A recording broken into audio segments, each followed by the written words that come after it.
basically, you've been told that there's a festival, which is now today, and you're about to wake up to this. Okay. A festival. Yes, that's right. Yeah, outside the bank, your characters were approached by a group of small children, mostly mice, and asked. One of them asked you guys if you needed a warlock. After a little bit of confusion, you've discovered that no, they're asking if any of you wish to make them a warlock, because warlocks take power from beings from another plane, and you've been identified as beings from another plane.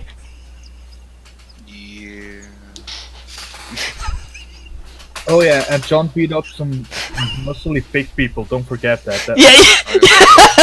The William and the pigs got into a row got into a contest at the bar, where William first beat the one pig, and then John, before he vanished, beat that same pig and broke that pig's arm. And so the pigs are now convinced that you guys have super power, are super strong compared to them.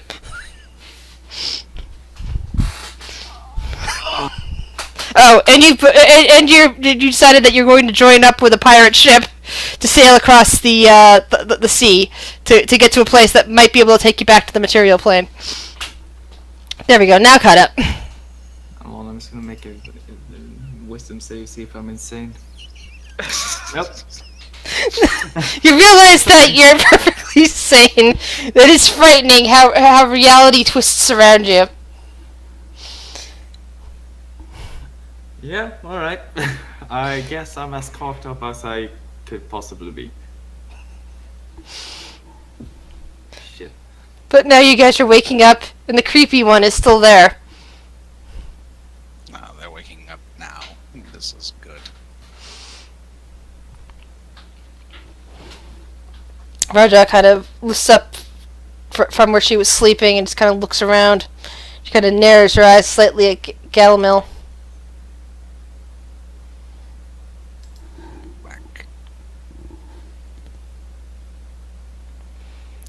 You are quite disturbing, she says in Sylvan.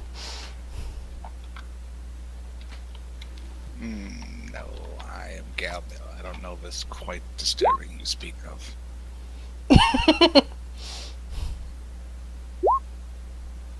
Welcome back. Yes, welcome back, consciousness. Anyway, she heads off in search of. Well, you have no idea why she's heading off right now, but.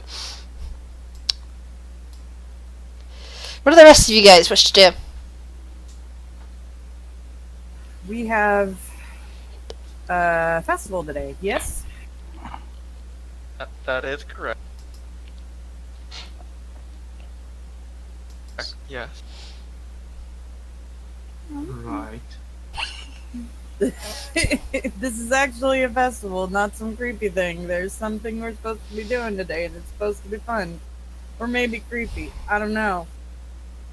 Depends on your definition of fun or creepy, I guess.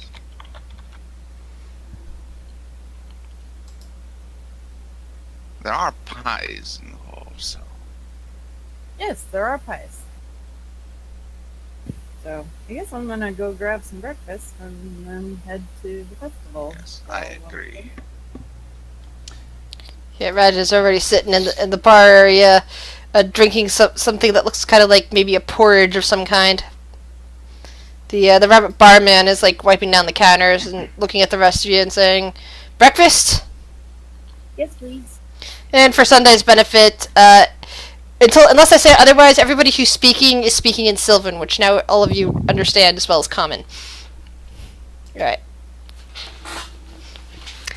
So the rabbit kind of like blows back to a carafe and just starts filling it up with, what smells kind of blandish, bit mealy, basic porridge, or oatmeal if you like. And so it starts setting bowls out in front of you. There you are. I think we got some fruit if you guys want some fruit as well. Do you have any apples? Not so much. I think the apples have mostly been taken taken into the festival. I've heard that they've dipped them in caramel and put them on sticks. Dreaded caramel. Nothing wrong with a bit of caramel. It gets stuck to the roof of my mouth. I do not like it. It is delicious, though. It comes at a cost. Do you have any berries? Yes. He kind of like goes to one section of the counter and goes underneath and pulls out a small bowl with some dried berries in it and brings it over to the countertop. Here you are. You should still be good.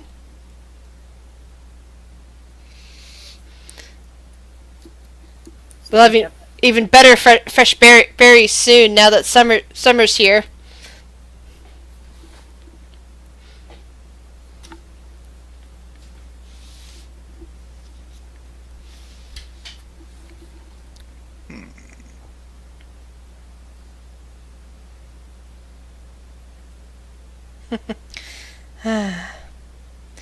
The bigger question is, does Raven eat the berry?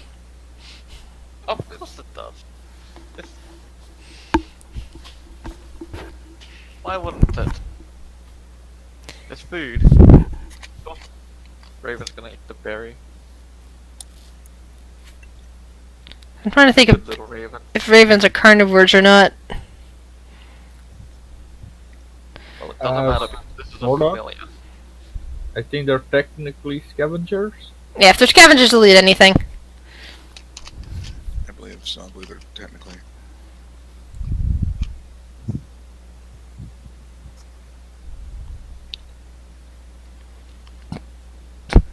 And the blink dog is quite happy to get the turkey. It settles down at Rhiannon's feet. Oh, another thing you observed yesterday, Sunday, your character, is that fermented carrot, with the juice that's referred to as fermented carrot, and another drink called the hunting season, which is red in color, are both apparently poisonous to humans. Lovely. Because you witnessed William drinking them and get sick right away. I was going to guess that William was the one who tested it. Yeah. Yeah. However, the purple drink, which is apparently made from fermented turnips, is fine. And William was quite enjoying that. And it didn't turn him any more blue than he already is. He's still blue. How early on the day is it? It's morning. The sun is shining. You hear birds chirping outside. You hear occasional people and the shouts of excited children out the door. You can even detect the odor of baking pies drifting in from the square.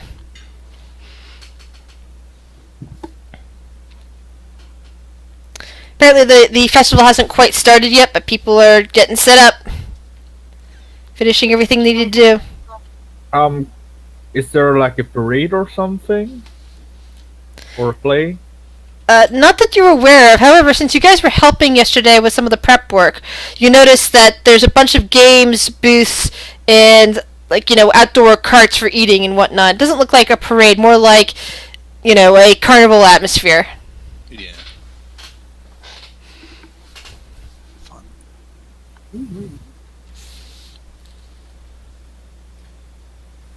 Well, So, yeah. I think we might go and check out what stalls there are for Yeah. food and drink. do we want to try to help with setting up to make more coin, or do we want to just go check it out? I don't know. How's We should everybody just on enjoy it. funds? Festival. How? You got cut off after I heard the word how. Would 8 coins be enough for William to get hammered for the next couple of days?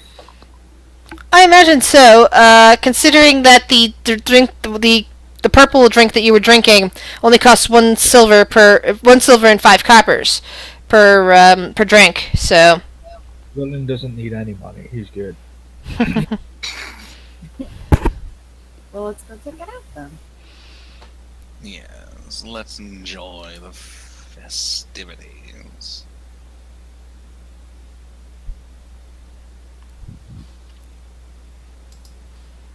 Alright. Let's move you from that and get you to a more of a town map.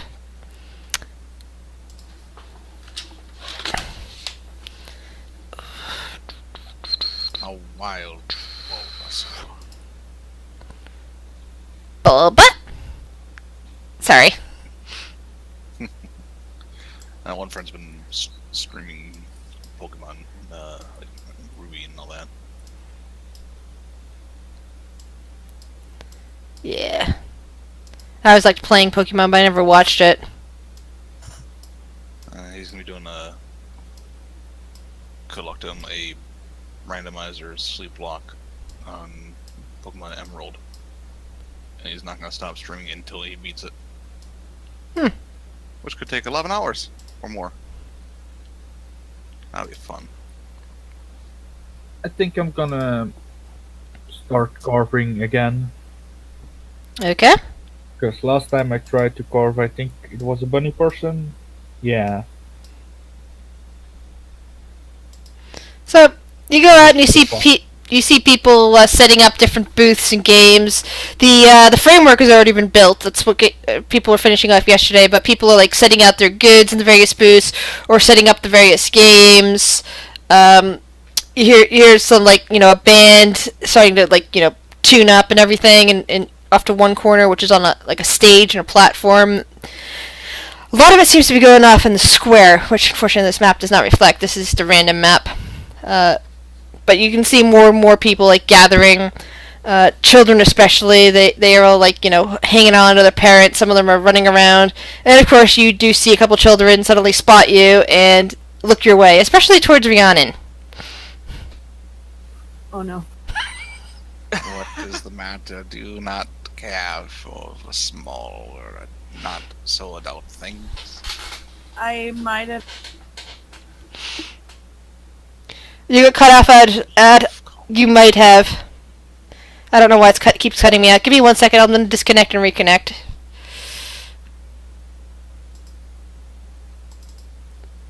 Okay, let's try again.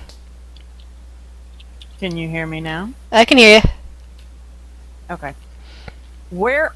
Can we see, you see, all these little people on the map? Can we see all of them? No, these are just some random tokens of ideas of the types of beings you see wandering around. Okay, so we don't see Thorn at the end of the. You do. She is not at the end of the festival. She's in a booth. There appears to be a game of ring toss that she's sitting behind. William. Sunday. There's that cat thing that took Adler from us.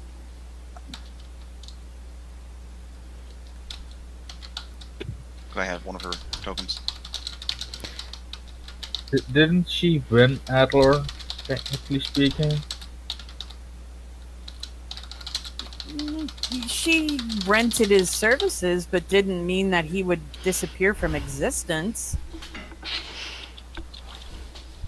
I feel like there's some details that were left out of that wager. We can go ask her. You hear the children whispering behind you, and they start to advance on Rhiannon. Yes, Gal Millwood. Yes. Rhiannon beelines it for Thorn. You kind of hear behind you an aww from the children who apparently were trying to get your attention, but they can tell that you're running away from them. Not running away. Well, they believe you are, so they, in any case, they feel a bit disappointed. She'll turn around and she'll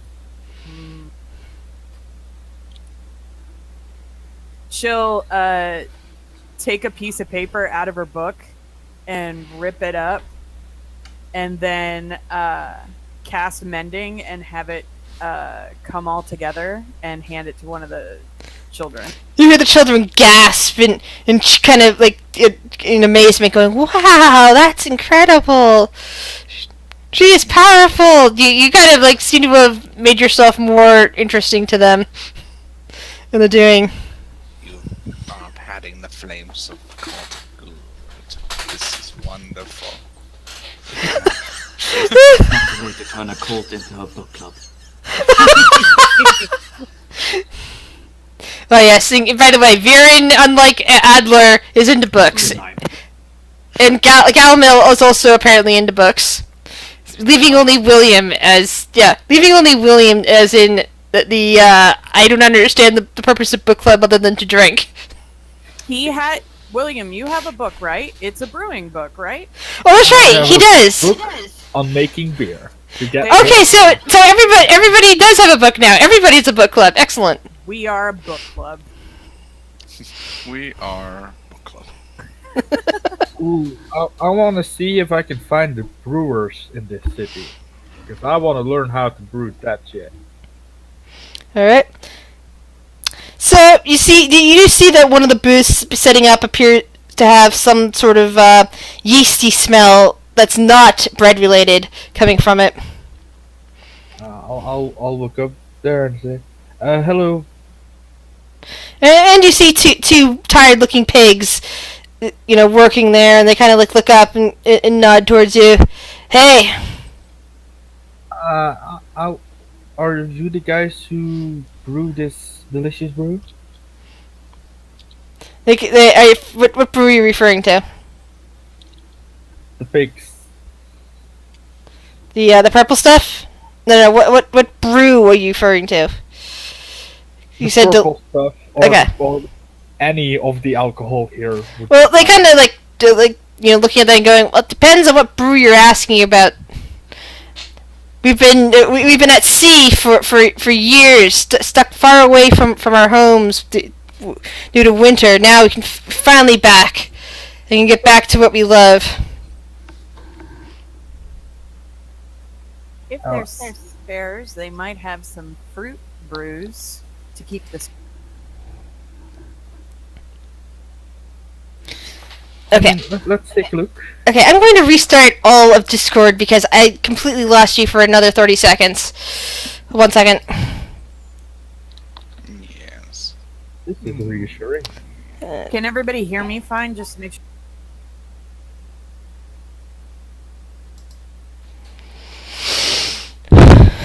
I don't know what it is with Discord cutting out at random.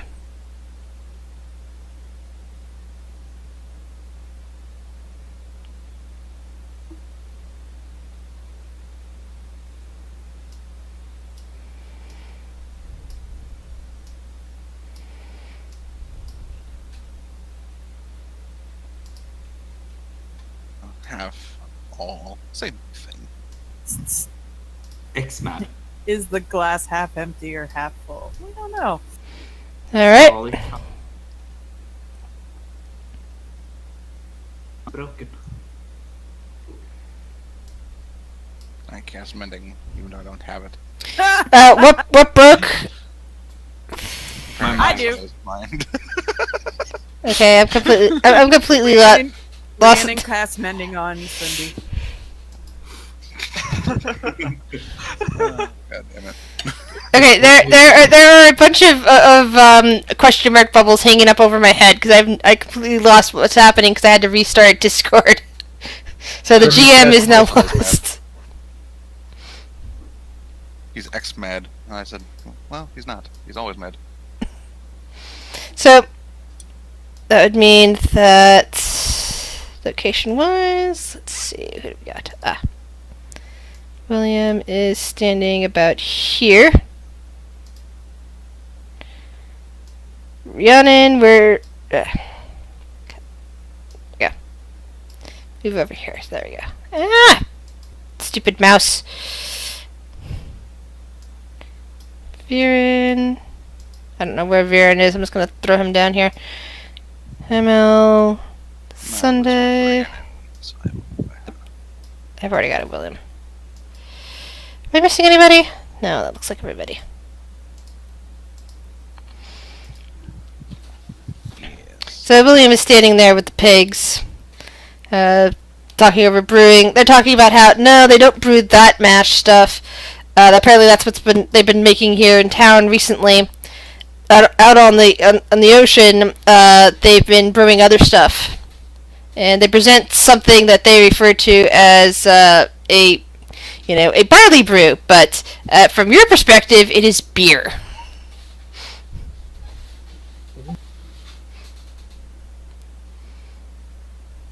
Same. Smells yeasty and hoppy.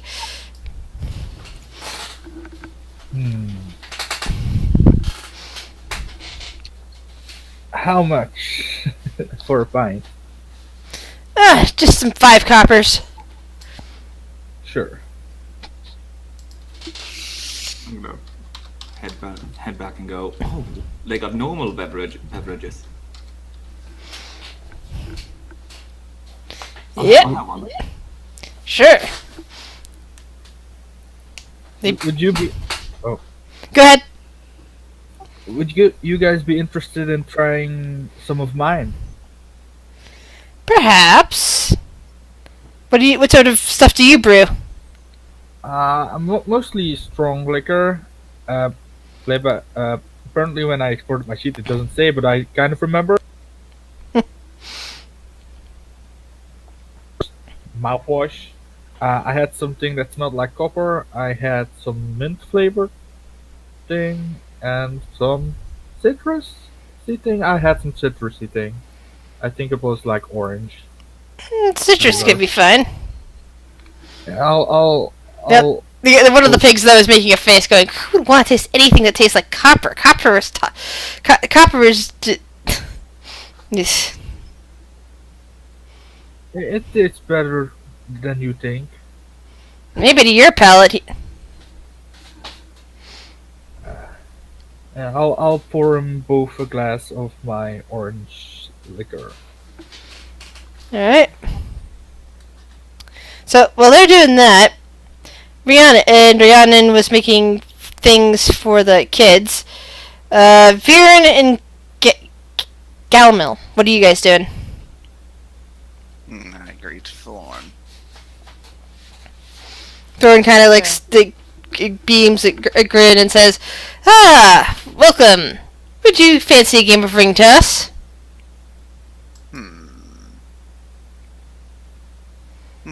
What are the potential rewards for succeeding in such a game? Well, she points up to the stuff above her. You can take one of these delightful toys home with you. And she kind of points out a few stuffed animals. You can take a deck of playing cards. She kind of points that thing behind her. Or if you get the grand prize, you can maybe walk away with an individual. She kind of like, there's this little, flash of light for a moment behind her, and it looks like there's a swirling color of light of not really. I want to say light. That would be twice, but it's like a swirling spark in the middle of the air for a moment that then vanishes again after she claps her hands. Do I see that with a 19? Yes. You. How's your new language skill working out for you? Quite well, but not as well as how I would like to ask you how our dear friend is doing. Oh, he's fine. He's quite fine. Galmil, make sure you get all the rules to this game before you play. This one likes to leave things out. Only if you can ask the proper questions.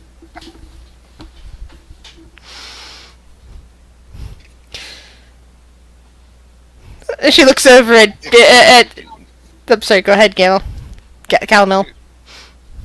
She goes, if I were to miss all of them, or miss any of them, I assume I'm just out the money that I have put in, correct? That would be correct.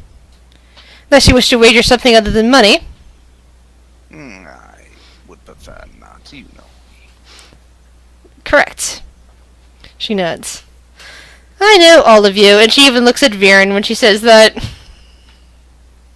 Oh, really now? I find that hard to believe.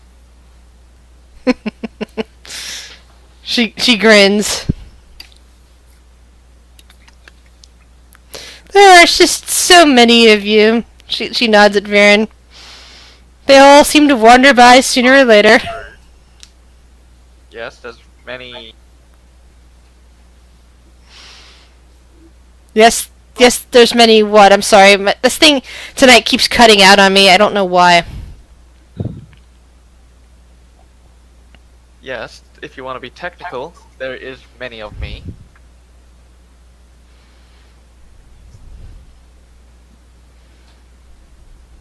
And that cue Gamma turns into Viren. See, there are many. And just immediately dismisses it. Rhiannon, what do you think of all that? At this point, given this is what my second day with Galmeal, correct? Yes, you just met him Not yesterday. surprised. Well, well, just kind of gives like an interesting look, and then just kind of just shrugs it off. She's becoming slowly. So how much would it be for a few tosses? Let's see. 1 ring for 5 copper. 3 rings for silver. I place down a summer silver. Alright. Rhiannon will do the same. She'll wait after Galmeal. She passes out the rings to you guys. The rolls will be on your dex checks. Good. I am totally better at those than anything else. At least it's not strength. Ooh, try again. Ooh, congratulations! And Galmil, somehow you manage to bounce the ring into your head, and then it kind of like skitters around and somehow ends up not impaled, but it ends up on your fancy cane, and you have no idea how it managed to start sliding down it. But she kind of claps her hands at Rhiannon and kind of gestures towards the really tiny stuffed animals. They kind of look like little hand-sized dolls. Pick one. Can I let it ride to up my wager? Sure. And she will do that. Oh shit. Ooh. You kind of get it onto the furthest one in the back. She goes and she claps her hands together. And she gestures towards one of the giant stuffed animals, one of the ones that are the same size as John, basically. Now you can pick one of these. I'll wait until she makes all her tosses. Maybe we can combine them together. Ooh, too bad in that last one, though. I have one more, though, right? Yeah. Oh, no, wait, that second one was Calamil. So the Calamil did that. But, so that would be for the giant stuffed animal. But Rhiannon, you kind of missed it with the second one. Okay, so I have one more. Nah. And you see it bounce. It nearly hits onto one of them, and then kind of skitters onto the floor. Now I will combine mine with hers and let her pick. So you see a giant John-sized couple of stuffed animals up there. One of them is shaped like a pig. Another one looks like a silvery wolf. And a third looks like, well, an elf with reddish coloring.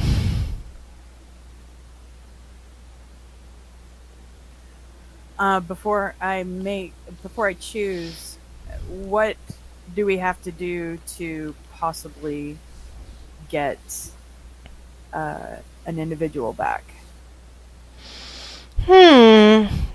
You're going to have to provide me more than just a little bit of money here. A bit of a wager, she suggests. such as question mark. Well, you can offer me something of interesting value and see if you can land your, a single throw, she suggests. Yeah, I don't have it. I literally have nothing. So, I will take the silver wolf, and I will give it to Galmiel. Jamil, you now have a halfling-sized silver wolf plushie. I shove it in my oversized hat. How big is this hat? That hat could easily be hiding John. Oh, there he is. No, if the plushie can fit in it, either it's Mary Poppins' handbag or it can fit John. So It's probably sticking. The wolf's more likely sticking out a fair bit, but it's not sitting on his head. Like the tail is kind of sticking out the back. Probably, yeah, like the like part of the back, like Yeah. a few feet. you're getting strange looks from passers-by. A couple kids wander up and start wanting to play Thorn's game, like pointing out the stuffed animals and thinking like wow, those are huge, sort of stuff. Meanwhile, back with Sunday and Williams, one of you is carving something interesting. It doesn't look that good. Yeah. If there's a kid that loses at the game and doesn't get anything, I will give it the shitty fox carving.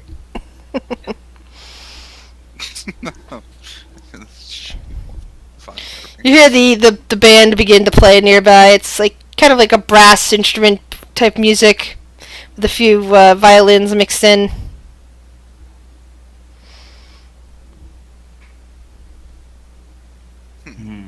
What other stalls do we see around? Well, you see the ring toss, which your three companions are standing at, which now occupies a kid, and you can see Galamil. That the weirdo Galamil now has a huge wolf plushie on his head, and it's mostly hidden by a hat. You can see the tail. You can probably see the feet sticking out, working like earmuffs on him. You see like various other booths with like food being sold, a few other games. Like see one that appears to be some kind of dart game. Another one where you basically another tossing game, but this one's like the little bean bags into barrels. There appears to be a test of strength where it's like, the hammer, you hit something, it propels something to go up and hit a bell if possible. I'll walk towards that one. See a couple kids looking disappointed that they can't get up. Standing there is a fox. It looks like he was probably on the pirate ship until recently. He's got his arms folded and goes, "Ah, are you trying to test your strength out?" Well, I mean, gotta do something. It's a festival. Yeah, that it is. So, how much? For 5 silver, and if you win, you get a neat prize. Can I walk over at this point? Sure. I'm gonna place my hand on Sunday's shoulder and be like, I believe that you can show your strength. I shudder.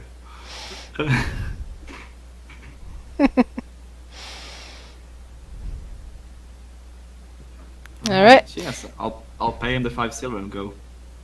I like something neat. And of course, this would be a strength check. Yes, can it be athletics? Yes. You hear it ding ding ding ding. The foxman looks suitably impressed at this. And he starts clapping his hands. Congratulations!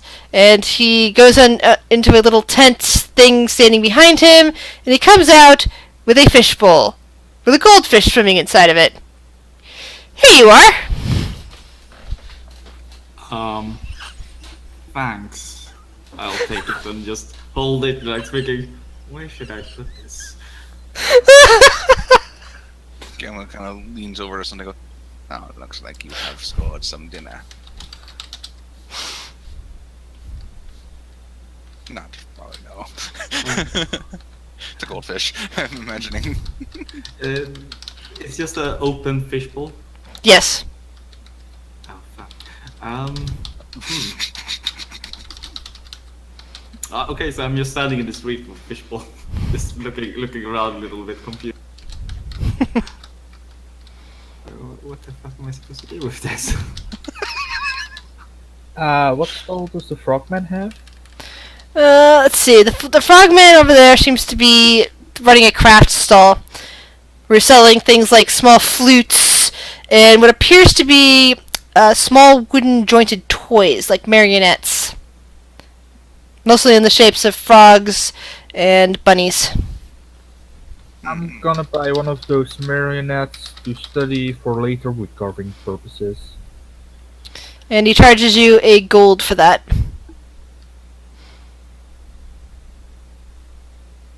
That's fine, I still have enough funds to get drunk. I'm also gonna wander around and buy a frog marionette. For reasons.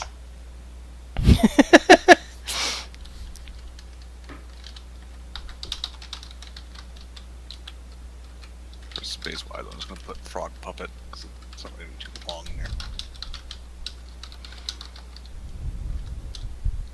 Don't worry, it's fine.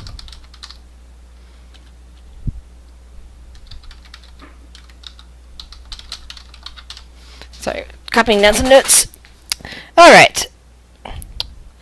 So you've bought a few toys. Viren, what are you up to? I'm probably just watching. Yeah, just watching everything happen, like with the whole tossing. Watch the kid toss play the games, just sitting back, relaxing for a bit.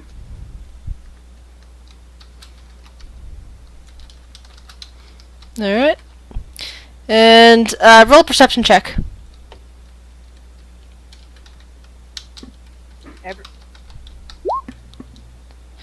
You notice, Viren, as you're sitting back and relaxing around, you notice that Sunday has a large fishbowl.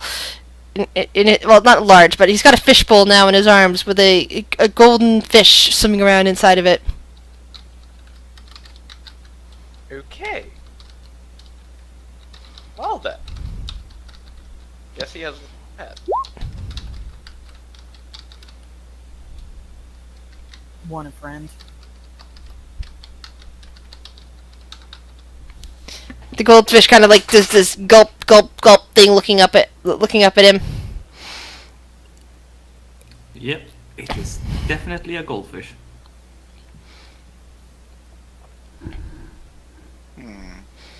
Anything else of interest?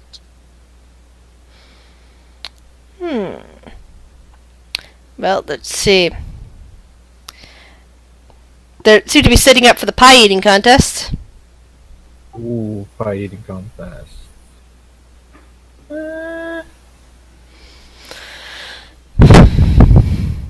William might want to be doing the pie eating contest. Rhiannon would want to do that. Gal will also join because, yeah. Well, some of you guys did help out with the baking yesterday. Sunday won't join. Somebody's like, I have a fish. I have a fish. I have to take care of it.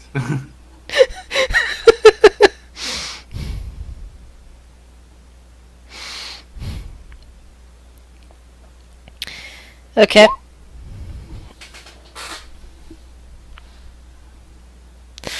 Because Rhiannon is busy keeping an eye on Thorn, she doesn't notice the crowd of children now coming between her and the pie eating contest. It's like, Miss! Yes. Show us more magic tricks! She will.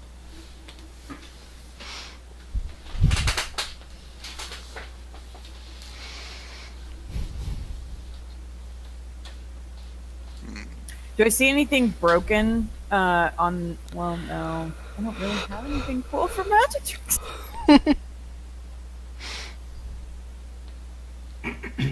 The only thing I can think of was with the test of strength, are there any broken mallets or anything around, or... Nah, the mallet seemed to be fine. In fact, Sunday proved it by using it to, to ring the bell. That works. I'm gonna go get me more of that red booze that I got poisoned by. You don't see any booths selling that. It seems like that was a specialty of the tavern, which now has a sign up front saying "Gone to the festival." Dang. Because I was gonna go.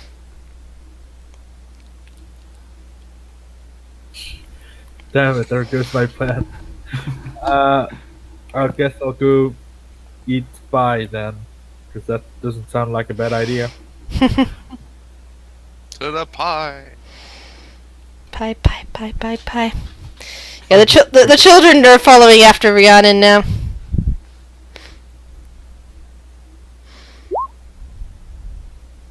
So now you have a bunch of shiny mice children just running around, and they're all shiny. The children, the mice children cheer and start running about, which seems to have alarmed a couple of the parents, but they don't seem to have been noticed that you caused this. So you kind of hearing the chaos of such and such, get back here! No, why are you gluing? Nah! And you hear some startled shouts and giggling children, and you seem to have influenced them to cause trouble. No, that was enlightening. We could convince you to turn one of the children into a goldfish.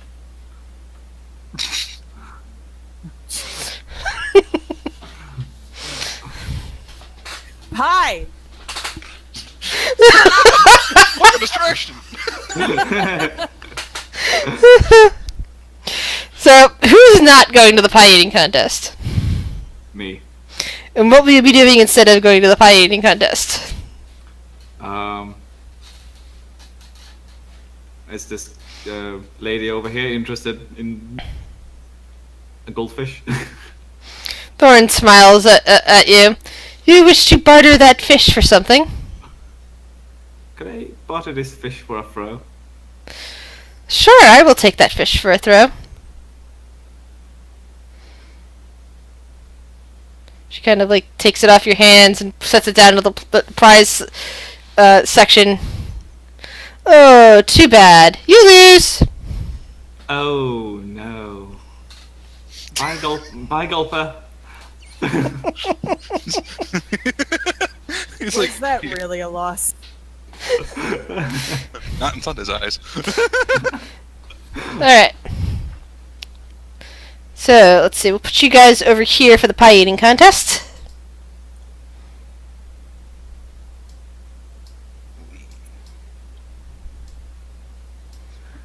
I'm just lining up some other contestants for you.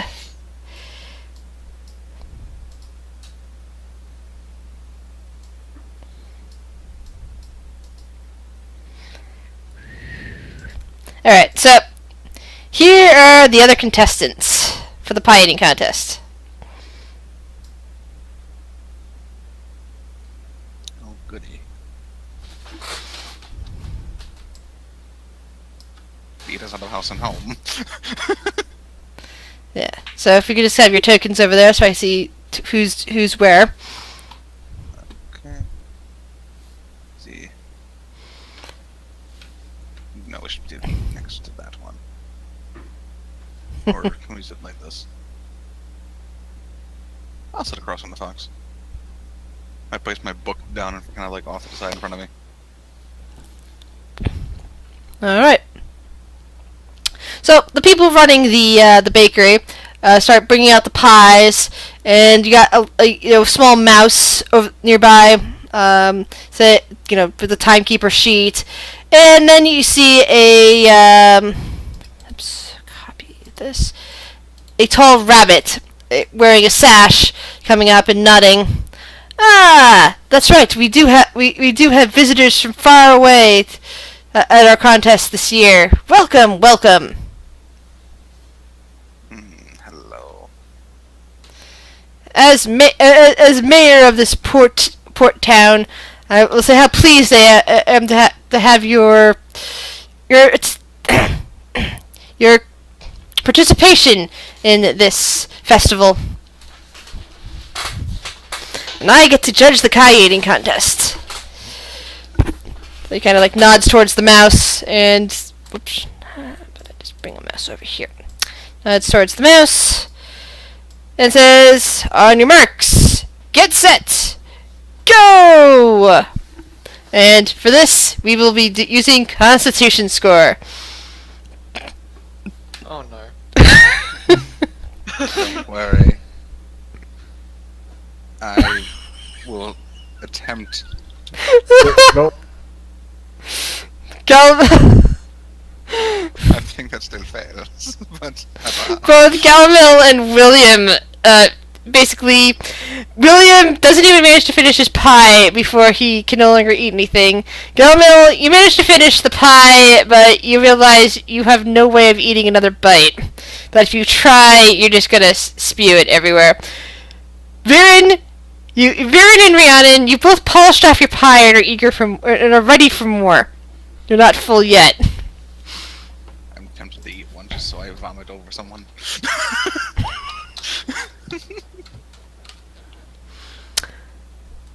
So the pig woman, apparently, the food does not agree with her, and she gets up after eating only half her pie and goes away.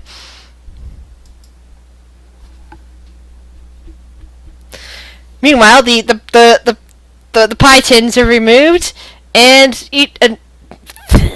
3 pies are given to your opponents, and 2 pies are given. 3 pies are on one side of the table, 2 pies are on the other pie. So each of you who's still participating has a pie. And go! The rabbit shouts. Still reading and cast guidance on Viren. Oh, thank God. I could really use that guidance.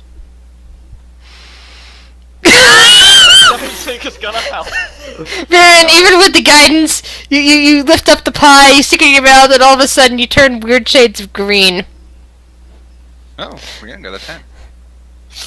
Rhiannon, you kind of like put it all down, but you feel like maybe you're gonna throw up if you try another bite. It's up to you whether or not you wish to continue.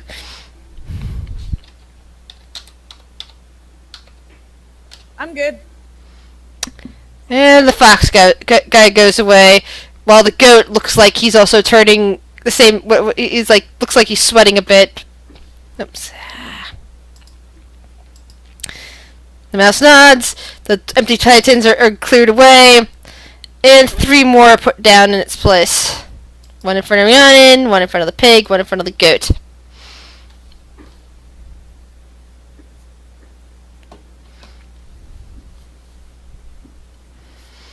Don't worry, Rhiannon, you can do this. Nope. No. That is vomit everywhere. Yeah. Projectile vomit. I imagine it goes like. You also happen to break a few. You also happen to break a few blood vessels in the process and take 4 points of damage from the amount of explosive vomiting you do. That's fine. Do I hit the pig? Is what I want to know. Roll a dexterity check. Let's see. Put an arc to it. Yes. 17? Yes. In fact, this kind of like grosses out the pig. The pig starts vomiting too. Oh. While the goat is like still struggling to eat, but at the end of the day, the mouse kind of looks up and nods, and the rabbit claps his hands and goes, "We have a winner!" We're all winners here. That's a win in my book. Looking at Rhiannon with this wide grin behind the skull mask. She kind of like does like sexy eyebrows, like kind of being like, yeah, you like that? The goat man slowly gets up and collects his prize from the rabbit. As some of the organizers come over and like help you guys out, like bring over water to Rhiannon and all that, and water to the pig. The pig is kind of giving death eyes to Rhiannon, and skulks off. Sorry. Well, that went well. So you've got a few noticeable broken blood vessels around your, but imagine around your eyes, considering the force would probably upset that most. And this would be with my freckles. Yeah, but this would kind of be noticeable to your companions that their eyes look very bloodshot. You might want to do something about that. I'll be fine. It's not like we're fighting anything or anything like that. Sunday, roll a perception check, please. Yes. Yeah, you're busy with whatever you're doing and don't notice a thing about what's happened to your Pesky little companions. goldfish. Yep. The goat man over here seems to be doing some metal work. In a booth. Nothing too, like, mostly decorative, although you do see a couple of interesting looking daggers. All made from Feywild materials. The metals are kind of somewhat different from that, what you might see in back in the material plane. But they have the same basic properties, except when it comes to the, inhabitants of the fairylands.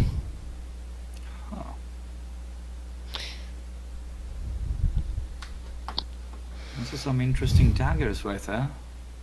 What metal is that? And he rattles off like a name of a metal that you've never heard before. It's okay. Right now, my brain is completely lapsing, and I can't find my notes. But let's just go with. Let's just he says. Ugh. Sorry. That could work. But yeah, it's the equivalent of like phase steel or something like that. What properties does it have? As equivalent properties to steel, though you find that that you know how cold iron can have effects on fey creatures. I didn't know that. Just for its, you don't know that? No.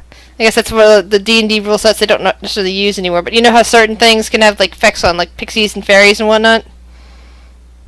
Maybe it got lifted out of 5th edition, but basically this has an equivalent reaction. It has a potential reaction similar to that in a material planes creature. It has no extra effects against a Feywild's being, but the same way that that iron can be potentially toxic or allergy-inducing to a Feywild's being compared to beings on the material plane, this metal has a potential allergy effect on beings on the material plane. So if you're going to try to pick it up, roll a Constitution check to see if you're affected. So the entire blade, the entire dagger is made out of metal. It's not. It doesn't have a. Well, the hilt would be it's probably made out of some kind of leather, but the blade itself. Alright. Well, I'm gonna pick it up by the leather. And you'd still roll a Constitution check for being that close to it, just to see if you have an allergic reaction or not.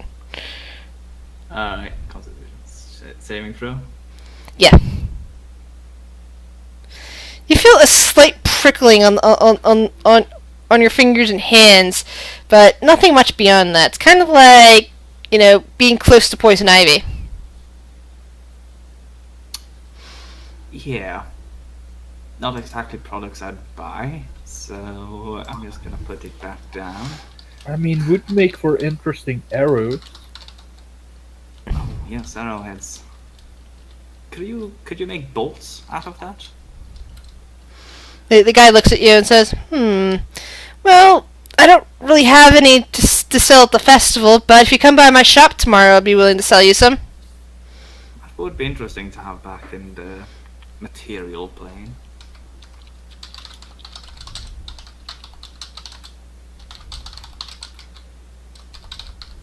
I'll check it out.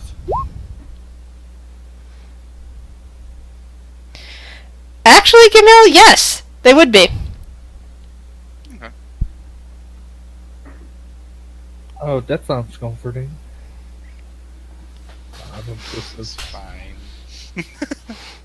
I don't trust you for as far as I can throw you, which isn't far. I also have 20 crossbow bolts, and I like crossbow, but I don't actually use crossbow that much. But yeah, iron. A lot of people in the Feywilds have potential allergic reactions to iron compared to beings beyond the normal allergic reaction that a material being might have to iron. Because sometimes people do have an allergic reaction to iron, but so it would work like a toxic or poison damage. So it's kind of useful that way. William is gonna see if he can find someone who sells textiles. Textiles? Yeah, to make clothes out of. Old mouse right over here. Yeah. Does he have any cool Feywilds textiles with like pretty cool colors? Oh, he's got various interesting feeling silks and whatnot. Says that the silk is from spider silk, from various cold winter spiders that come around. You have to wait till basically the spring break to actually take down their nests and start making the fabric before it vanishes in summer if it's still up. But it's like a very hardy material once it's treated properly.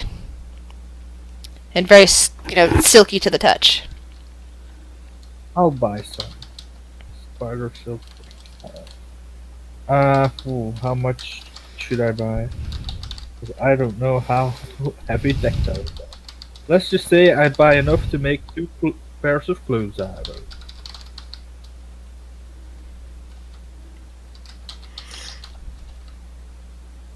Clothes. Sandy's gonna go and buy another pint from the pigs.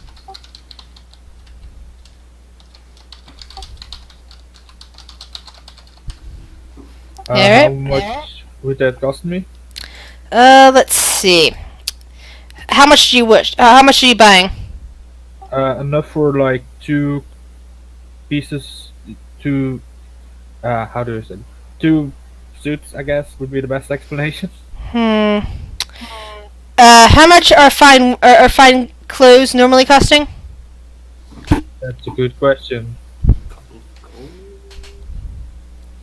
So, if that's the case, it would be if you're making enough for 2 silts, basically just it would be the same price for as if you were buying 1 set of fine clothing. Alright. But instead you're buying. 15 gold pieces for a set of fine clothes. So in this case, yes, 15 gold.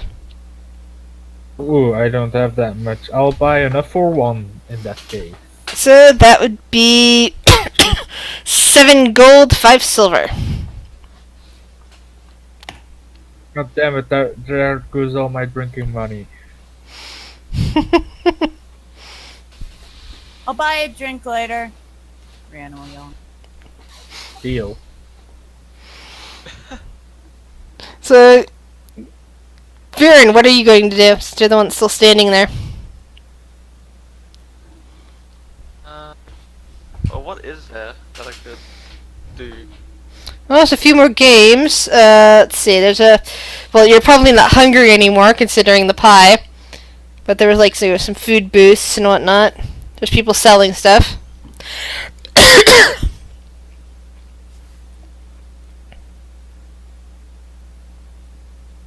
Probably just walking around looking for anything suspicious. Alright, then roll a perception check.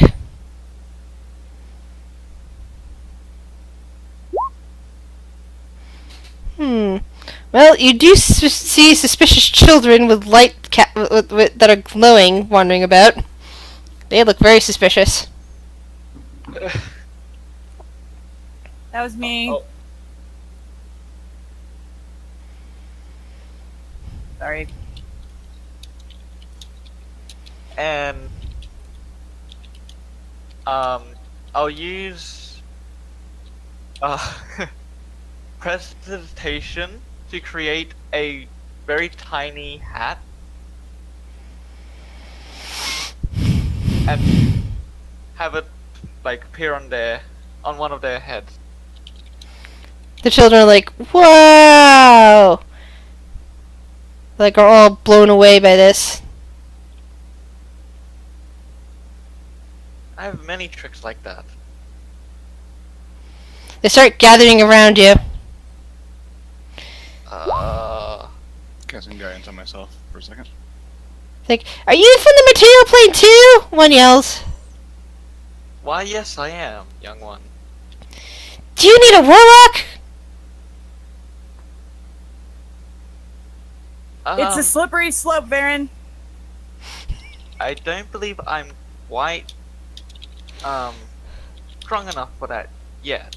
But rest assured, if I ever become powerful enough to require a warlock, I'll be glad to take one of you. The children look at each other and go, "Wow, cool!" They all seem quite impressed by this concept. Viren. But for now, just remember the name, Viren. Viren looks back at everyone, making sure that they're out of earshot. You guys like, Windstar. Windstar? Cool! The kids, on the other hand, say it loudly.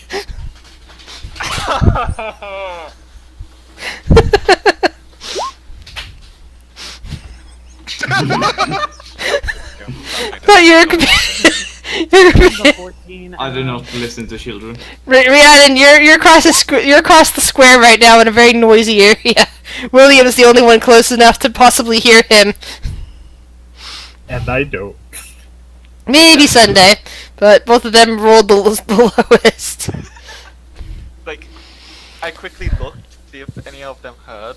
Like, okay, it looks like them heard. Careful! No, don't yell that name, please. Don't yell my last name, please. The kids look at him in awe and go, "Is it a secret?" Yes. Another one whispers, "Is that your summoning name?" Yes.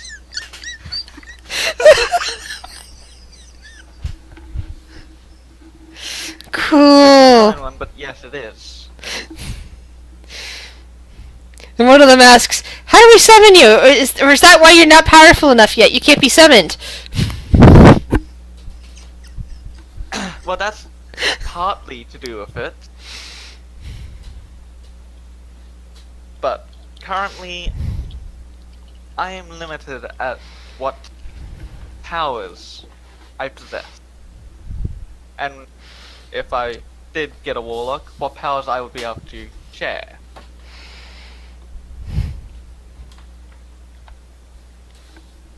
It's probably a good thing that Galamel isn't hearing you. Yeah.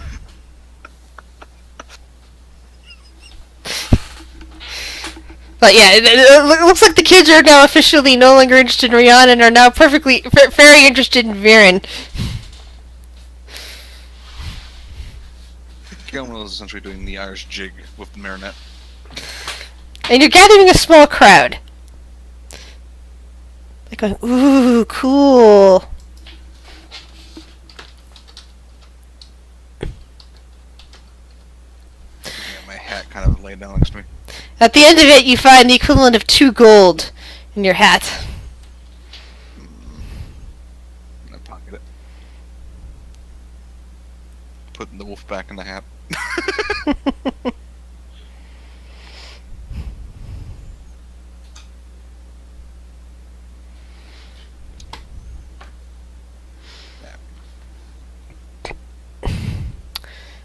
So, what do you guys wish to do now?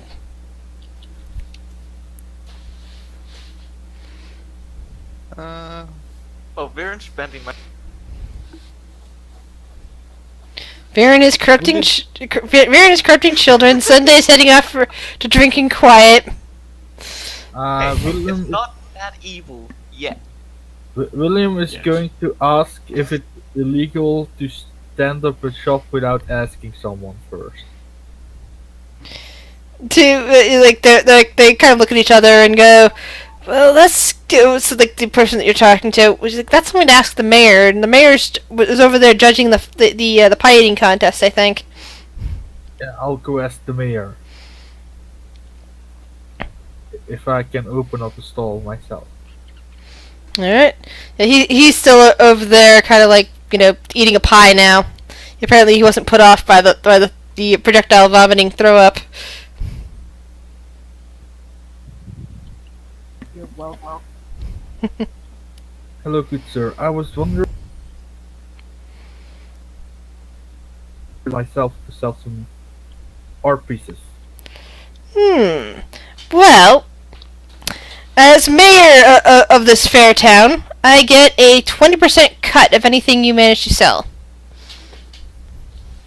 That sounds fair. I don't know if I'm gonna sell a lot though, but sounds fair. Is that a deal? That sounds like a deal. You're bringing more money into the town, even with selling.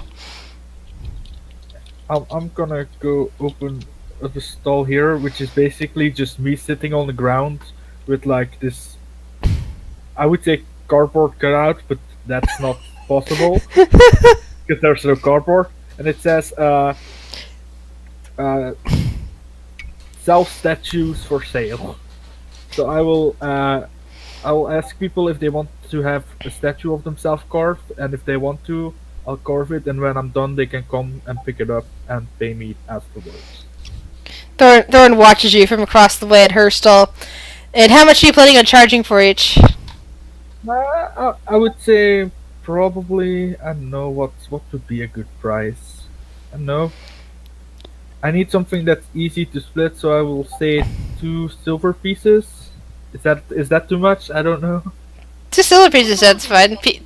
Your stall begins to get busy. Roll me 3 building checks. Like what am I trying to say? The material, crafting checks. Ooh. Come on, good. Okay, first one's very good, very nice. Second one, not so much.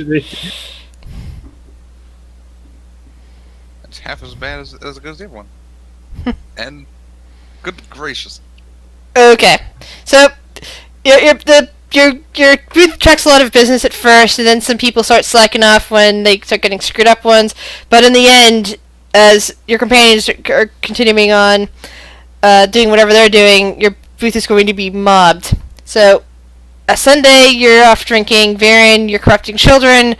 Rhiannon and Gamil is performing and is getting 2 gold for it. Rhiannon, what are you doing?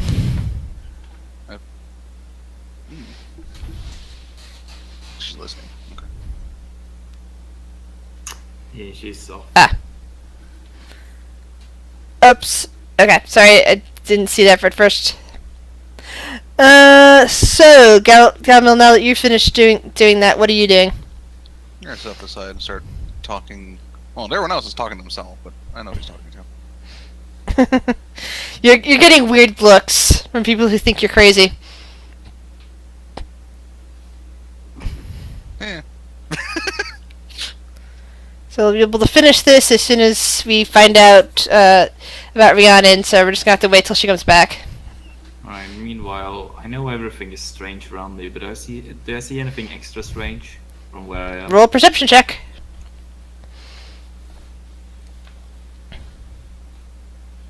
Alright, so, you remember that rat dude that you met at the one that recommended the pirate ship to you? No. Oh, that's right, because you weren't here that time. Like I said, keeping track of who is here week to week is sometimes a little bit forgetting because for 3 weeks people, it was a different person. I apologize. Your character would know this, but your character spots the rat that that could speak common and that recommended the pirate ship to you guys because apparently he serves on it. He is over here talking to a strangely dressed rabbit that you haven't seen before. All right. Are they? How are they? What are they wearing? 1 Are second. they equipped? Are they equipped with any items or weapons? 1 second. I need to find the right. Well, then they're not looking like they're about to go off and murder somebody if that's what you're talking about. But they are, they do appear to be in an animated discussion.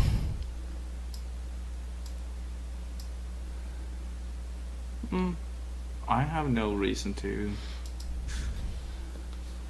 walk up to them, I don't think.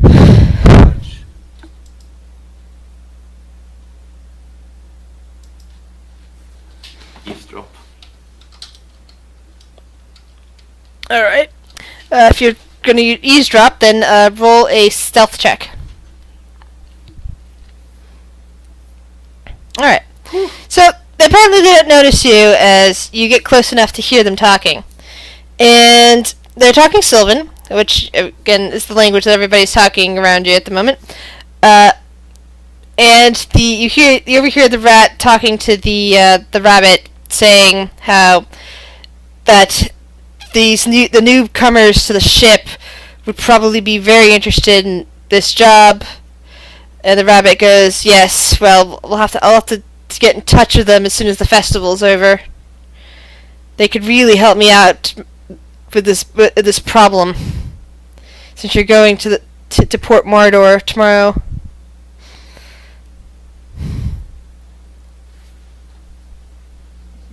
Was that the name of the ship? You don't actually know the name of the ship,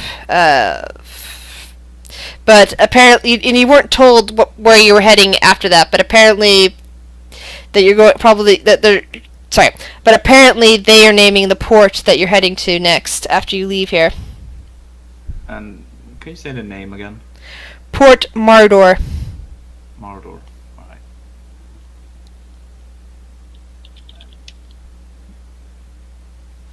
Alright. I'll step away after I've heard that. Alright. So Rhiannon, meanwhile, is looking for the book vendor, who is the bunny girl over here. Come back here, mouse. Down here. There's a little book stall over here.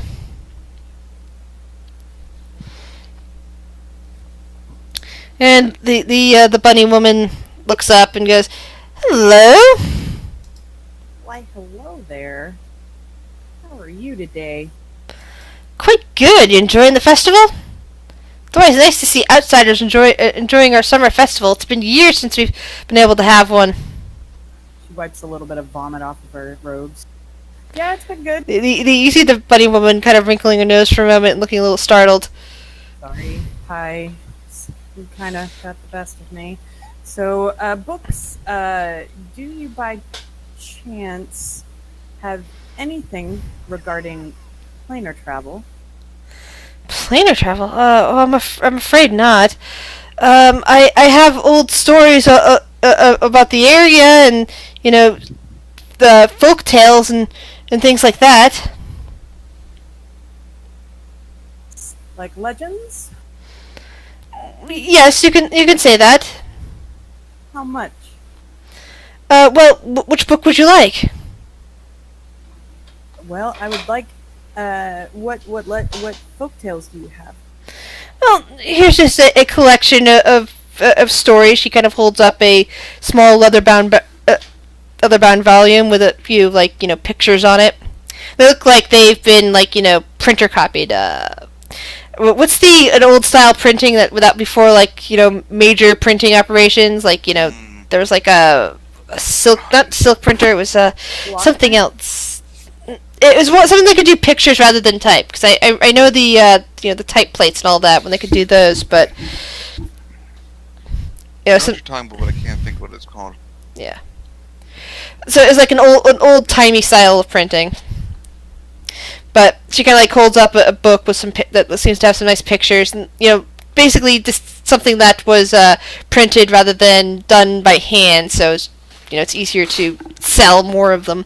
Says, well, this one has some regional folk tales. Fascinating. How much? Well, I can probably sell this one for 5 silver. Done. And she hands over the volume to you and collects your money. Thank you. Thank you. Do you know the frog that runs the bookshop in town? Well, I do sometimes haven't previous times worked with him, but I went out on my own, and well, I like to sell at the festival. During a lot of the year, I do odd jobs.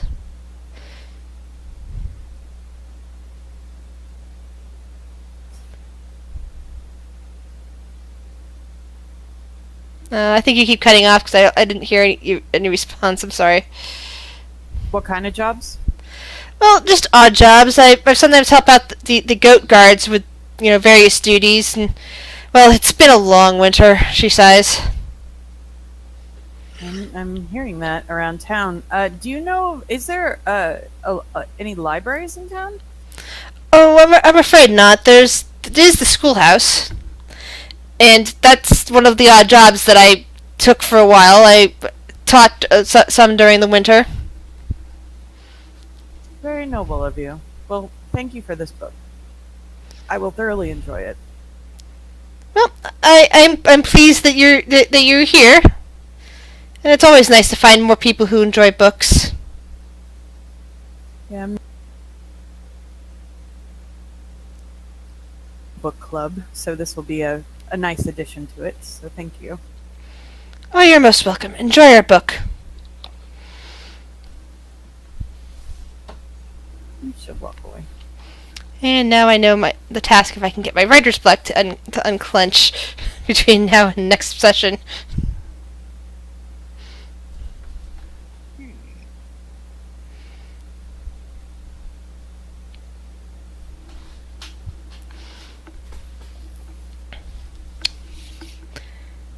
Alright. So, Sunday, are you making it back to the party to tell them what you overheard? Yes. Probably try to find Rhiannon. Alright. And you find her at the bookstall, clutching a book in her hands and chatting with the rabbit behind the stall. Sundi, I got a book about folklore in the area. This could be fascinating to get some knowledge. How the heck did I miss the bookstore? Oh, whatever. Distracted. I saw that weird mouse fella. Well, sorry. The mouse fella. Rat. Rat. The rat, not a mouse. Rat. The one. Rodent. The one we're sailing with. Yeah, the one who got us the ride. Oh. Talking What? to some odd fella over the road, next street over. Did you hear what they were talking about? Well, apparently they're in some kind of trouble. We're heading to a port, Marduk? Marduk? Mardor. The guy there needs our trouble. Needs our help with some trouble. Didn't stay to eavesdrop, it's rude.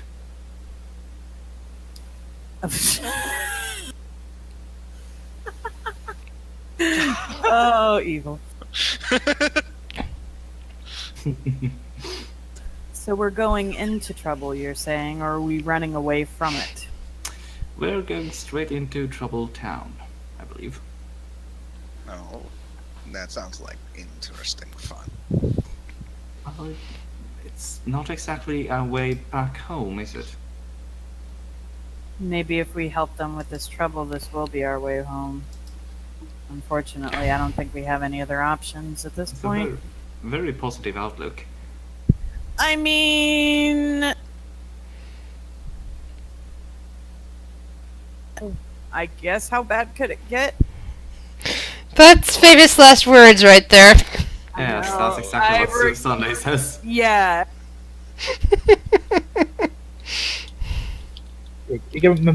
I have my backup character ready. If I die, I'm good.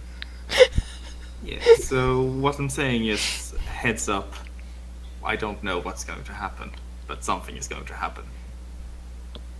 Oh, we should all prepare then Mhm. for the worst. My backup character would fit perfectly in with the boat crew, so everything is set. Yeah, I'm prepared to die. How much money did I make, by the way?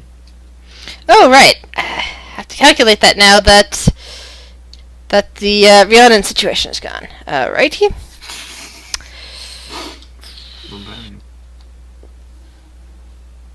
So you were selling them for how many silver?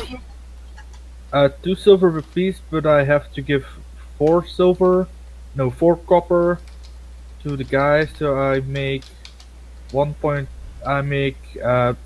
silver per set. I'm gonna tell you how much money you make overall. Then you can subtract the 20% from there So- instead of trying to calculate out. Yeah. So 2 silver pieces per.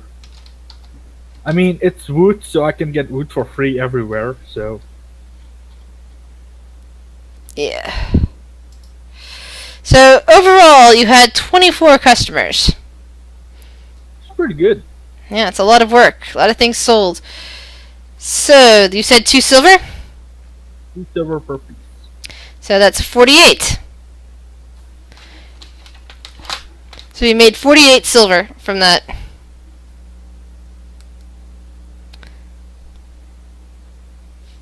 Nine silver and 6 copper away, or is it? I'm trying to think of that. It's 20%. Fuck, my brain is not working. Yeah, I know that feeling. That doesn't work. Oh, yeah. Because that's not how math works. You just literally 48 minus 48.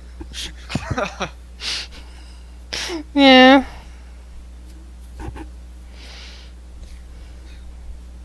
Wait, what?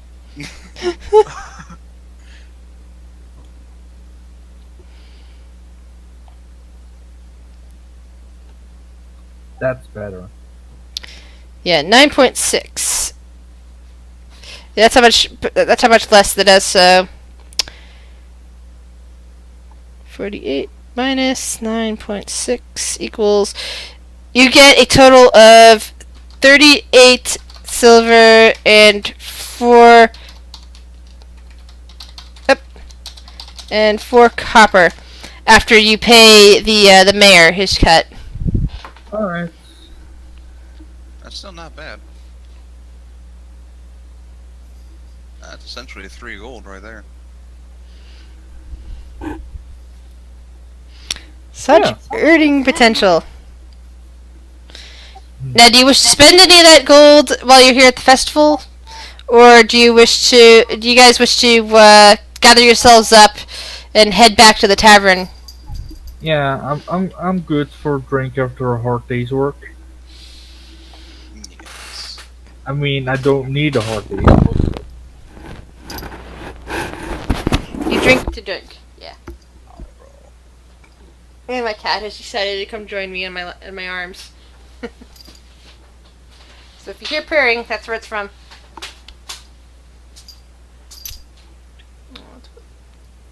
Poor sneezing girl.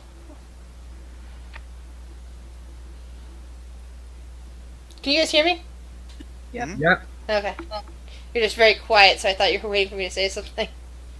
Nah, we just, I guess. Does anyone have any objections to heading back to the tavern? No. I'm cool. Alright.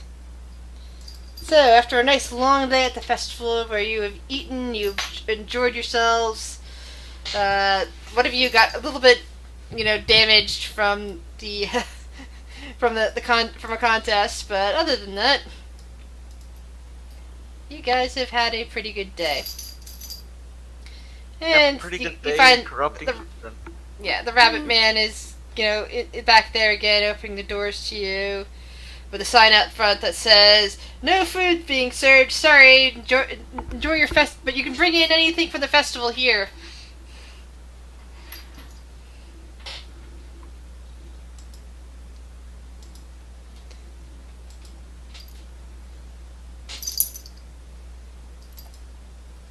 So as you guys gather around, a little bit later. Now, are any of you guys going straight to bed or anything like that, character-wise? It's not quite nighttime, but it is evening.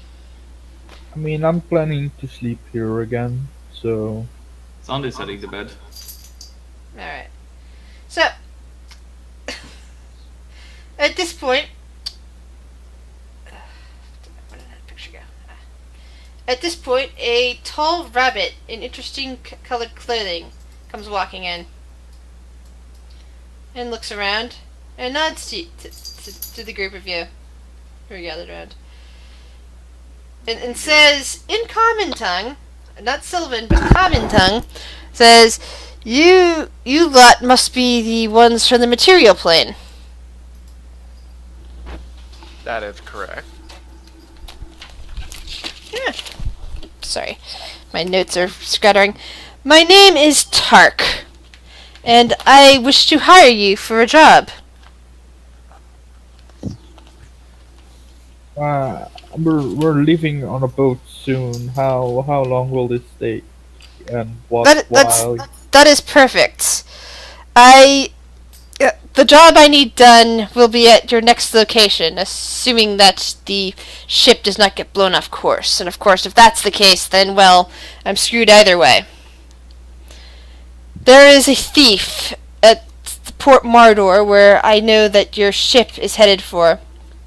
I've spoken to the first mate, and I would since you are not permanent crew on that ship and might be of a more mercantile proclivity, you might be interested in, well, dealing with said thief.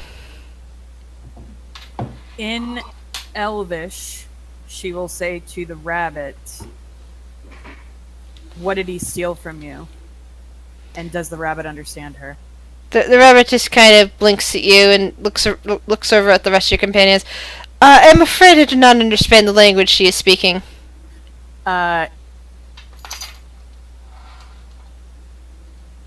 She'll explain. Sunday had told me that this one was in some trouble and we should be on our guard. Because I think a couple other people in here speak Elvish, right? Yeah. Mm-hmm. Yeah. Oh. Yeah. Okay, well. I mean, William doesn't know anything anyway. Not like it matters. Sorry, that was a common thread that I could Sorry, William. No, he's just a token. Well, actually, I would say he's a token human, but we got into human, and Sunday is human. Last I looked, so. But no, he's the token most human. There we go. I do speak Primordial, though. And then in common, she'll repeat. She'll be like, "What did this thief steal from you?" It is not me that the thief is stolen from, but my employer.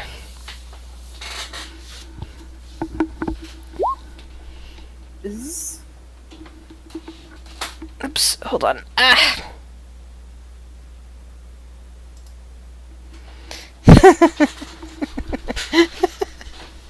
Oh boy, that's right. Two of you can speak Primordial now. But yes, it's not me that the thief has stolen from, but from my employer. And your employer is who? That I do not wish to disclose. I keep my confidences.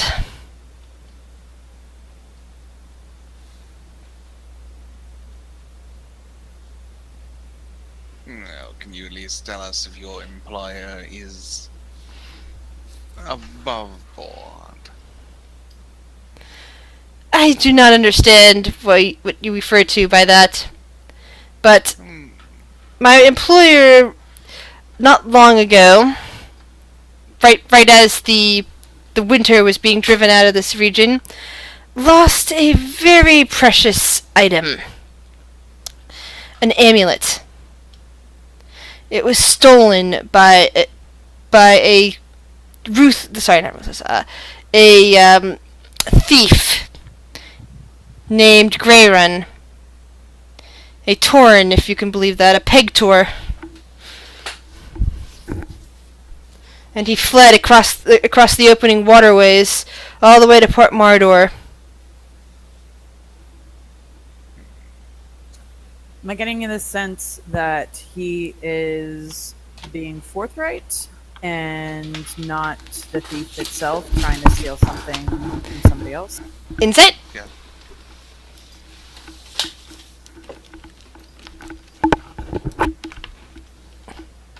This old Camera. quest. Okay. Rhiannon, while while you have no idea about his employer and his employer's motives, what you get from Tark is that he is saying exactly what he knows. This is how he knows it from his understanding. The person he is talking about is a thief, has stolen something from his employer. And he is quite interested in getting it back. He is definitely a go-between or an assistant of some kind. She'll relay that to the party in Elvish.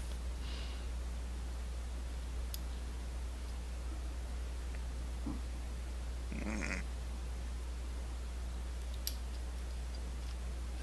Well, what have everybody? Is this something we wanted?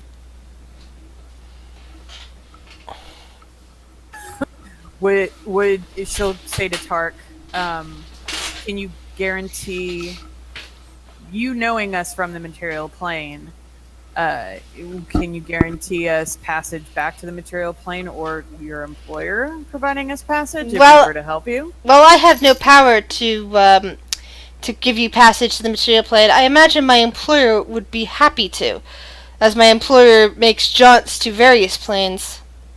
But that is only one small thing. If my employer wishes to help you out of that, that is not a constraint here nor there that I can provide. However, what I am authorized to give each of you is the sum of 100 gold for safe retrieval of this amulet. Hmm. And where would we be returning?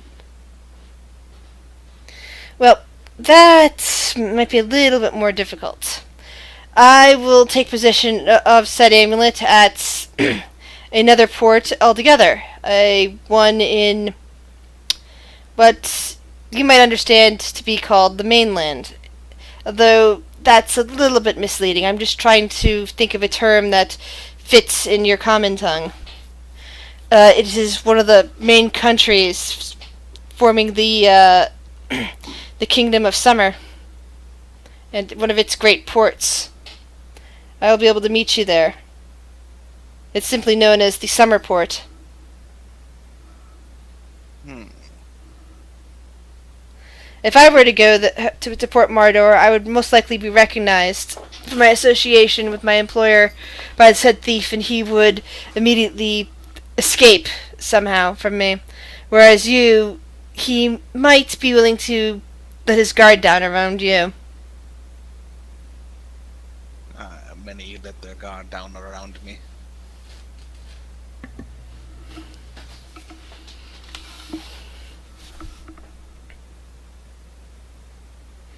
So, what do you think?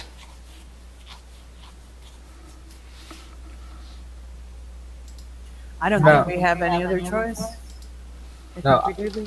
It seems like a nice proposal from my standpoint. I don't know what you guys said, so it seems like a good job.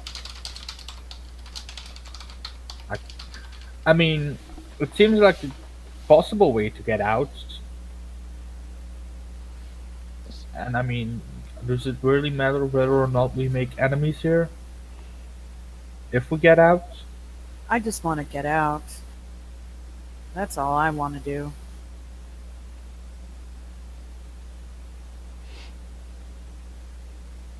Nah, I just want to see the material play. So. You got yourself a deal there, Tark.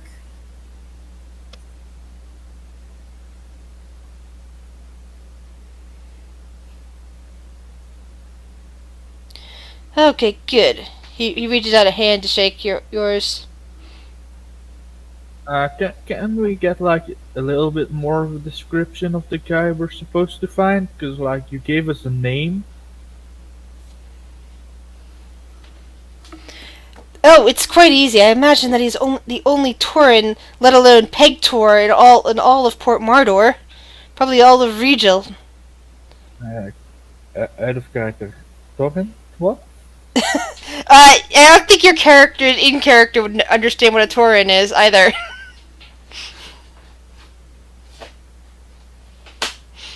Like extrapolate on the fact what a Tauren is, maybe? Because it would be like me saying, I don't know. Well, you can ask him what a Tauren is in character. Yeah, I'm gonna ask. Dude, I have no idea what the Tauren is. He let thinks alone- he thinks for a minute, blinks, and goes, "Oh, I apologize. I thought that you knew what Taurens were. I thought they was at least one race of Taurens in on the material plane. At least that's what I was told. I believe the race of Taurens on the material plane are called the Centaurs. They have a human head and arms. Is that correct?" Would William know that? William wouldn't know that.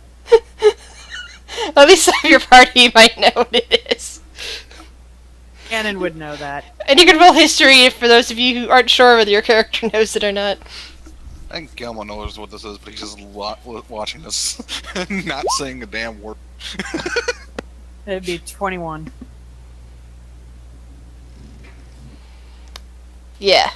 Yeah, definitely. If it's Centaur is a Tauren that's part human, then the inference is that a Tauren is something with the lower half of a horse and the upper half of something else.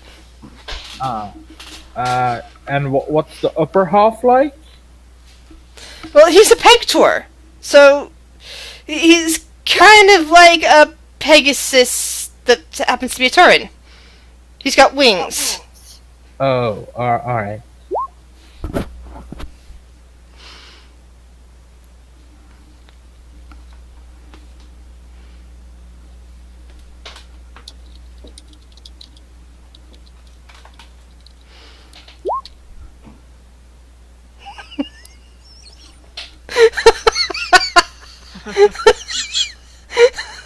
I created the character of Greyred Nagat long before Red Bull was ever created.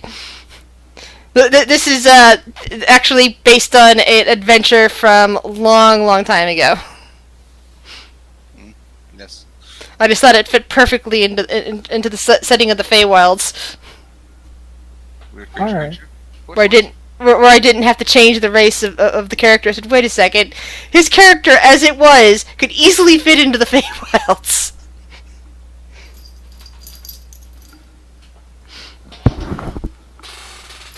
Did someone go wake up Sunday? Nah, I will do this. No.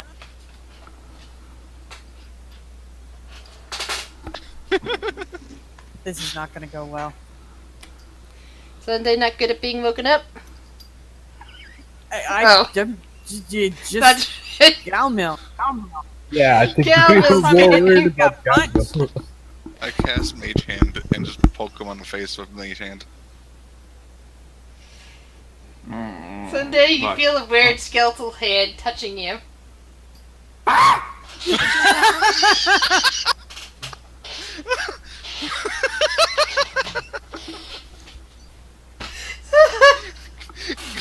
Gilmo. throw a pillow at you. Right. Yo, Dex check on both hands. what's he doing? Sunday whaps you in the face with a pillow. You take no damage, but you have been hit in the face with a pillow.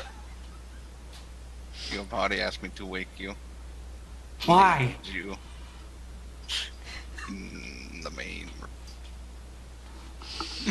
But why you? Out of all people, I walked past him.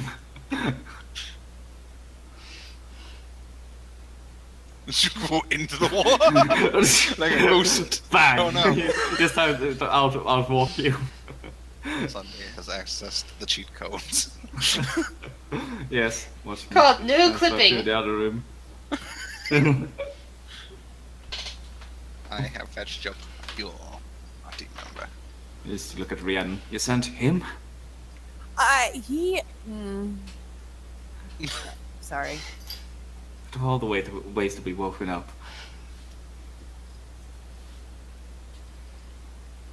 A fist to the face. Yeah, I wasn't close enough. I wave a skeletal mage hand. Got smarter this time, I see.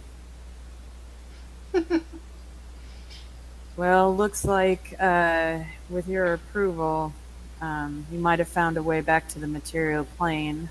We have to fetch something from a thief, but it might be our passage back home.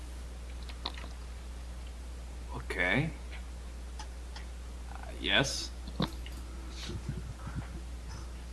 I look over at that guy and you just go, oh! Just point at him. In Elvish, she'll say, I assume this was the man you were speaking of earlier.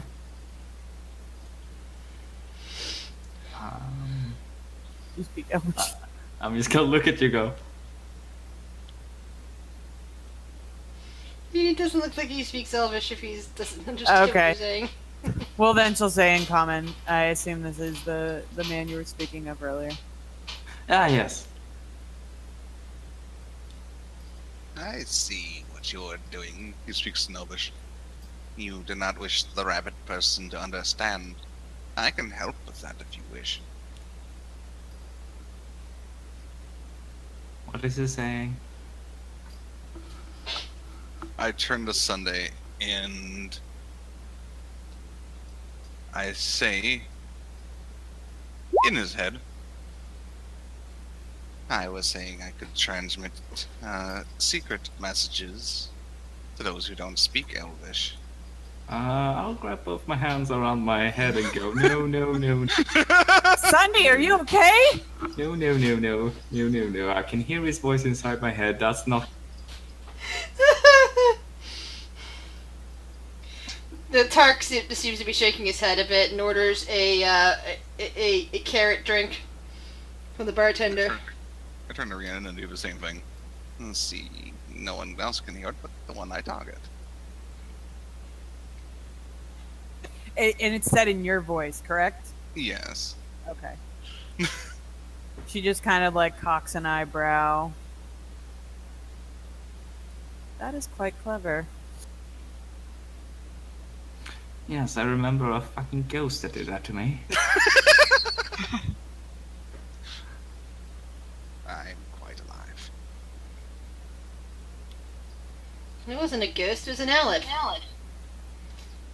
I don't know. Sunday was mad. I went mad. Yes, but do you remember the words you were spouting? Picnic, wind, fire, and galaxy? What was the last one? I don't remember. Fire, picnic, wind, cosmic. Cosmic. Yeah. Picnic was the one you shot at. Yeah.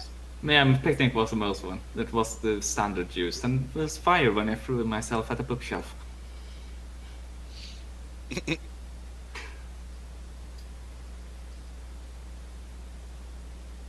I'm assuming this is out of character because otherwise Gamil will be doing something. Oh, it's semi out of character. He's just remembering the time he went crazy and is not happy about that. Well, I guess we might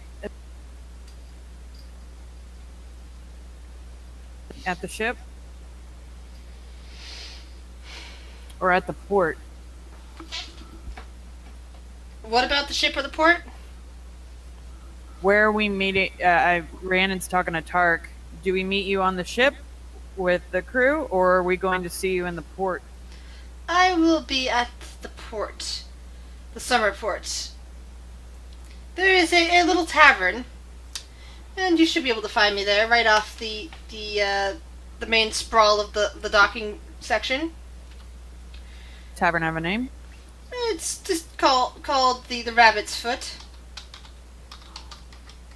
Easy to remember.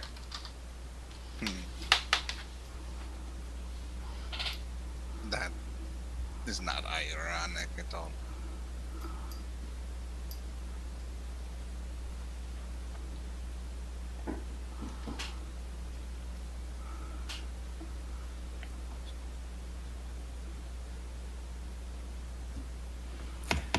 Is that one of the flasks you bought in winter, William? Yeah. What? What flask are you drinking? Is that one of the ones you found in the Fuck it, I'm drinking purple. Okay, so that's one of the ones you found oh no, that's right. That's the stuff you found here in this port. Yeah. Okay, then you should be fine. I was making sure it wasn't one of the other ones. You know what? I'm gonna order some of the red one, and I'm gonna cast purify food and drink on it, and see if that helps me drink it. The rabbit man is a bit confused that you'd want to buy something that he recognized that you were seeking to buy before. But he shrugs and pours some out for you and just says, "Well, if you die here, I will not be happy," he says, and sits out in front of you. I'll ritual cast purify food and drink on it. The Let's color see the color begins to clarify as you do that. Kind of like, clears out. Do I now have water? You think it might be, but it still smells like it might be alcoholic. Perhaps you have vodka. I'll try it. Roll a constitution check.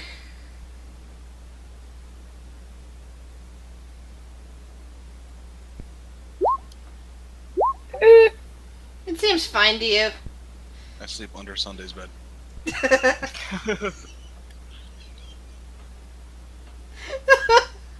Good night.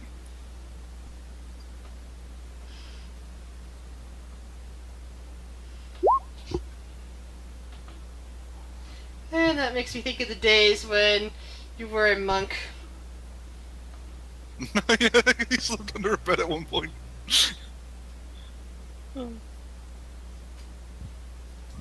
I think he rolled and took the bed with him and kind of was now underneath the bed.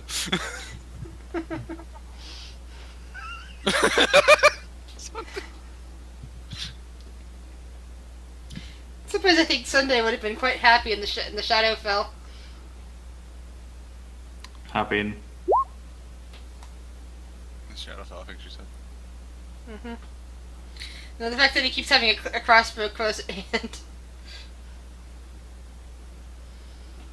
But anyway, so let's see. Varen is writing. People are sleeping, and then the day goes by. Well, the night goes by, and pretty soon it is once again day, and you guys have fully rested. Rhiannon is healed up from her upsetting pie eating experience. Excuse me. And you could hear roosters crowing.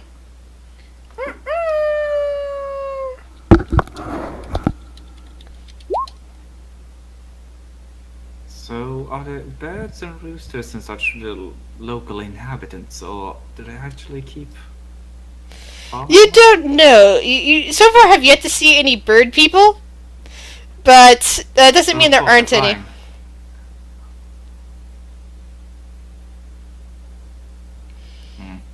I mean, you've seen bird people in the material plane before. Yes, exactly. So, of course they exist.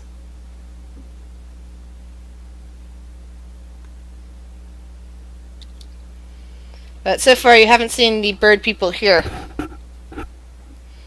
Good morning, Rhiannon. Good morning. I unload my crossbow bolt.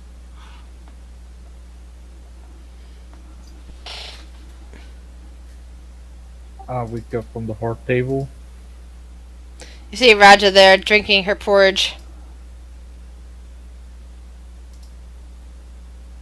You're up early.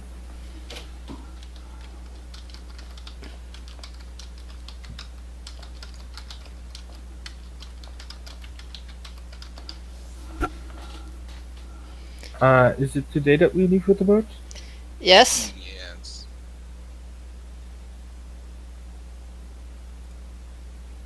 She turns around and just stares at Galamel and repeats, "You are very disturbing."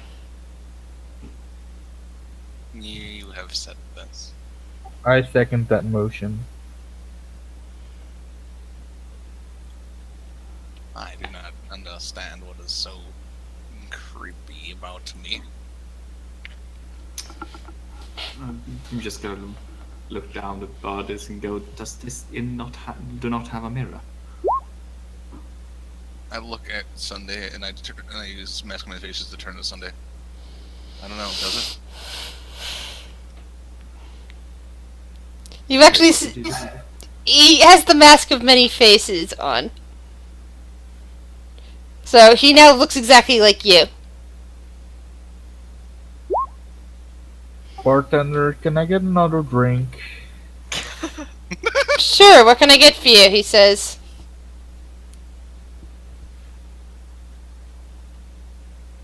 Drink. It's the best one, I guess. Were you even asleep tonight, William? Sleep, passed out. Yeah, it's all the same. But no, one is rest and one is just the body recuperating from being poisoned. He does have a point. I'll be fine. Yeah. Eh, That's what they all say.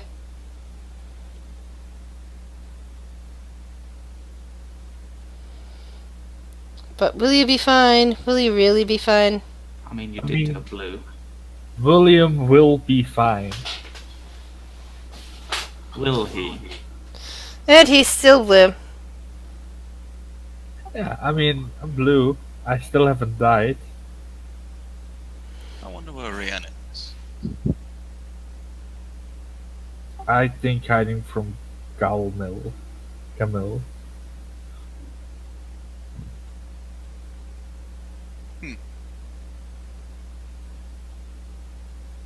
William just thinks he's seeing two at this point. Probably.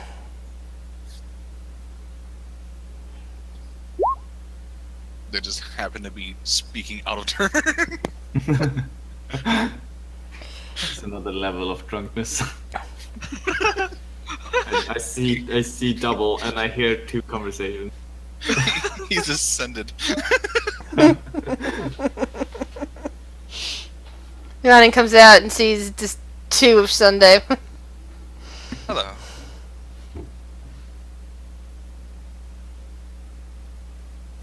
I'm gonna think at this point I got a pretty good idea what's going on, but just in case, I'm just gonna do an intelligence check to see if I do.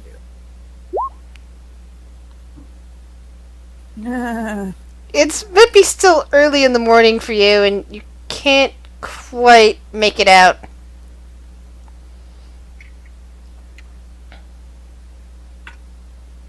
Some things need more sleep and more time to process. I'll drop it. I'll drop this guy's self. Good morning, Galmeal. Good morning, Sunday. Good morning, William. Morning. Good morning, Baron. She'll yell across to the other side of the bar. Huh? What? Oh, good morning. Morning. Good morning, Switch back to riding. sunshine. I am awake. Sorry. Should we go get acquainted with the ship people? I suppose. I noticed Sunday was looking at purchasing something on the way out, I imagine. Well, yes, but it's gonna be trouble carrying those with me until I get out of this plane, and there won't really be any use in this plane.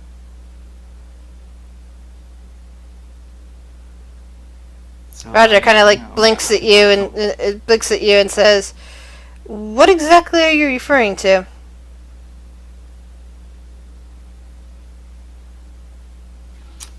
Some bolts.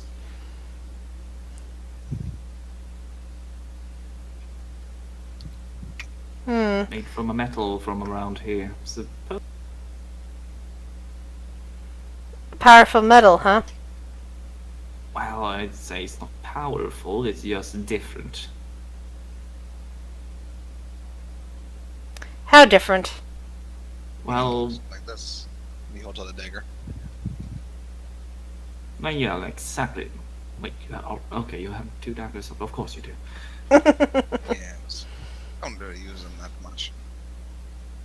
Well, basically, people from our plane are allergic to that metal, and therefore I think it would be good to have a couple of bolts with those for when I come back to them.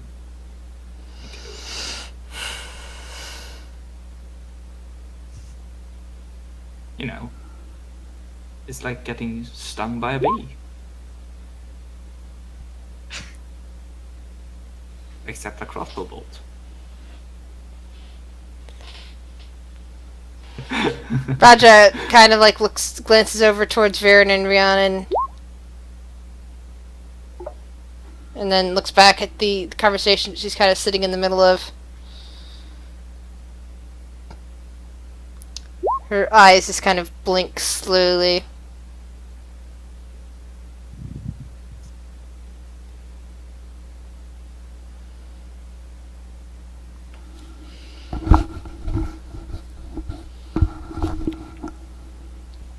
So, what is the order of business for this morning? Well, To the boat! yes, if somebody doesn't wish to purchase bolts, then I suppose the boat is the best. Well, the bolts are tied to this plane and we're not leaving.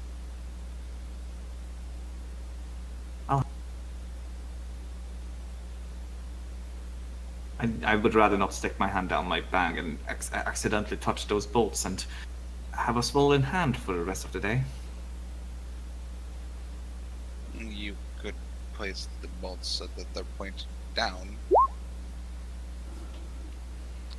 I'll take out my bag and just show how mixed everything is down there. I'm very not good at organizing my bag. I open my bag, and the first thing you see is just a wolf face. As he's smushed in there. Right, neither are you then. And everything I need to keep organized is in this book. What's that book? Oh, it is a book that I was given. And he kind of opens up, and you see it's Sylvan. Numbers and letters and shapes. Right, and you can read that. Yes. What does it say? Different spells. This one is guidance. This one is sacred flame. This one's my favorite. It's called vicious mockery. Right. Okay, so you keep a spell book then. Got it.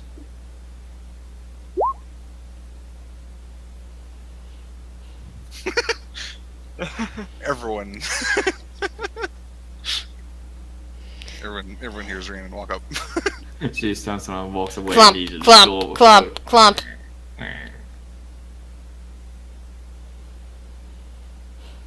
I was trying to be creepy. It did not work. Leave the Gilmo is going to pretend like he doesn't notice. Leave the creepy for the professionals.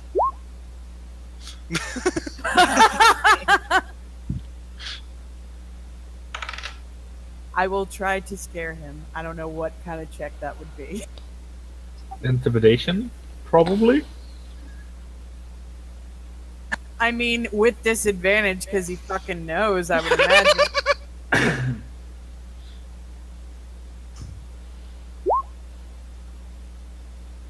Yeah, that's a no. As soon as she does it, I'm casting Mask of Many Faces, and I turn around, you see just a gaunt skull. He is trying to scare you. What would that be? See if I'm scared. I am not in. I completely backfired. He's like, ah! And then she runs out of the bar. What a party. Now, for fuck's sake, Galmil. But she tried to scare me first, so I returned the favor. So much scaring. Before we leave, I know that Sunday said that he needs bolts. While he's doing that, can I try? I'm pretty sure at this point I am running low on ink. I need to grab some ink from somebody, I'd imagine. Alright. I'm not going for bolts, by the way. Oh, my bad. Well, apparently she's got a shopping trip then. Anyone else need to go Yeah. shopping? It's literally the only thing I need. If we are going shopping, I could go get some supplies, but I don't need to. Because we don't know how long this boat trip is, right? I mean, I Right. assume. I don't think there's anything we really need, but No, that's just for RP. Like, I would imagine that I need ink at this point. But, yeah, that's a good idea. I think I would go and buy some leather strips and such. Yeah, I'm going with you. I can use some leather as well. how many, I probably need, rations, too. I would imagine if I'm gonna feed Blink Dog. Yeah, extra rations would always be useful. Yeah, so I'm after ink and rations. Yeah, and you'll find a nice general store that will sell them for you. How many rations do I have?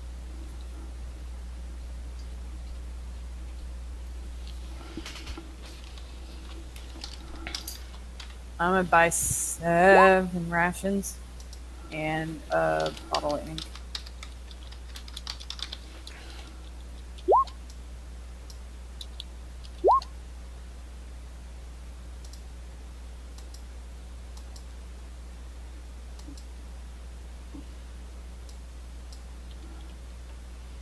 I'm just gonna get some leather straps. Probably not that expensive. Yeah, you can probably look at the book and like, get a fair price with them.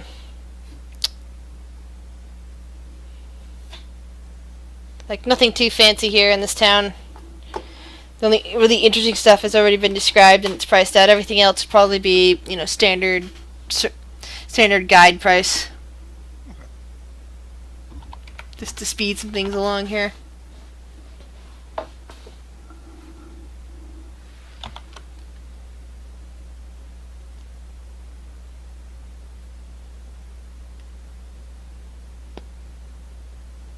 Right.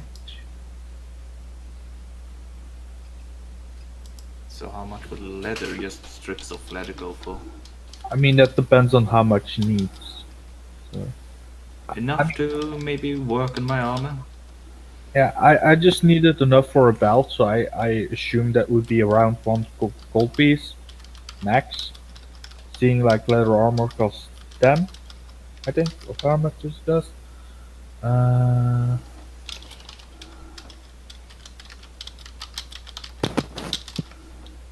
Yeah. Leather armor costs 10 gold pieces, so I would assume something a bit lower than that. How much does regular armor cost? I'm sorry, can you repeat that? Regular leather armor costs 10 gold pieces for 10 pounds of leather. Okay. So, So this sounds like you need like 1 or 2 pounds of leather. yeah. So you could assume, like, I would say 1 gold, seeing there would also be the cost of making it involved, so it'd probably be something like 3 gold for making it and 7 for the resources. Yeah. I guess it would go about something for now. I will buy leather for 3 golden. Stuff that I can use to repair or improve my armor a bit. If need be.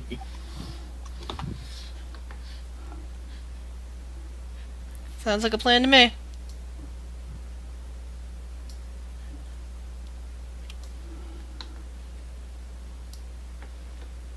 I hate when my mouse has a difficulty dragging anything. I'm trying to drag and drop and rearrange something on another page here, and it's giving me hell.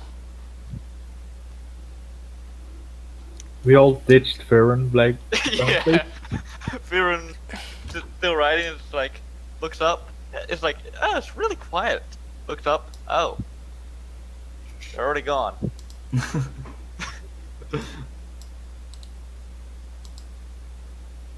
And I guess Viren would then make his way to the ship. Like, all right. Did I just get left behind? Yeah.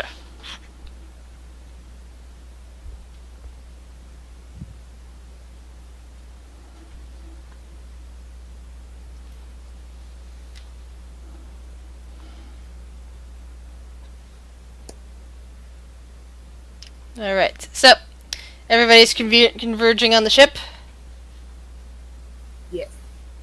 Alright, give me 1 second to rearrange this playing field. I hate it when I love my cat. I love it when she sleeps on my desk. I hate it when she decides that my mouse pad is the most comfortable thing to lay on.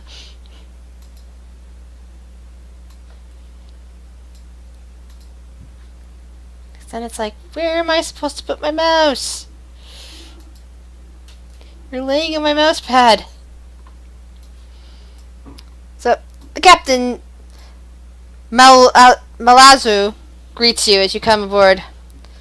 Says, welcome. Glad to have you. Greetings. He's gonna look over at Galmil. Who the fuck is this guy? Alright.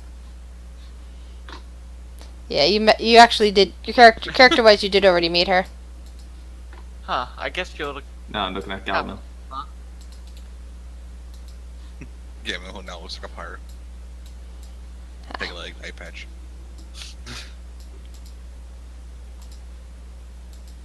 So you don't see quite as many of the pigs as you had before. It looks like a bunch of them, after disembarking from the ship, decided they were going to stay in town.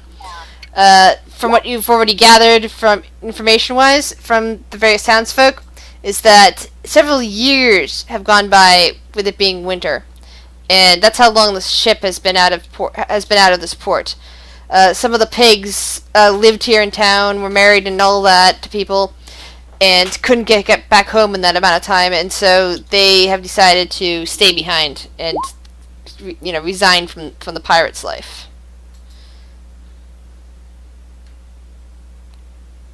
Oh God. No, actually, Galmil, that one happens to live in town now. However, the one whose arm John broke is on board. Their arm in a sling. Yeah, I just blatantly ignore him and starts climbing up to the crow's nest. And I'm gonna take a nap there. The captain just kind of looks at that and shakes her head, and then gathers you guys all around her, ignoring William since he's rudely gone away, and says, "Well, welcome to my ship. As you might understand, we are a pirate ship, but more specifically, We are a privateer for the summer court. We are we have a writ that says that we have to have free reign taking down any ship of the of Winters. And we're allowed to. We also do take some piracy of anything that flies the neutral colors, but we do not touch anybody who's the member of summer court or doing on summer business. Do you understand this? Yes. Well then, I guess you're the captain of this ship. Yes. She Well, kind of gives pleasure to meet you. Galamil a few strange looks. What?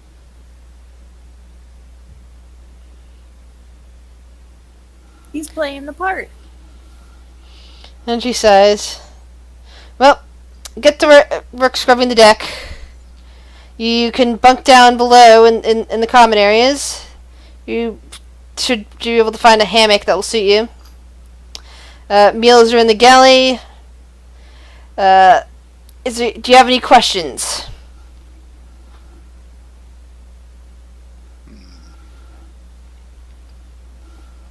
No, I do not think so. Well, we are heading off towards Port Mardor. We should be there in about 10 days unless we get blown off course. She kind of picks up an instrument in her hand.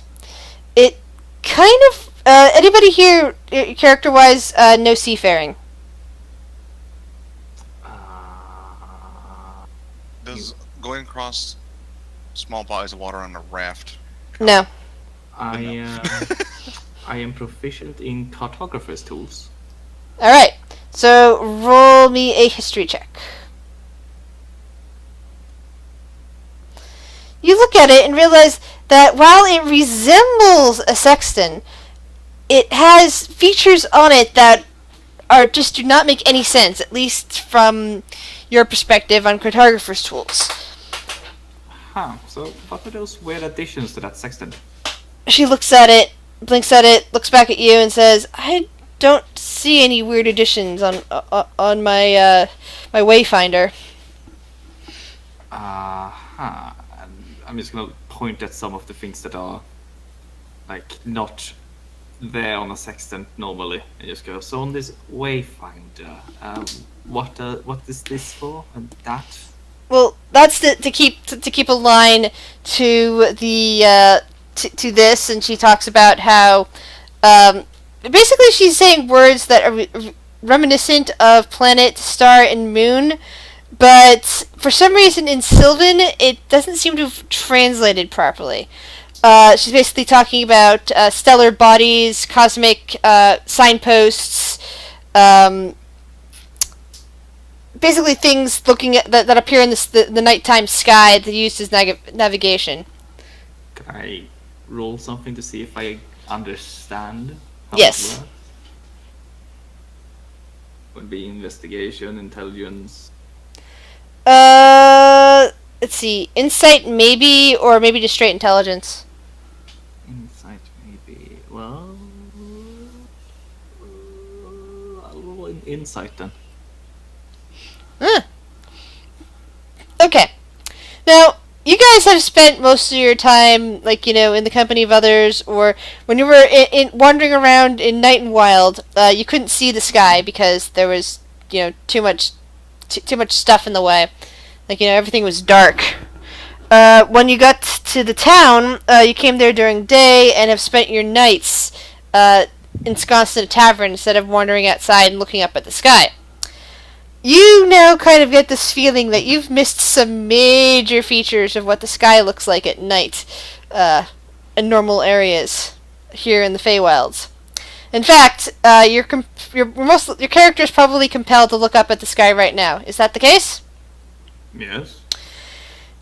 From your perspective, it would be noon time based on the position of the sun, because the sun seems to be right overhead. However, the sun isn't exactly like the sun that you're used to. It's almost as if someone's dialing up okay, your character probably wouldn't have any experience at this, but out of character, you know those lights that you do a twisting thing on, and they go up and down in intensity, a rheostat. Yes. Yes. The sun is kind of like that, where it's still at a low rheostat. Your character probably wouldn't be familiar with that. That's slowly being turned up. So And it's not- directly overhead. It's not rising, it's simply increasing in intensity. Exactly. Ah. This kind of like pushes away the normal ways that you would navigate on back in the material plane. Do you have another one of these wayfinders? No, but you might be able to buy one at the Port Mardor. Huh. Could be useful to keeping my way around this plane. Yeah. Viren and both Viren and Galmel would be familiar with these phenomenons. In fact, you would recognize from what she's talking about, looking up at the sky at night, that the stars are kind of aligned differently. There are other lights and features, kind of like a moon of sorts, and that the way that they change isn't based on seasons. It's kind of like they're always in different positions based on the year, time of year, basically. That you can tell the time of year because there's no seasonal difference in time of year in most places in the Feywild, at least the place that you've ever been to. There's like rumors about places in the places in the Feywild where that's not the case, but you have yet to have visited. That apparently, based on what you're looking up at the sky, based on those signposts that they call them, not simply stars but signposts. That's the navigational standard because they're always in certain positions based on, in the sky. And if you head that in a certain way at certain times of year, as long as you know what time of year it is, you can get to one place or another. And because it's the Feywild's, places change position based on time of year. And they're not always in the same spot. So it's not like, how like in the material plane, if you started walking in one direction, eventually you would always wind up back where you started. Mm-hmm. And anytime you started in one direction, as long as you start in the same spot, if you go in the one direction or another, you're always going to end up in the same place each time you go that one direction. That is not the case in the Feywilds. You can start in one place, and depending on what time of year it is, depending on what's going on, you might end up somewhere else entirely. And this is something that both Viren and Galmil are very aware of, because you've been here long enough. Galmil lives here, so he's aware of this. The rest of you, the rest of you are just starting to. Yes, the rest of you are just starting to get an understanding of this. So different now than it was before. Yes. And she kind of looks at her wayfinder and kind of looks at you and says, "Well, how do you find your way across the bodies of water in the material plane? The material plane does have water, yes? I've heard that." Yes. We have oceans. We have. I'll basically put my hand over everything that the wayfinder, that like everything but this we use. All right. Like we go after the sun and the stars, and basically. You could navigate by the sun on your plane? Yes, well, Fascinating. It goes down. Down? Yeah, Huh. it disappears. I've heard of places in the Feywilds where that's the case, but I've never been there. The sun here just brightens or darkens, depending, and of course you can't see it all if you're in an area completely ruled by night, and it never goes away, which is difficult as well in places that only like day. You can't. It's really difficult to find any way around if it's permanently daylight. Well, we are on a globe that rotates. She just kind of like looks a little stunned for a moment. And it travels around. Fascinating. Your place sounds insane, she says at last. Well, now you know how we feel. Fair enough. think I will like it. Some of the It might be able to freak you out, Galmo. just the idea of Galamil freaking out is funny. But she shakes her head and just kind of like mumbles something and lets out a long sigh and then says, "All right, well, I imagine none of you will be helpful in navigation if anything happens. My first mate is in charge of something that happens with me if I get ill or injured or otherwise incapacitated. And of course when I need to sleep. So, come on board. You may you'll be able to stow your stuff down below.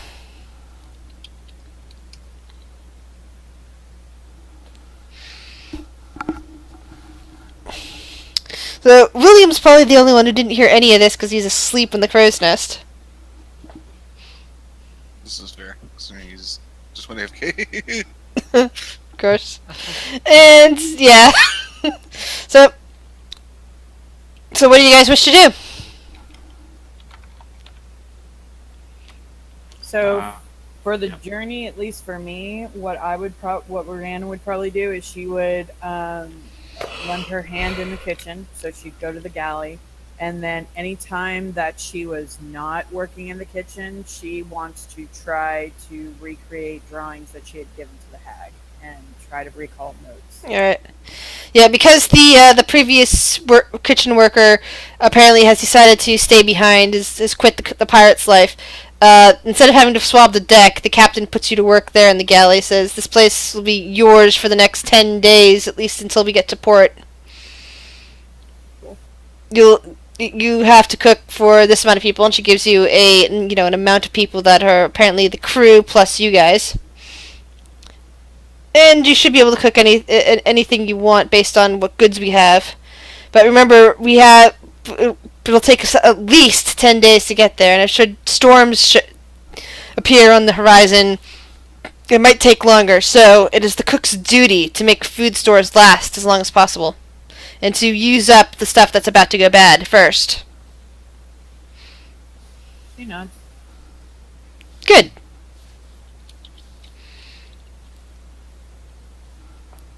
So she heads back out and leaves you to it in the galley. You find that there's a small sleeping compartment there in the galley. You can just sleep there. She'll make a little bed for the blink dog. Let the blink dog sleep at the foot of the bed while she's in the galley cooking. Well, the kind of like the bed is this little hammock that's strung up behind the galley space, or maybe a little bit on a packing crate somewhere. But it's it's not really away from the galley. It's kind of in the back of the galley. So the blink dog is just kind of watching you cook.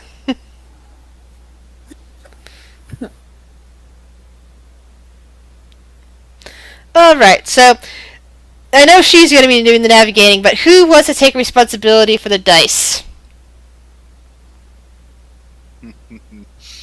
No.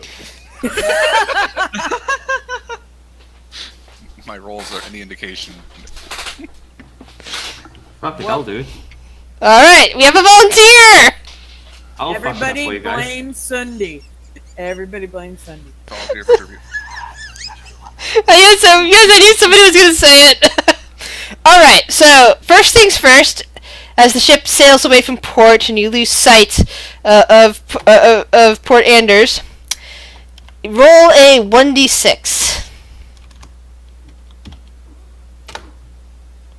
The skies are sunny and clear. Roll a 1d100.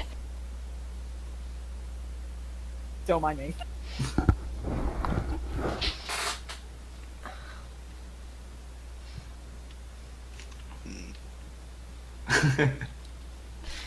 Redacted for...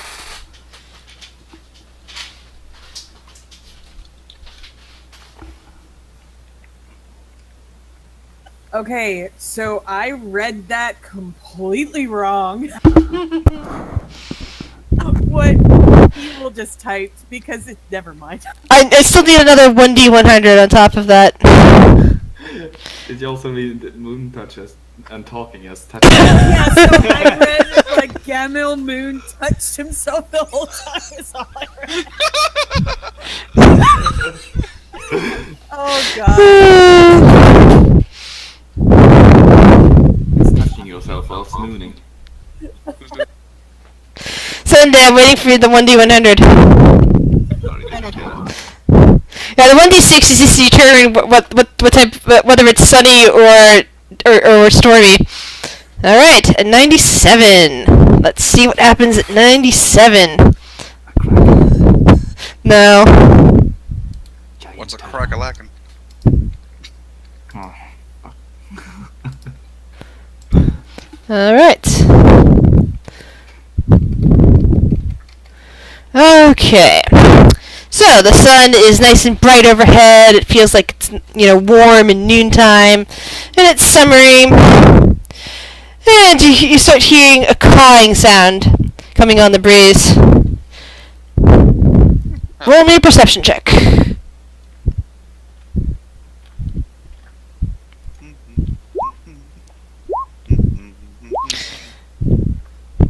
Galmil and William. William, you kind of blink your eyes open, and you immediately see the seagulls kind of circling above your head. Galmil, you also see circling birds. They're just kind of circling up above the crow's nest.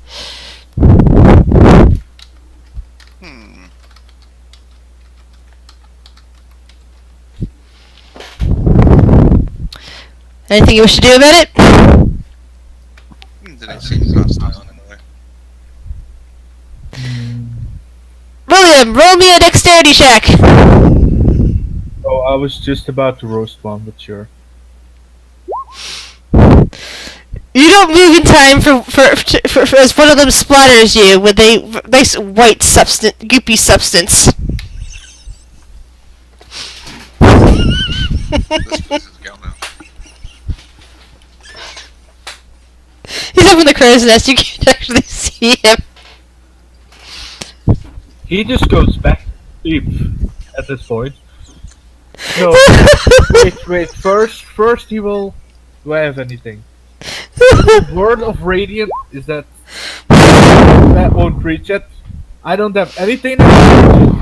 Fuck this bird.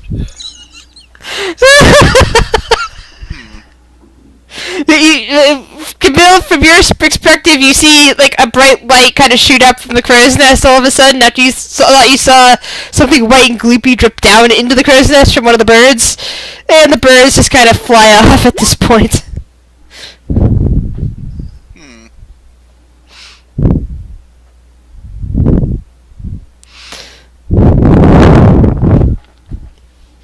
So, William, do you do anything to clean yourself off?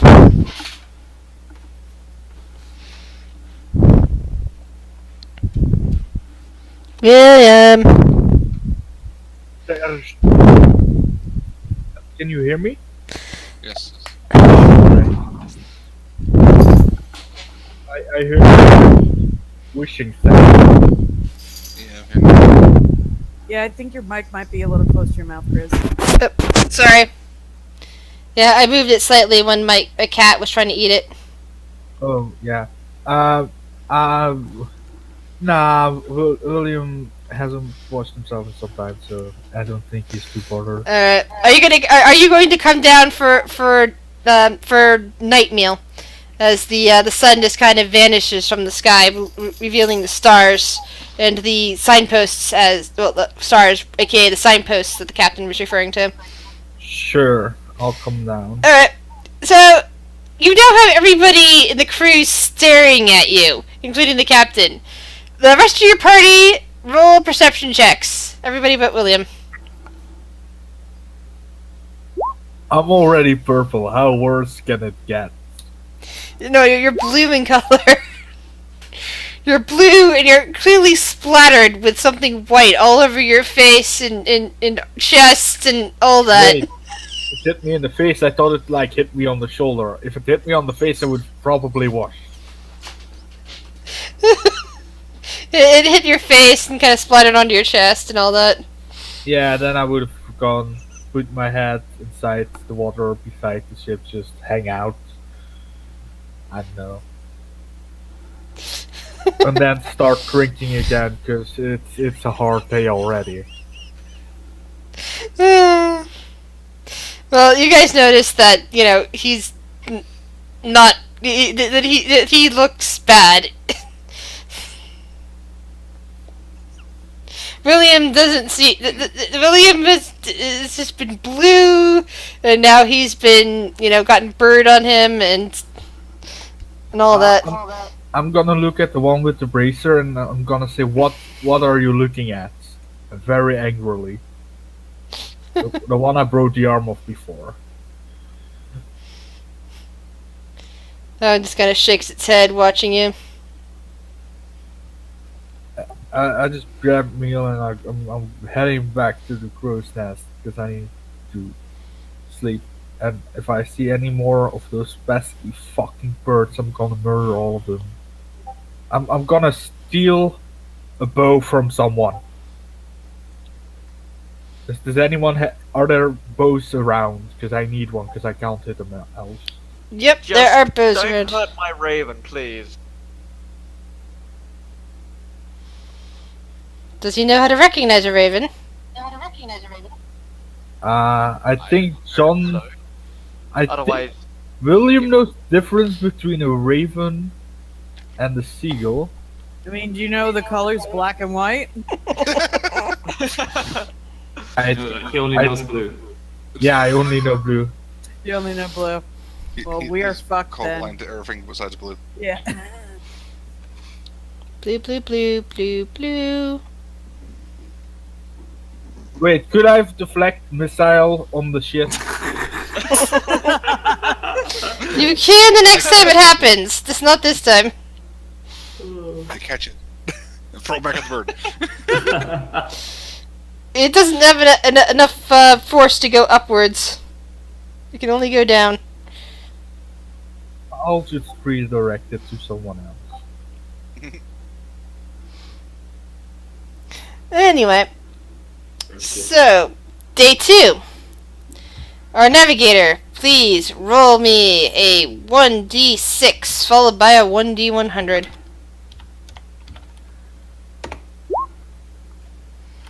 The sky is still nice and clear.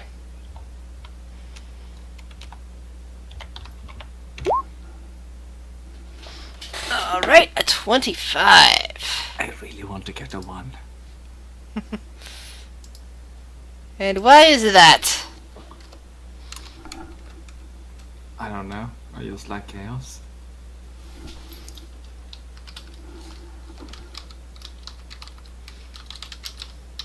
So, as you start, as your day gets to like the height of morning, you guys have like eaten your morning rations, probably cleaned yourselves off a bit. You begin to hear what sounds like music drifting on the air.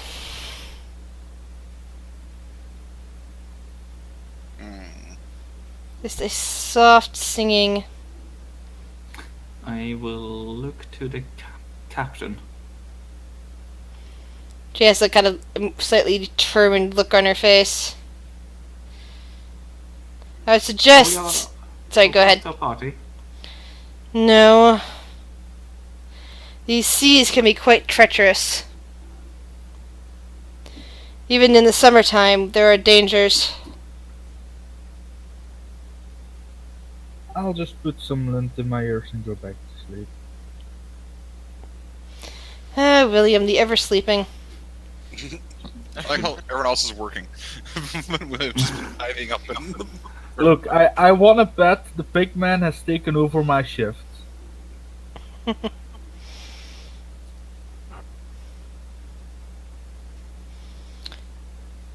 we get ready for battle or...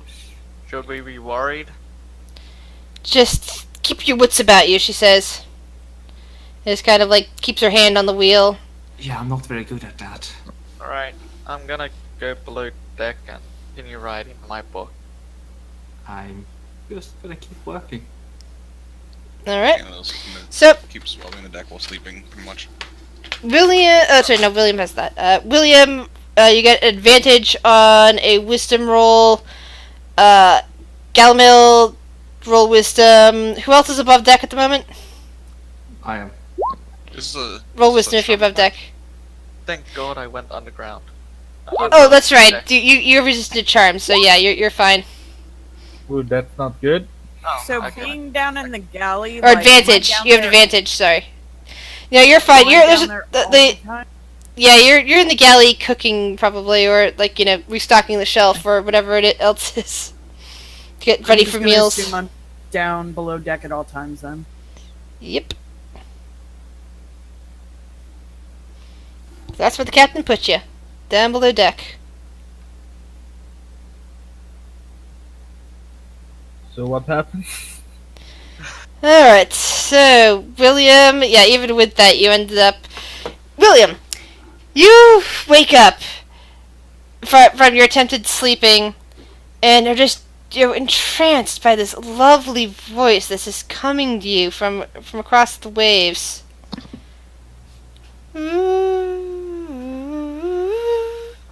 Something that I can't do.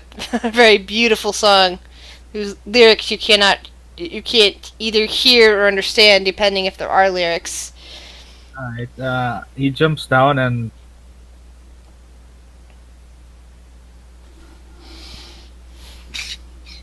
Snap. yep. Oh, that's right. You're jumping down without caution, are you? Oh, no, you're a monk. Do you Yeah, have that doesn't. Nope, not yet. Oh, that's that right. You're a level 4 monk. Ooh. Yeah, no, I'm level 3. I took a level in cleric and I don't have featherfall, which probably wouldn't have even worked anyway. Smack. 6 damage. Whoa. You're kind of like, you land, you kind of sprain an ankle, maybe tear something, it hurts. Superhero landing.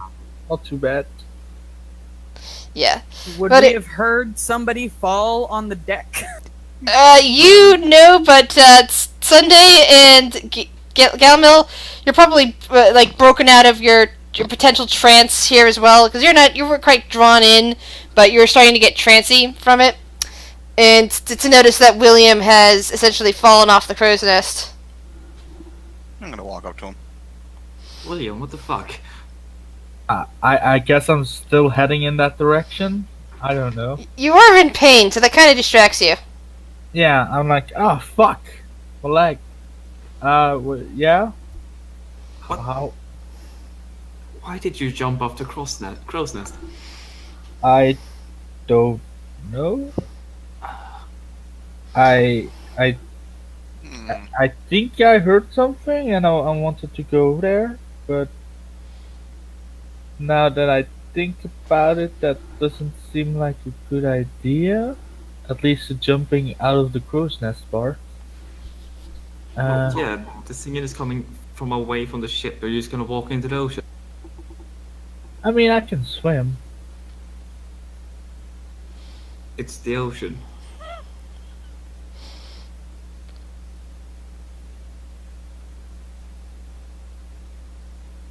Hmm. It appears the music tries to draw you closer. I mean, it was a quite catchy tune. I can sing better than that. Please don't. I'm gonna go back up to the crow's nest before he starts singing. Roll me an athletics check at disadvantage to try to climb the crow's nest again.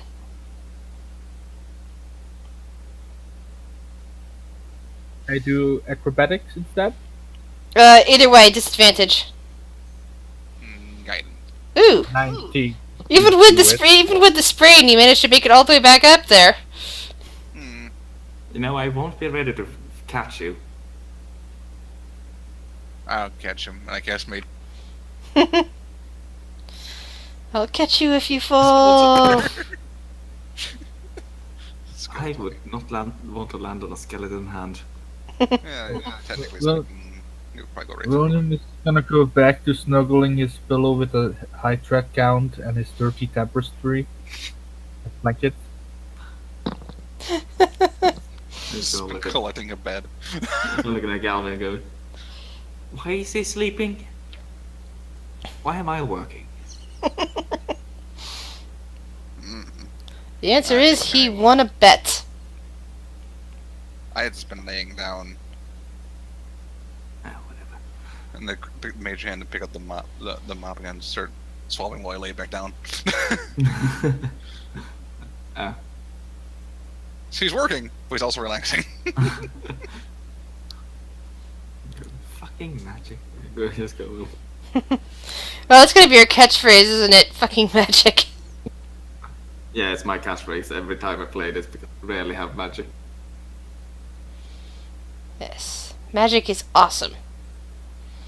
And those who don't have magic, well, they know the pain. I have a stick. I have a whip. I have an axe! I have a jar of dirt. Oh boy.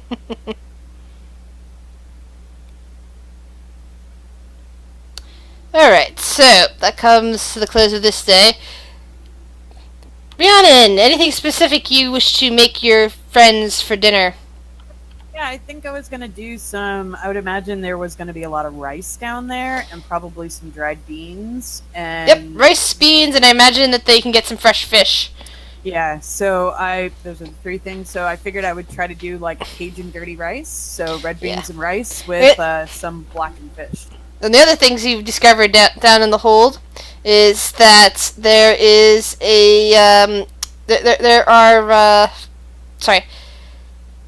there are 3 chickens also off to the side in your galley. Alive? Yep, alive chickens. Nice. They're laying eggs for you, and they'll eat any weevils that get into your food stock. Perfect. You can just take the weevils out, or keep them if they, need extra protein, or take the weevils out and feed them to the chickens.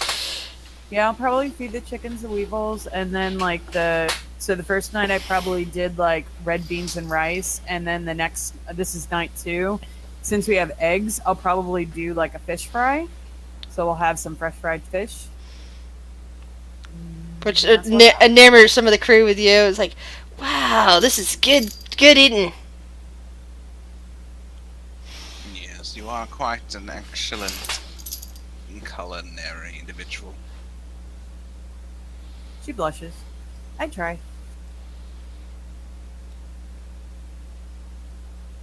But yeah, I figured I would do that the first 2 days, and then I want to try to. I don't know if I need to make a roll for it, but I want to try to, I guess, recall some of the stuff that I lost. Oh, you can make a history, and a straight intelligence check would help with that. Okay.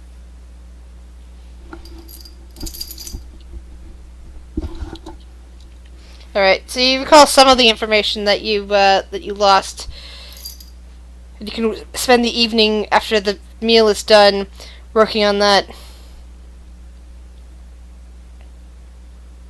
About the Pegasus.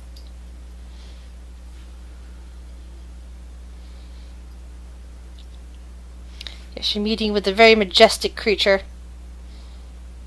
that happened to be flying around out near Waterdeep for some reason.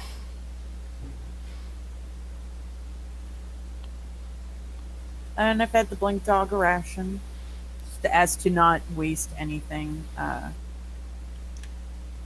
You have made the blink dog happy. The blink dog is just nuzzling at your hand. I would imagine he tries to chase a chicken here and there, try to. Well, the chickens are in a big cage, to keep them safe from other things, to keep them from having to wander around.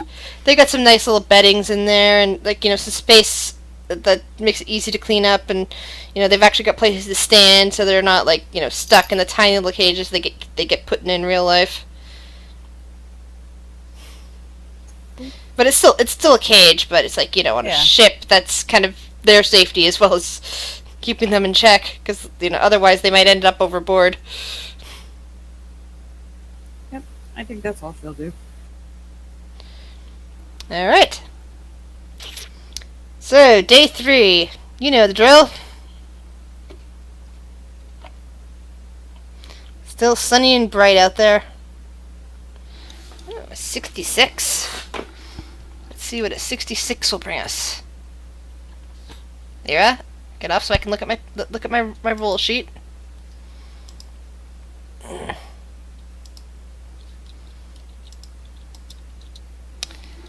Oops.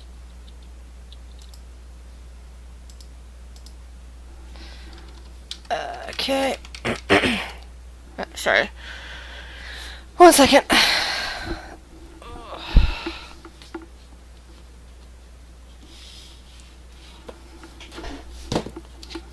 Lyra, don't sit there.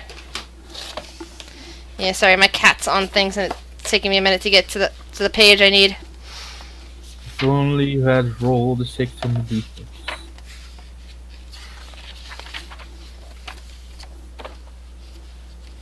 Anyway, it smells good. So, as you sail through, you see, okay, who's actually on point looking over the side instead of just working or, sleeping up in the crow's nest? I mean, I'm semi-awake sometimes.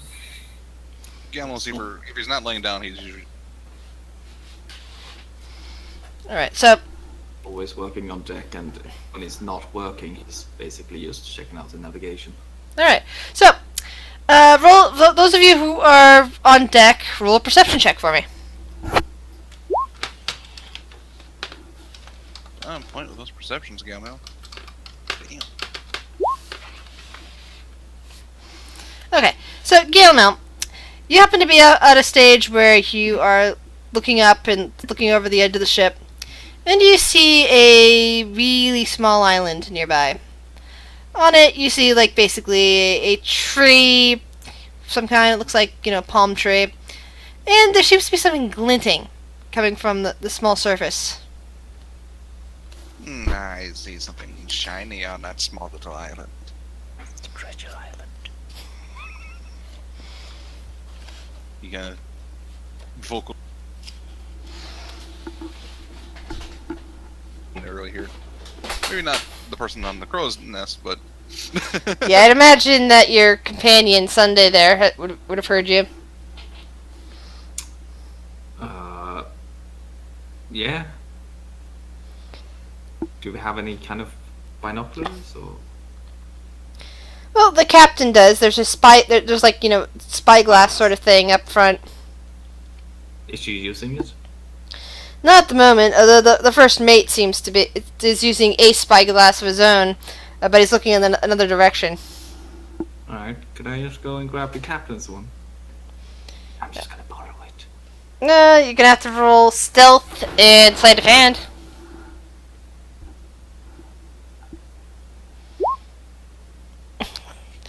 So she turns around she turns around as soon as you get close enough to her, and says, "Don't you have duties?"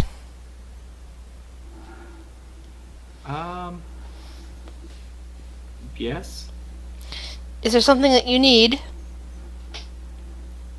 What's that on that island over there? Is that island mapped? An island? Where? Point where Galmil pointed it out. Yeah, it's a little ways off. She pulls her spyglass from her side and kind of looks over and thinks for a minute. There's a lot of little tiny dots of land here and there. Well, Galmil over there, he saw something glimmering on it. Probably the sand. I mean, sand is very reflective. There was something in the sand that glinted. How certain are you of it? As certain as I am never alone. Are you a strong rower? I can be, I suppose. Not very physically. Well, if you wish to take one of the rowboats and check it out, we should still be close enough for you to make it back to the ship for a couple of hours now. Alright, I guess me and Sunday will go on a special trip together. I am starting to with you now. Does anyone else in the party wish to go with them? That includes Rhiannon. She can take a break from the galley if she has something simmering to go with him, and have somebody else keep an eye on it. If I know about it, sure, but I don't know if they're gonna come get the drunk guy all the way upstairs. Baron would offer to go as well. All right, so Viren, Rhiannon, Galville, and is Sunday going or not? I'm going. All right. So everybody but William is going. So if something goes wrong here, William is on his own. Yeah. TPK and William was asleep. Yeah. Look, it's not my fault. Hey, for all you guys know, you guys get off the ship and we get attacked by a kraken. Alright? Oh, and we're stuck with Bro. I've got Never a spell split the to party. run away from. If I need to run, I've got the spell for it, so I'm fine. You've got the spell of run away from Kraken? Yes, Well, no, but specifically says so. in Yeah, generally speaking, in any other situation, like if there's something evil on that island, I can run away from it easily. To where? It's a small island that you're looking I at. can easily swim. Okay. I can alter self, you know. Alright. Makes sense. Okay. So, whoever's rowing, give me a strength check. Alright, so it takes almost an hour to get to that small bit of land after you basically put together a few provisions just in case something happens. Rhiannon's going with you and all that. She's got her blink dog. And apparently William has been left behind. I'm just Eh, gonna we'll be fine. halfway there. I'm just gonna go. Did we just take the blink dog instead of? No, I probably would have left the blink dog in the galley. Okay, then the blink dog is Yeah. stayed behind on the galley. Got it. We do have my raven though. That must count for something. So I'm just throwing away, looking at the crow's nest, and I'm like, oh right, William. He was probably asleep anyway. Shouldn't wake him up. I was supposed to let you beat a Sunday. Just staring out your rose. So the four of you get onto a very small island. The four of you kind of like, sort of can get on there. It's kind of like, let's see here, draw shape. No, I don't want to draw shape. Freehand. There we go. It's kind of about yay big, Wow. and there is a palm tree on it. Oops. Yeah. The island is a mimic. Yes. Have fun, guys. Don't give the GM ideas unless you want to die. Here's one. The island is the back of a giant turtle. Look, I'm not there, so I'm not gonna die, so I can give as much ideas as I want to. Now this token here is unfortunate. More than I wanted to do on that one, but it's the I couldn't find one that listed itself as a palm trees, but I did see a picture of multiple little trees here, so we're just gonna pretend that's the tree. So you get onto this island, and you see in the middle of it a treasure chest. I immediately step away from the treasure chest. Who here is good at seeing if things are kosher?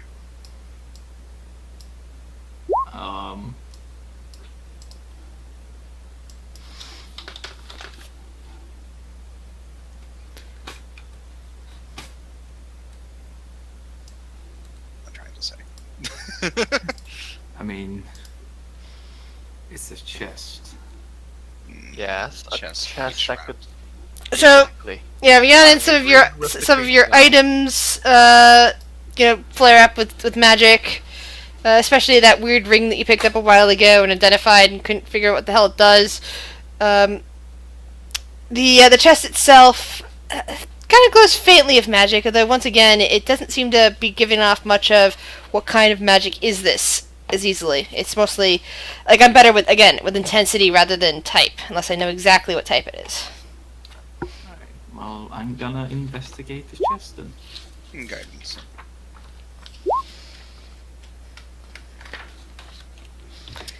Investigate. That's a 20. All right.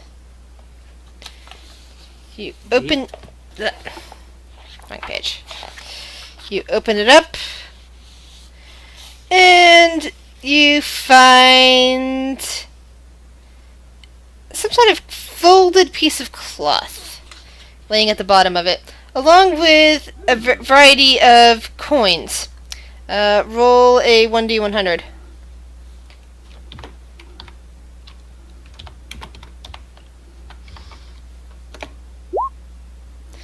You find about 30 gold coins and associated currencies. About half are summer and half kind of like are these kind of really whitish coins, which you think might be winter currency. I'll go for the fabric down at the bottom and just lift it up. Oh, It seems to be some kind of cloak. As it pulls out, and this is the source of the magic. Rhiannon, has some kind of yeah. It definitely has some magic on there. Let's see, what kind of magic is it? well, Yeah, identify. Hold on, I keep missing the page that I'm looking for. you're doing this as a ritual, are you, Rhiannon? Yeah. Yeah, so we're here for a little bit. I'm not spending spell slots. Yeah, so we're taking our time here. Yeah, so like 20 minutes right there. Just checking out the cloak, holding it up in front of the Just letting Rhiannon look at it. yeah, staring at it. Yeah, basically, she's just been staring at this one spot for like 20 minutes, and now. Like a red tape in front Okay. Yeah. of Toro. So, I'm trying to think of what roll to make to determine which one this is.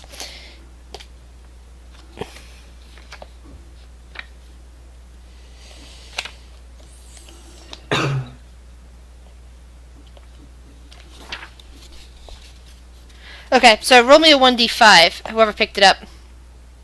Okay. I thought Rhiannon would roll. Oh. I'll do it. Yes. Alright. You have discovered a cloak of billowing. Oh my I god, wanna- yes. What was it? I Please didn't hear. let me have it. Billowing. I want the click of billowing, please. Billowing. Sorry, my English is... While wearing this cloak, you can use it as a bonus action to make it billow dramatically. You've seen the pictures of superheroes with capes, right?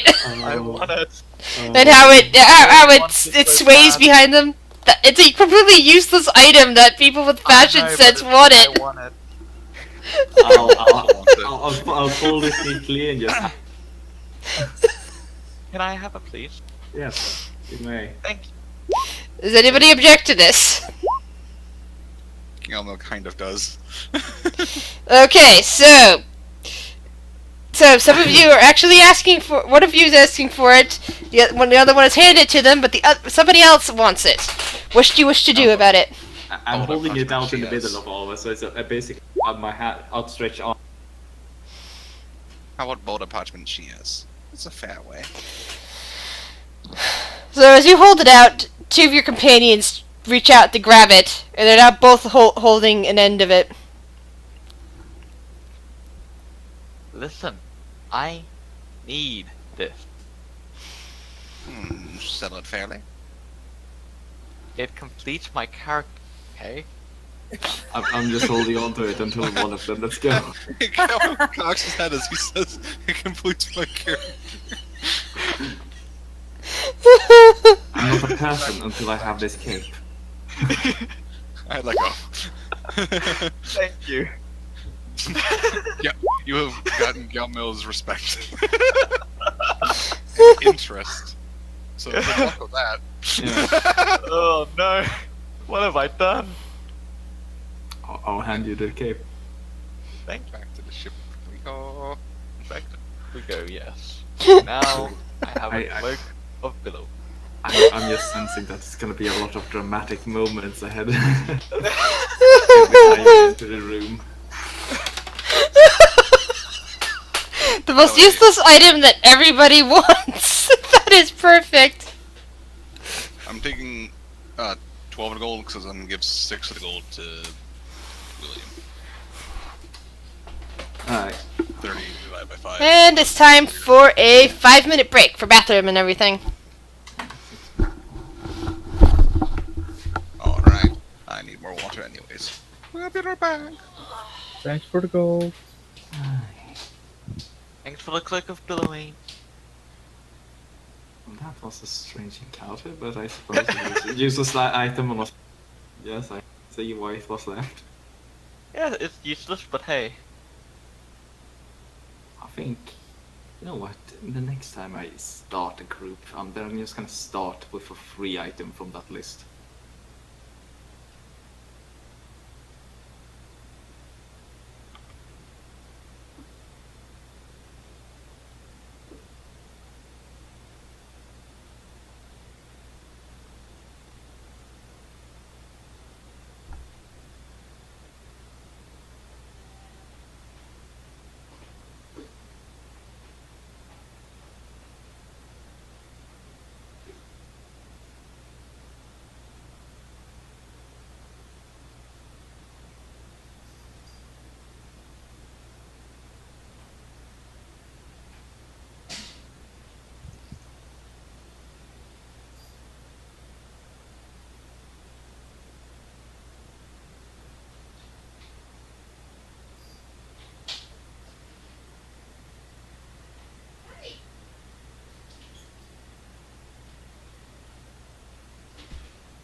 And I'm back. Welcome back. Yes. So the Cloak of Billowing. Sounds like a lovely little item. Yeah. I'm gonna have next group, my start. Everyone will start with a chosen item of that list. I'm back. Welcome back. Yeah, I'm perfectly fine with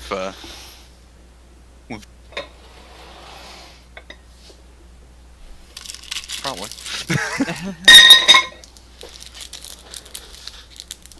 He's a trickster after all.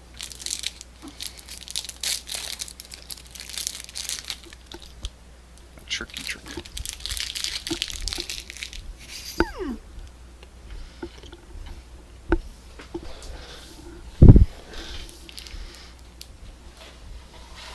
I use my disguise self and give myself a billowing cloak.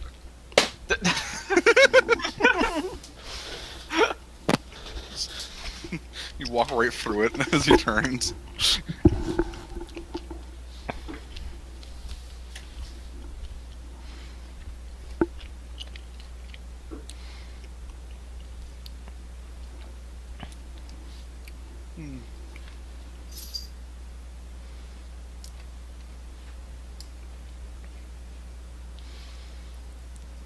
Is everyone back yet? Duck. Still here. I think William and Yeah, Rhiannon. Yeah, William's not here yet. Oh, now you're on that table, right near the fish. Oh, that's right. Yeah. Oh no, that's right. I had it last weekend too. I got a beta.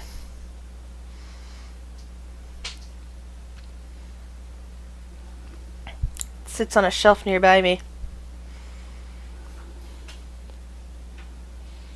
So it looks like we're just waiting for William.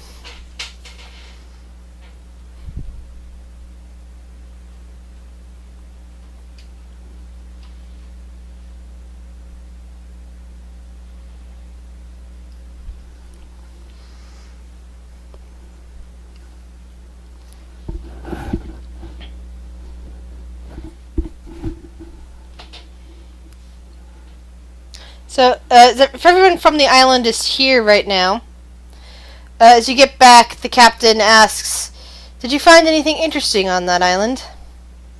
As the captain asks that, I make my cape billow.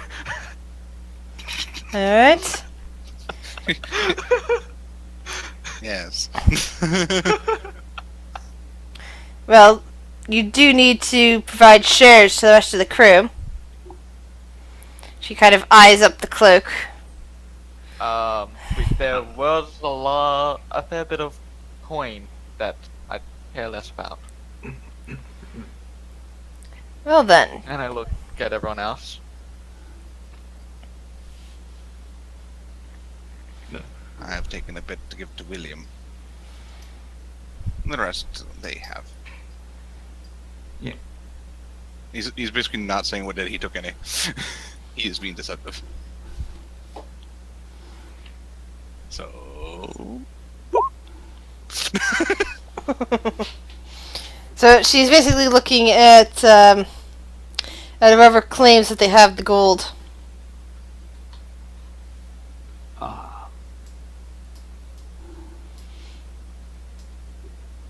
That was Windsor. Where is there?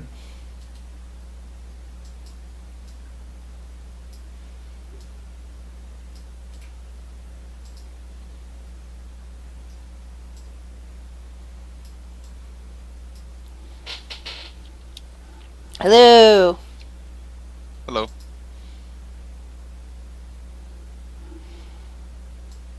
Van. Hello, what? The captain is waiting for the money that you collected on the island. Yeah, I'm looking at the other people, so I didn't pay attention to the money. The last thing I care about is money from this dimension. I'll pick out and give the 6 gold I picked up.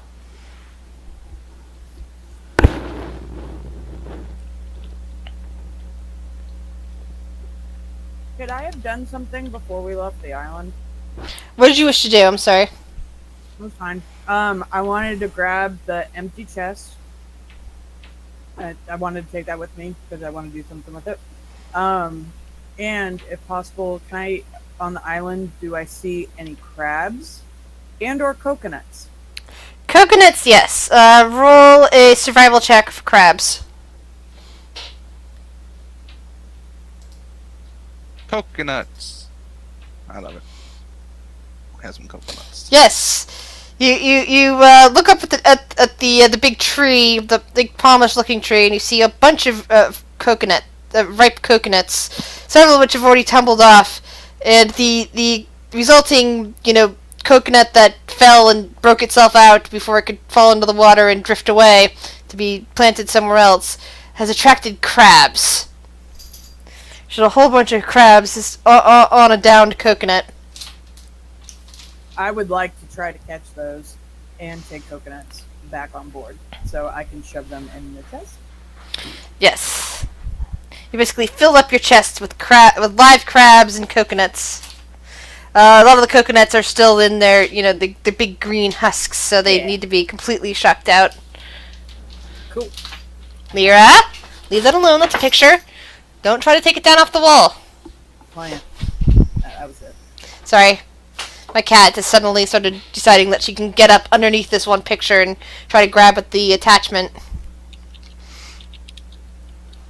So, crabs and coconuts. Woo! So, yeah. So, basically, the captain is quite pleased with what you brought back, Rhiannon. I have a plan for this. It will be delicious. Fresh food.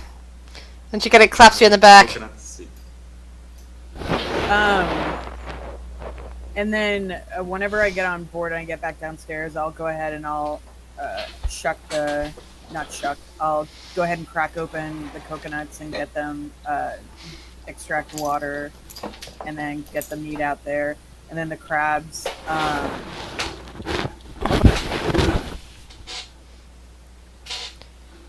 alive. Sorry, it cut off when you said get the crabs after the coconut part. Oh, I'll put them in the bottom of the barrel with I assume there's like a barrel of fish or something in the area. There's like a barrel, yeah, that's right, because you're on the water, you don't need salted fish, but you've got other salted meats, but not ones you don't necessarily identify because, pigs pigs and goats are people, so it's not like you have pig and goat meat fermented in there. But you do have, the live chickens and apparently these crabs.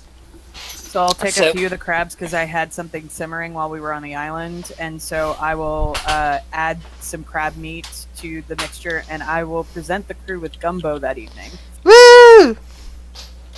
The crew, the estimation from the crew, they love you. You're actually getting a few marriage proposals at this point from people who have never seen humans before.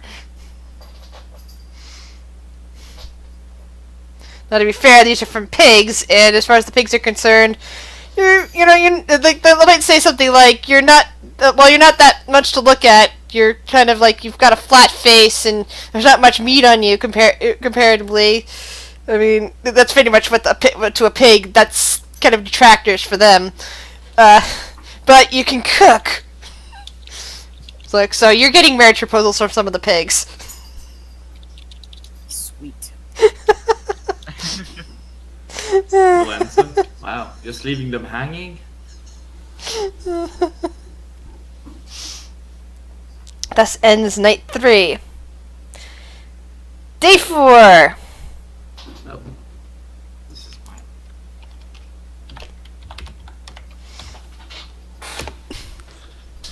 Still bright and sunny outside. And 53. The sea is quiet. Too quiet. Yes, indeed. I look over the ship and inspect the water. Just when you thought it was safe to go back into the water. It's safe. It's only water. A kraken appears and we all die. Don't worry. It's Ooh, Yadin's making a shrimp trap.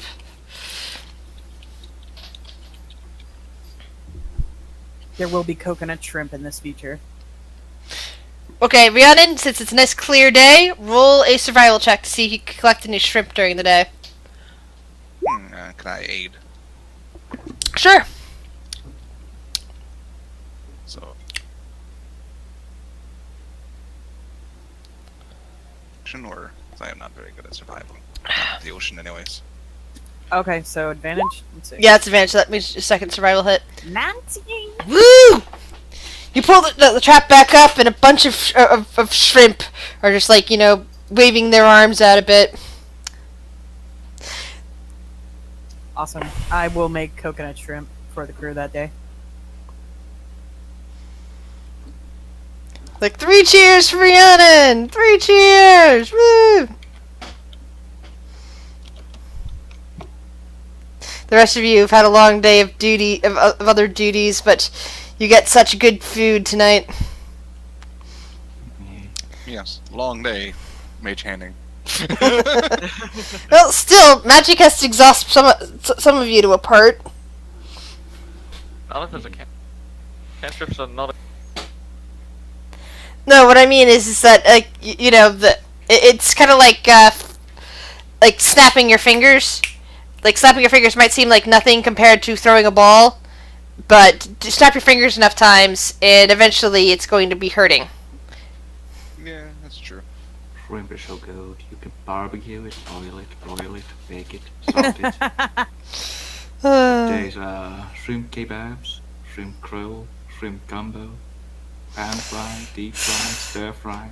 As much as I liked Forrest Gump, I thought Pulp Fiction was a better movie. It should have won the Oscar that year.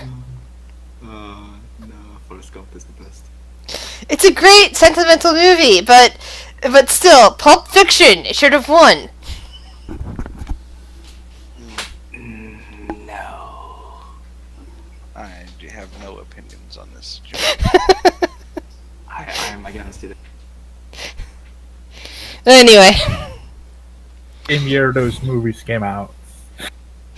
yeah, 94. I was 13 going on 14 that year. Movies are older than I am. Yeah. There's a lot of movies I like that are older than me. I mean, the first Star Wars movie is older than me. The second Star Wars movie is also a bit older than me. My mom was pregnant with me at the time it came out. But, speaking of which, in 2 weeks we won't have a session because it's my birthday. That's what happened. Yeah. Unless you want to do a morning session, I'm all for that, but I think some of you have other commitments you have going on. Possibly sleep. Yeah. I have a commitment next week. I Yeah. won't be here. Yeah, the week after it's me. So next week we're having a session, and it'll be Shuttle's turn to not be here, and then it'll be mine not being here since I'm the GM. And we can't have a game. But okay. So it is so there's a wonderful shrimp with coconut that night, and she even has some leftover shrimp. More than everyone can eat that she's capable of, dealing with or feeding to the blink dog or having for breakfast, that sort of thing. So, another day goes by. It is day 5. You're halfway through the journey, if all is well. Roll that dice. Still a bright, sunshiny day.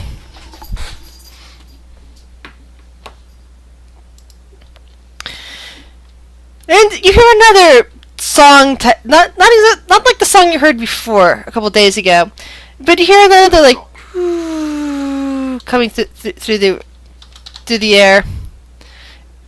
Roll perception check to look over the edge to see what might be making that noise. Sunday.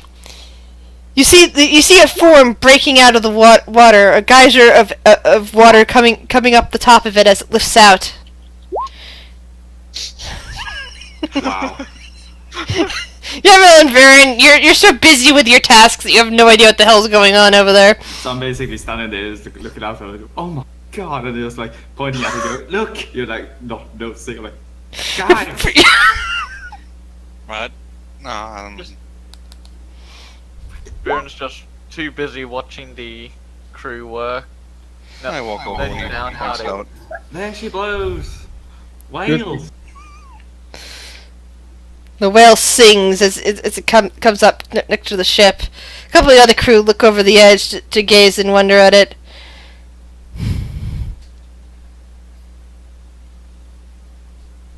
Does, well, I don't really know what I know about whales, but... History check. You do read. You do read, so... Yeah. I just want to see if it's a normal, quotation mark, whale.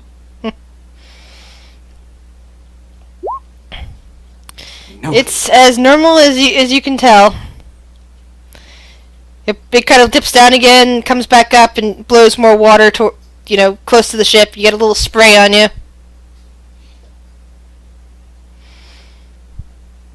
What do you do?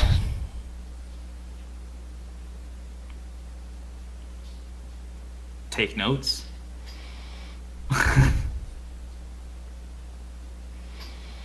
Alrighty. You start writing down what you see in front of you.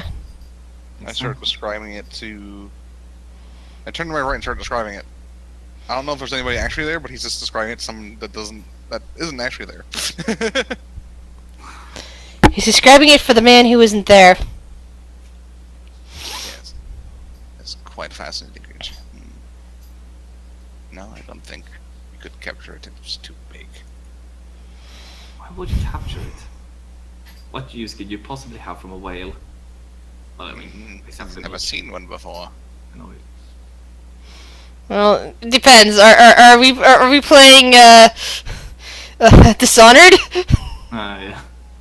Whale oil. He motions to his right. He hasn't seen one before. Who? No one.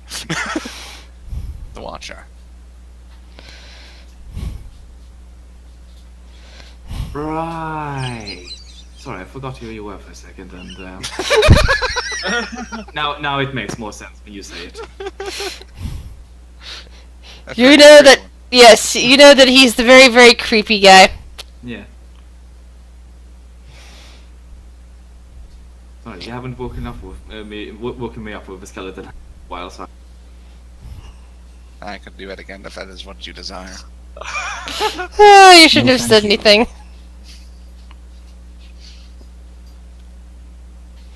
Silly, silly man. Don't you know better? No, apparently not. Perhaps another way to wake you up then. He just turns around with a grin. I could just throw myself off and take the chance with the whale. But would the whale actually help you?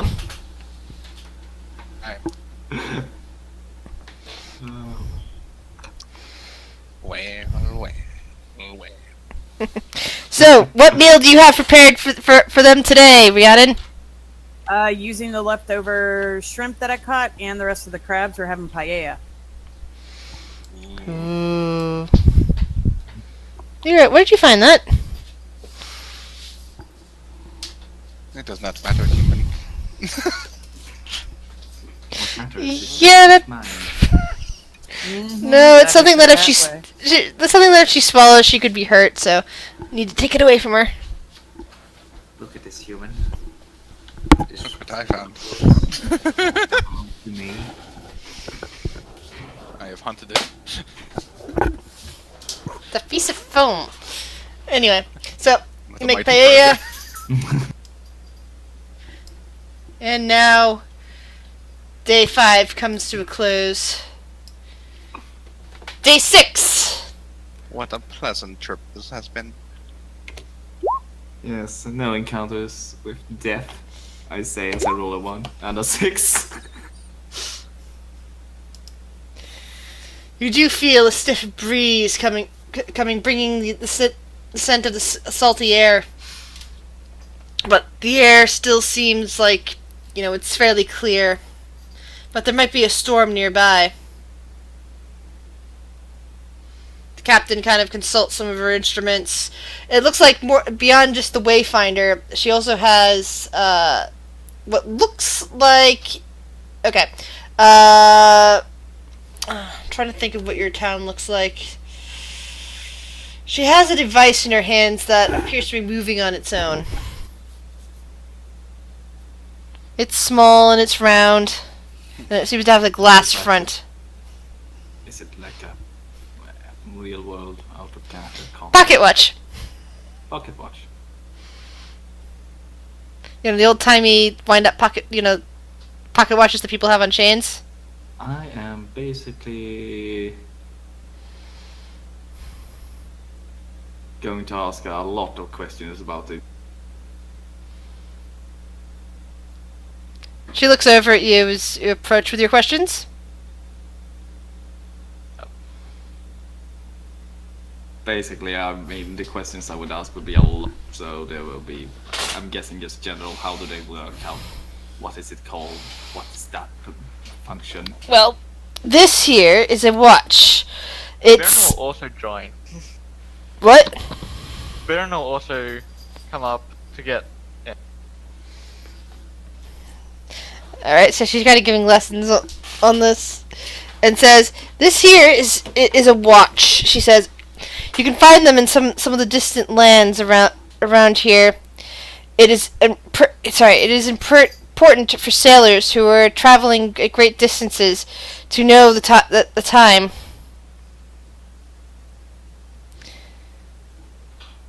As that will determine when the sun is supposed to go down, depending on where you are. So, how does it turn? Well, she kind of like flips it over and, carefully moves the back, revealing a bunch of gears that are meshed together and turning each other.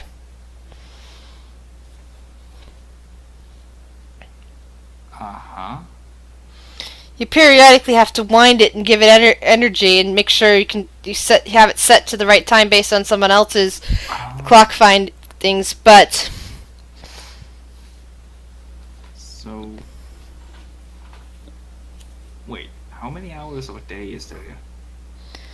and it looks like that she points at it and says, well, during daylight hours, if it's anywhere in the daytime, as long as you're not in the night kingdom as long as you're not ensconced in the night domain or in the day domain, you can easily tell whether it's morning or night based on only 12 hours, as there are 24 hours in a standard day.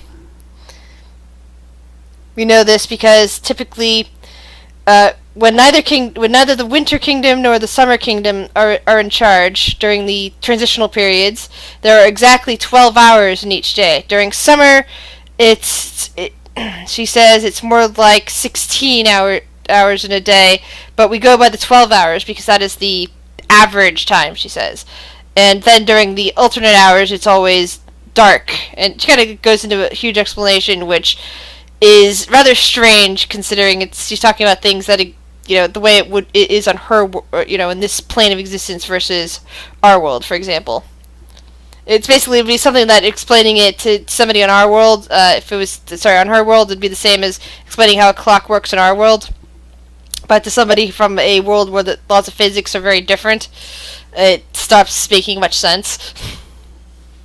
Okay. But basically, you understand enough of it from what you're hearing that you could probably interpret it a clock that you were looking at. I'm gonna take down notes on the cogs and such, see if there's something I could replicate back in the material plane. Yeah, do you happen to have a spare watch by any chance? She shakes her head. I'm afraid not. This is my only one. Ah, never mind then.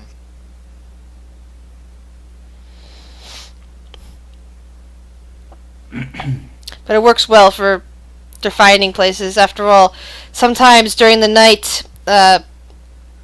when there's no way of telling the time, even from the dimness or brightness of the sun, that you need to know what time it is to determine the correct pointings of the signposts, or else one little slip off based on the time might lead you to a completely different area.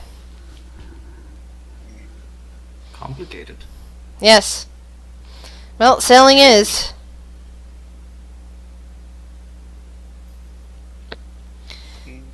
And what on this on day 6 are you serving for dinner, Rhiannon? Did we have any produce that is probably going bad at this point? Well, I imagine not have any. there's some maybe some corn that hasn't been dried, maybe a few potatoes that are getting a bit more moisture than they should, that sort of stuff. Okay. Because you know what happens to potatoes if they get too much Yeah. moisture. Do we have any carrots and beets and turnips from the dock that we were at? Yes. You would definitely have those. Cool. I'm making shakshuka. Ooh. So it's a Middle Eastern dish with rice and eggs and just different vegetables and stuff. Just to use up the produce because it's probably going bad. Yeah. The chickens squawk at you as you collect the eggs, but, you know, they're happy to eat the weevils that you give them. And little bits of, leftovers that even the dog won't eat at this point. And one of the other useful things of having having chickens on board is if you do start to starve and don't find fish in time, you can always kill a chicken and eat that. Yeah. Well, you've got plenty enough food, at least for the amount of time that you're supposed to be heading for that. So, day 7. Roar. Sunday.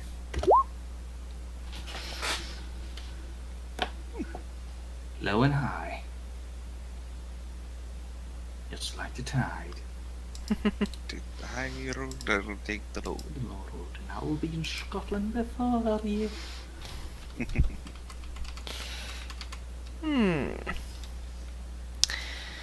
Alright. So, some of the people on the ship, okay, for today, Viren and Sunday, you've been assigned to the nets that have been helping you guys get some fresh fish. You have to, they're not, very deep nets, because it's very damaging to, other sea life, and you have to bring them up frequently just in case something that needs to breathe suddenly gets caught in one, to make sure that it doesn't get completely tangled in there. But they're mainly to catch, the fish that you eat, and to help you easily release some of the other stuff. But as you drag in the lines today, you notice something blobby and covered in tentacles caught in the nets.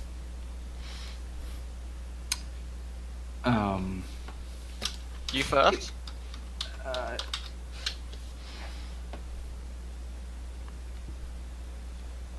Cut the nets. I won't tell anyone. Deal. Deal? Deal. Goody, our source of food.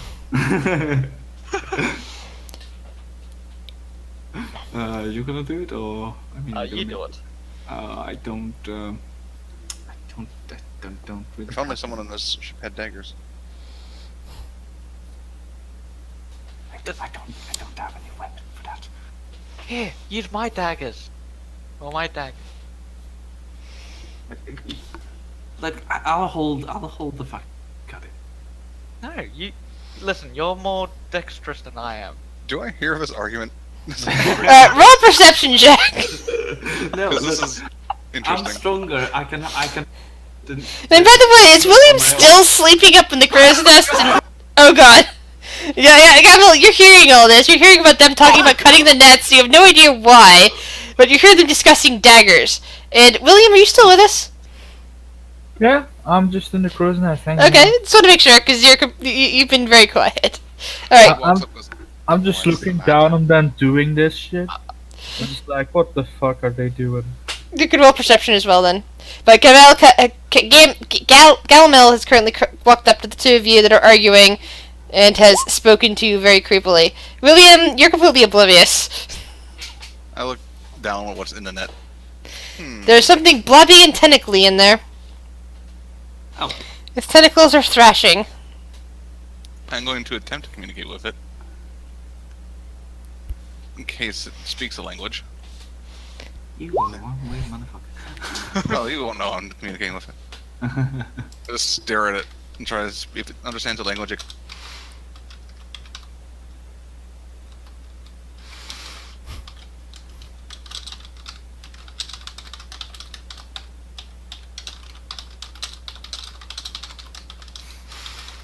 Just stares at it. Me and Vera are the both just arguing about who's gonna cut it.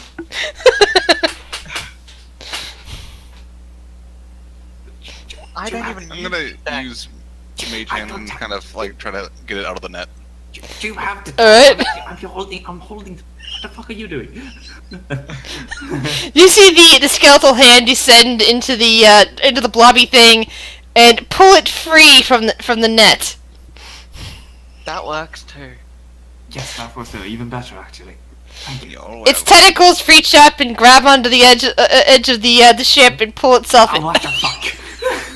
Okay, that no longer works. Dagger.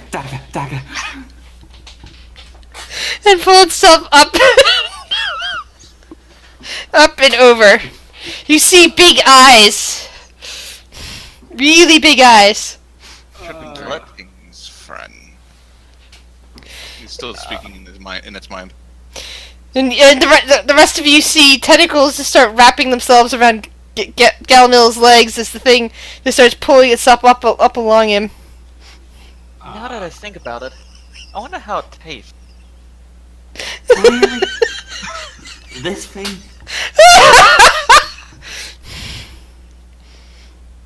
I'll just shut down. It You might see, taste good. you spot a beak underneath of its this group of tentacles, kind of clipping and like opening and closing as you speak to it.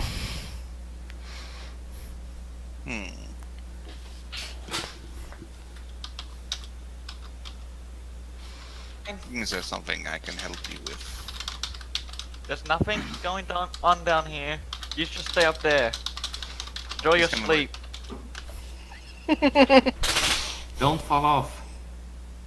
They're fine. Are you saying any of this out loud or just speaking into it telepathically? At this point, he's doing both. So you guys are hearing him say they're fine. Unless this thing is wrapping itself around his chest. What does he mean? Does he mean they're fine to eat? No. They taste fine? You're not monsters. What? He thinks you're monsters. Well, don't worry. Everybody thinks you're a monster, so everyone Why, leave it. why is this thing crawling on your chest? Do you find that a safe position for it to be?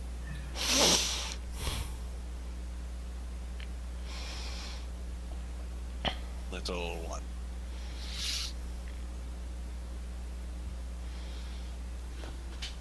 I think he's gonna get eaten.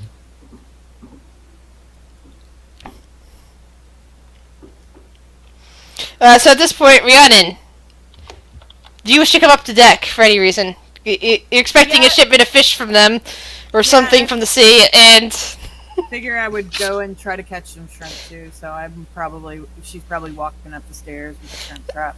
and you see you see Galamil there facing Viren and Sunday.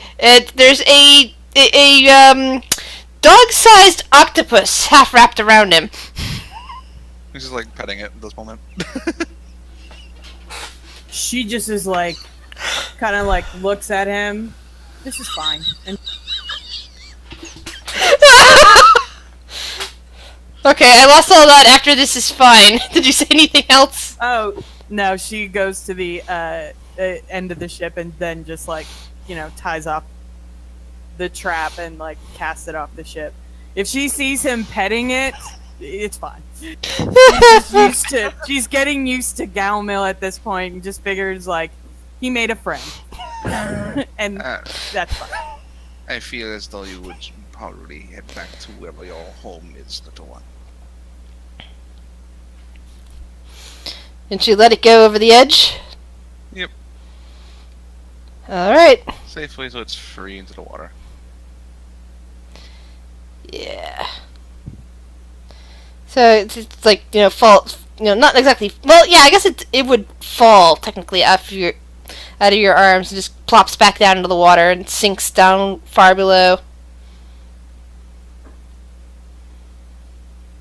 That was nice. That was weird. That was strange. What? I was talking to it telepathically. Yes, and then but telepathically to both Sunday and Viren, like this. And it responded. Yes. We don't know what I was about to eat it. It said, I need help. I'm trapped in this net, going to die if I'm stuck in here. And then it said monsters. All I see is monsters. I think it was mostly talking about you. I think I was talking about the ones saying they were going to eat it. I'm sure. Hey, don't look at me. I'm sure I couldn't understand comment. Are you well aware of that? It understood one language, at least. That is weird. Your I friend, walk away. your friend there is very creepy. He can communicate with octopi. Can communicate with calamari.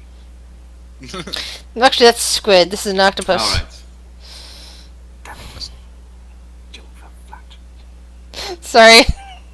I know what you meant. It's just that an octopus is, I don't know how intelligent squid are, but octopi are actually very smart. They're either the smartest or the second smartest creature that I eat. The other one being pig. Whereas I'm not sure about a squid's intelligence. I'm not sure if Sunday is much for seafood. So Sunday has lost his appetite for anything in a net. Anything that's wriggling around. And apparently speaking to Galmil. Well, apparently Galamil knew how to communicate with it at the very least.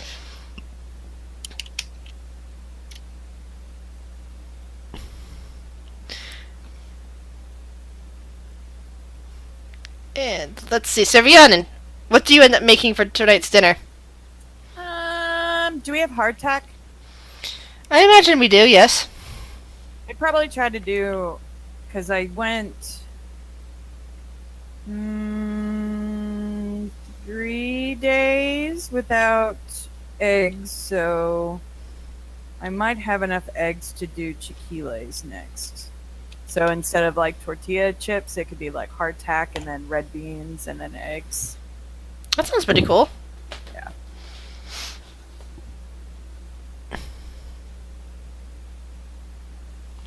Alrighty. And then, did I catch any shrimp? Make a survival check. 17. Yeah, you caught a few shrimp. Cool. Probably enough to like make a nice shrimp stock out of if you wish to make stock. Maybe to add Okay. like a single shrimp to everybody's plate, that sort of thing. Nice. I'll do Alright. that with the chiquiles. Day 8.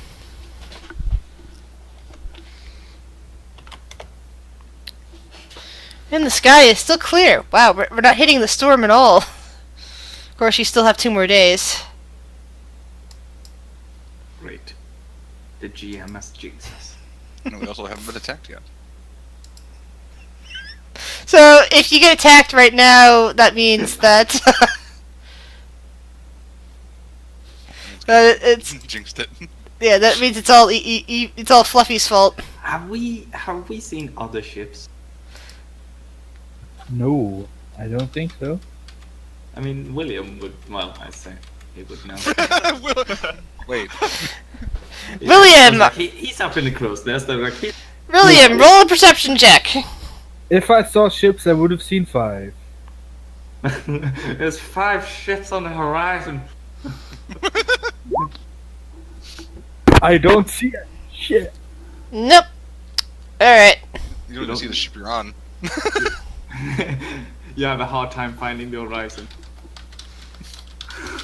Why is the ocean on the ceiling? Why is the ocean tilted? Yeah. So, you basically don't see anything from up there, William. You're just kind of probably asleep or some. Yeah, that sounds like William. Asleep or extremely drunk. Either one of those. Mm-hmm. Seriously though, the crow's nest would be an awful place to sleep at. How come? I mean, the seasickness would be worse there, But I don't think if you're drunk that it matters that much. Well, you'll be swaying the most up there. Yep. I mean, maybe it balances out. Maybe the He drunkness basket. sways the other direction. He's just sitting. Perfect match for the sway. William is like, I've never been this. Sway, sway, sway. Alrighty then. So, Rhiannon, meal for tonight. You using up the potatoes, fish and chips. Woo!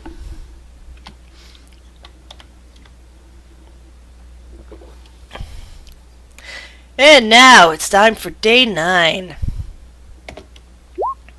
Yes. Could possibly. Here we go. Bring on the shit. Oh lord. No, wait, did I? No, I did roll that correctly. Yep, 1 and 1. Snake eyes. I'll wake you up. Today is gonna be a good day. We hit a storm and then we find a kraken. No, that's I didn't put it under 1 and 1. Trust me. But no, it's actually still bright sunshine out there. Just Yeah. never hitting the storm Well, the navigation is going well in that sort of sense. apparently. But William, you get to roll. What, D6? Mm-hmm. Yeah, 5. No. I mean perception. I'm sorry. Oh, My bad. I see something. Yeah, you're laying flat on your back, and as you gaze up at the bright sky, the bright daylit sky, you see what looks like a ship, or rather, 2 ships that have been sealed over each other. Like, you know, one ship is like would be floating along, and another ship turned upside down and got stuck onto the top of it. Just suddenly appear in the sky with ripples of color just kind of flashing away on that. They're like all these purples and, you know, and blues and stuff, like heading out in all directions above you. Do I have a panic bell? Yes, you have a panic bell up there. I think I'm going to use the panic bell. I'll just ring the bell. Like, guys, we have a problem. Okay, everybody, roll me perception checks. Bratin. Yeah. All right, Rhiannon, you rush up to the deck. You look all around. You don't see anything. Sunday, you look all around. You don't see anything. Galmel, you look all around. You don't see anything. Viren, you look all around, and then you look up towards the side of the noise, and you see what William sees up in the sky. I instantly get the captain's attention and point up. It's like, what is that? As everyone else starts looking up and upward, and the captain looks upward, she kind of like calls a you know, like makes a whistling sound and goes, "Ugh! Everybody get to defensive positions. We have no idea what that is up there." Oh, great. An unknown. I like where I am right now. Does this ship have any weapons on it? I mean, I'm I don't think any that can upward. Quick question. Do I have... Yeah. Does any one of us have high strength? I have decent. I don't. I have a 9. I have I a have- 13. I have an 18. I have a healthy 10. Yeah, you can try. Do I have a cord to get down if I need to? Yes, there's actually a ladder down cemented to the pole. Oh, is there a way for me to, if the ship comes low enough, to swing overboard and grab that? Last thing I heard you say was swing overboard. Yeah, I wanna. Is there a rope which would give me the possibility to get to the other ship? No, the ship is very far, is directly over you, and it looks like it's about a mile up, possibly, No, not a mile up. Oh. Sorry. What's the? Okay, you probably wouldn't see it as well as a mile up, but it looks very high over your heads. Ah, that makes me slightly more comfortable. So, Captain, you've never seen this before? A ship in the sky looks like that? No, she says. Great. It's something strange in this strange world. That reminds me of the time that I drink that cactus juice. Very curious as to what that ship Alright. is. You're drinking cactus juice later. Right now, what the? I don't What do you wish to do now that you see this ship? Above you in the sky. Does this ship have anything like a mounted harpoon or something like that? Roll a perception check. I've been on the ship for days. Oh, our ship. Sorry, I thought you were talking about the ship you were looking at. No, it doesn't have a harpoon, but it does have cannons. Oh, it does have. Do I need? No, to- wait, sorry. It has a gun that you might have thought at first was a harpoon, but is actually more of like a Gatling gun. Instead of having a barbed end, instead of having a pointy barbed end, it has more like a flat barbed end. It's designed to be launched over something and grab hold of it instead of launched into something. But it's something that that way to pull a ship into each other. It's a pirate ship, so. Have I seen that type of launcher before? Would I know how to use it? History check. The skyship seems to be just hovering up there. Sunday, you probably have at least some knowledge of how to deal with it, just based on mechanics and physics. As a fighter, I am proficient in basically all simple and all martial when Yeah. it comes to seafaring turret. I say as long as it's not attacking us, it's no threat. Yeah, Captain, I think the best course of action would be to just Shoot Get it out out. of the sky. no. What? If it doesn't seem like they noticed us, it's better if we keep it that way. Is this airship flying colors? You don't see any flags on it, no. Are we flying should- any colors? What? Are we flying any colors? You're flying. Well, you don't actually know what the flags are to begin with, but yours looks kind of like a green and yellow flag with some weird designs on it. We Right. should just keep going. Yes. Like, Keep an eye on it, of course. keep our eyes on it. Captain, And- is there any type of flag we should be showing instead of that one? No, she says this is the flag we are to show.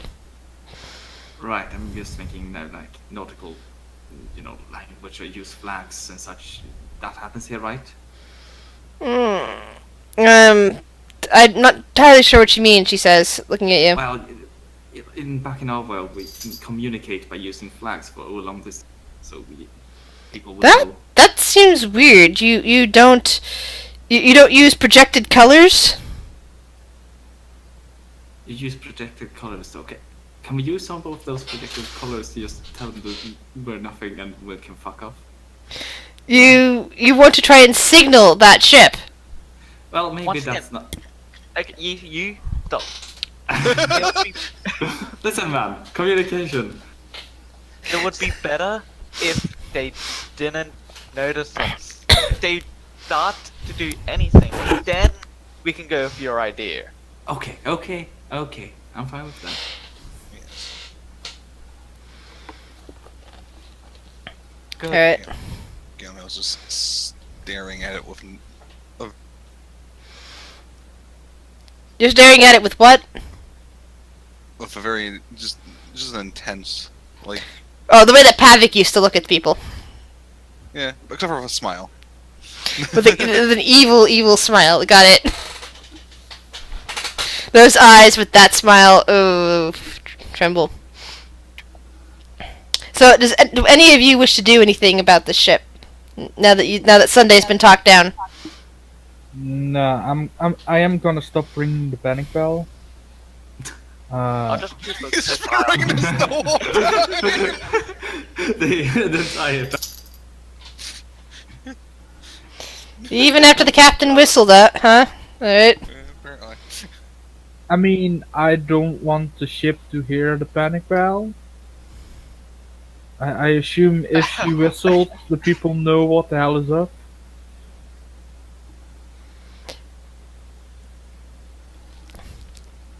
Yeah, I'm just gonna look at So- it. Okay, that's what I think to myself. So, Viren and Rhiannon, Yeah. what are you doing? Oh, I'm sketching the ship, dude. Excellent. I'm keeping an eye on the ship. Yeah. Alright. I'm on the mounted turret. So, after a while, you can tell that it's just kind of like floating off in some other direction. Not the way that you're heading, and not the way that you came from. And it doesn't seem to have noticed you guys at all. Right. Odd encounter evaded. Well done. Huh. Alright. But I'll say, I was being a little bit more negative about the situation. Rhiannon! What are you making? What did you make the crew for dinner tonight?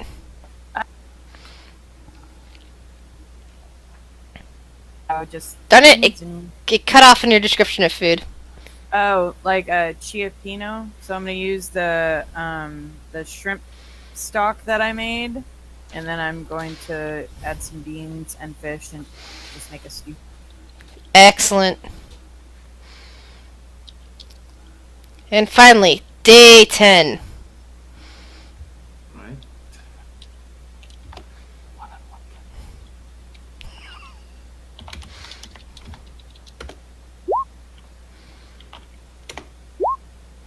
Yay, you made it through without encountering any storms. What did I ever roll to make storms happen? 6. Oh.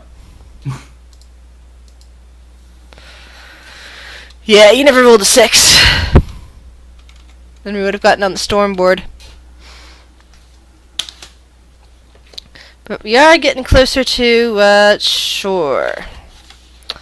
So, but we're also getting closer to the end of today's session. Since I know some of you have to go to bed. Hmm. Let's see here. Somebody ults roll me a 1d100.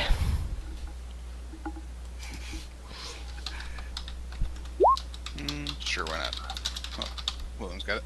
Oh, Rhiannon's got it. Okay, Rhiannon.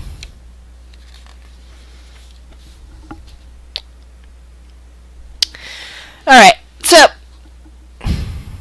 as the rest of the crew is busy with this and that, Rhiannon, you're probably up on the deck getting the you're getting your fishing supplies and all that. William, are you still up in the crow's nest? William? Yeah. Alright. Yeah, I'm just hanging out. So Viren and Gamil, William's up on the crow's nest, Sunday, Rhiannon, kind of like all scattered about. When you hear a sound, kind of like the difference between a screech and a laugh, coming from the sky. Oh no. Oh, goody. What's up in the Going sky? crazy. I'm gonna, of course, take a look. And you hear the ship start racing the alarm, and you see these flying towards you. One of them goes immediately for the crow's nests. A couple kind of fly towards the rest of the pirates, and you have several more heading towards the group of you. Oh, goody. A whole flock of harpies.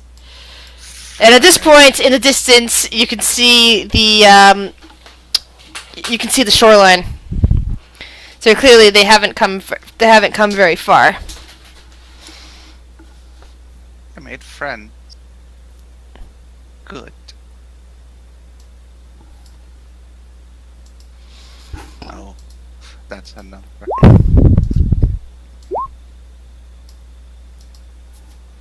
Yay, above 10.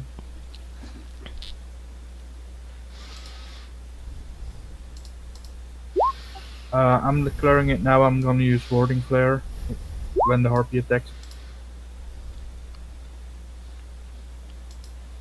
Good. Oof. 21. That's pretty good as well. Greer. Oh yeah, I keep forgetting where Raja is. Raja is working down below in the main. You know, no, she's in the ship. She's she's working down below with some of the stuff down there, keeping like ahead of leaks and structural problems because that's kind of her thing, and working with some of the other crew down there. So she's not going to be available for this fight. And you can see there's other harpies with these guys, entertaining these guys. So you guys are kind of like stuck with these harpies. And poor William is all the way up on a by himself. Don't worry, I'm fine.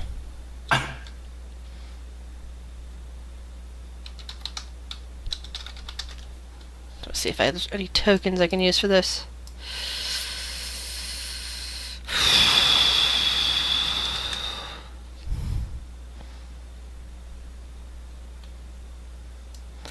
Alright. I guess the best I can do is this. Alright, there you go. So, Lyra, don't stand in front of that, please. Thank you. That harpy gets to go first. And I nearly forgot about the little coloring things so that we know targets. So this shrieking harpy comes over and goes immediately for Galmel. I do not like you attacking me.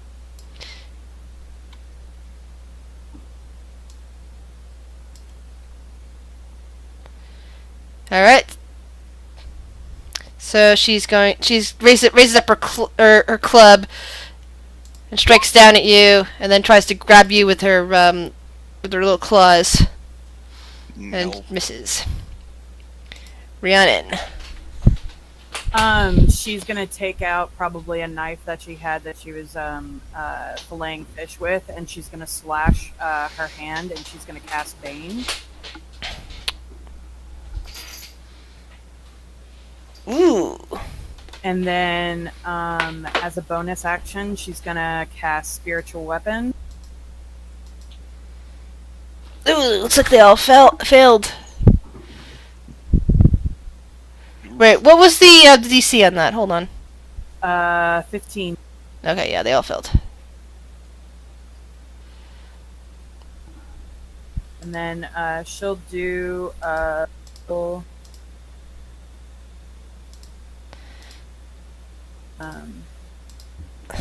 guess orange, and then she'll roll to hit, and I guess it was a 15 as well. How many rounds is the concentration up to 1 minute? So you have to concentrate on that. Yeah. All right. So they saving throw, attack roll, or saving throw. 1d minus 1d. All right. Cool. Good. Give me hit. And then orange takes 12 points of force damage from my spiritual weapon. And she lets out kind of a shrieking noise as she hits hit by that. The harpy that's up here with William attacks him. Warding Flare. Oh, it doesn't matter. She first swings at him with her club and then goes for him with her feet. Yeah, I 5 damage. Mm-hmm. Viren. Alright. Well.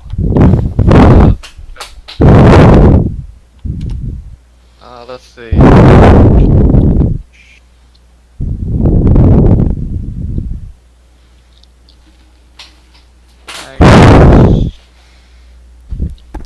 sorry, I didn't mean to have it that close.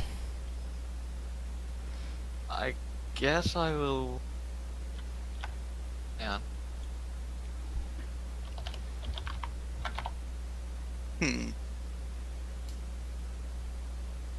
Maybe to see what Varen does.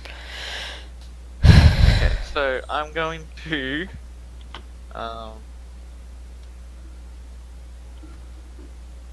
As a bonus action, cast Misty Step.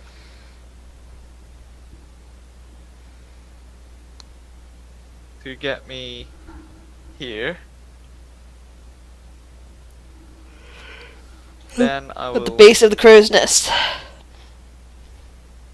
move next to Sunday Alright. What's up? and hi. We're under attack if you couldn't notice. And then shoot a firebolt at brown, I think, or orange. Orange, brown. Yeah. Alright. The bolt sails forward and slaps her in the back. I have Windstar I can actually hit with Firebolt. Shut up. Oh my god. Wow.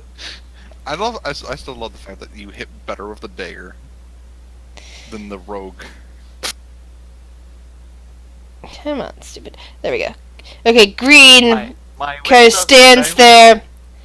Many and different skills that they're not supposed to have. The green one stands there, like kind of lands on the deck, digs her claws in, and begins to sing. Oh, that's a long text. Which means that even William gets affected by that. With Oh, advantage. I get advantage. Within 300 feet. Shit. Okay. Which basically I means don't- everybody on the top of the ship, including William. Fuck, man. I'm weak to music, man. It's my one and only weakness.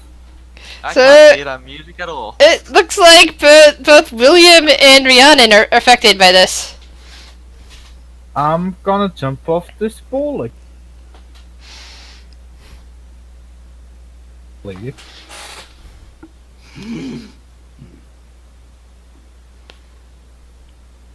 Target's incapacity ignores the song of other harpies. If the charmed target is more than 5 feet away from the harpy, then it must move towards the harpy. It does avoid opportunity attacks, but it takes damage of terrain such as lava or a pit.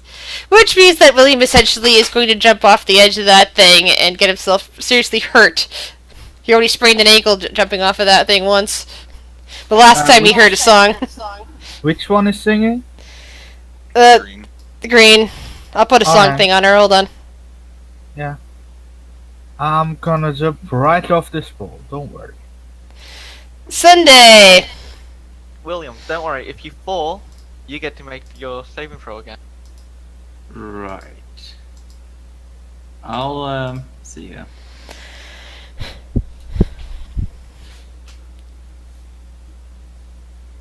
Up here. And I'm going to throw my net on that one. Ooh!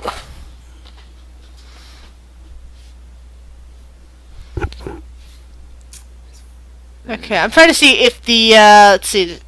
It's restraint. It's an attack. Yeah, it's a restraint, but it is, not it doesn't incapacitate. So the net is over her, but she is still singing. Yeah. And then I was gonna say it would seem that I caught myself somehow. Kill it instead of catching it. Oh, right. And then I'll use my whip on it. Because I'll use action surge. It's restrained. Technically, that's advantage, I believe. Exactly. Mm-hmm.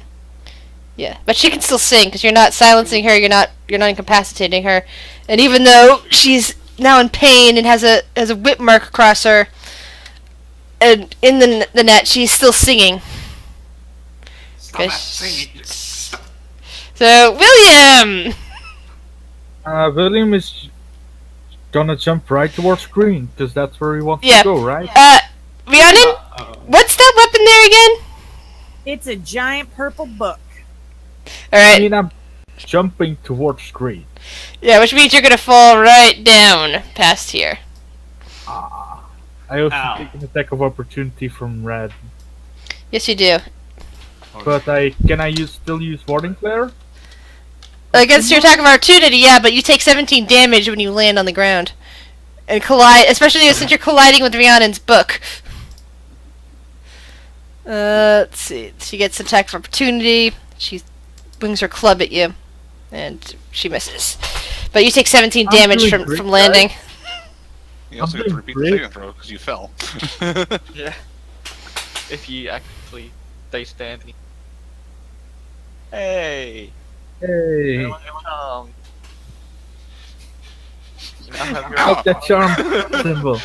I From that fall, by the way, William, roll a... First, roll me a 1d... sorry. Throw me a constitution check first.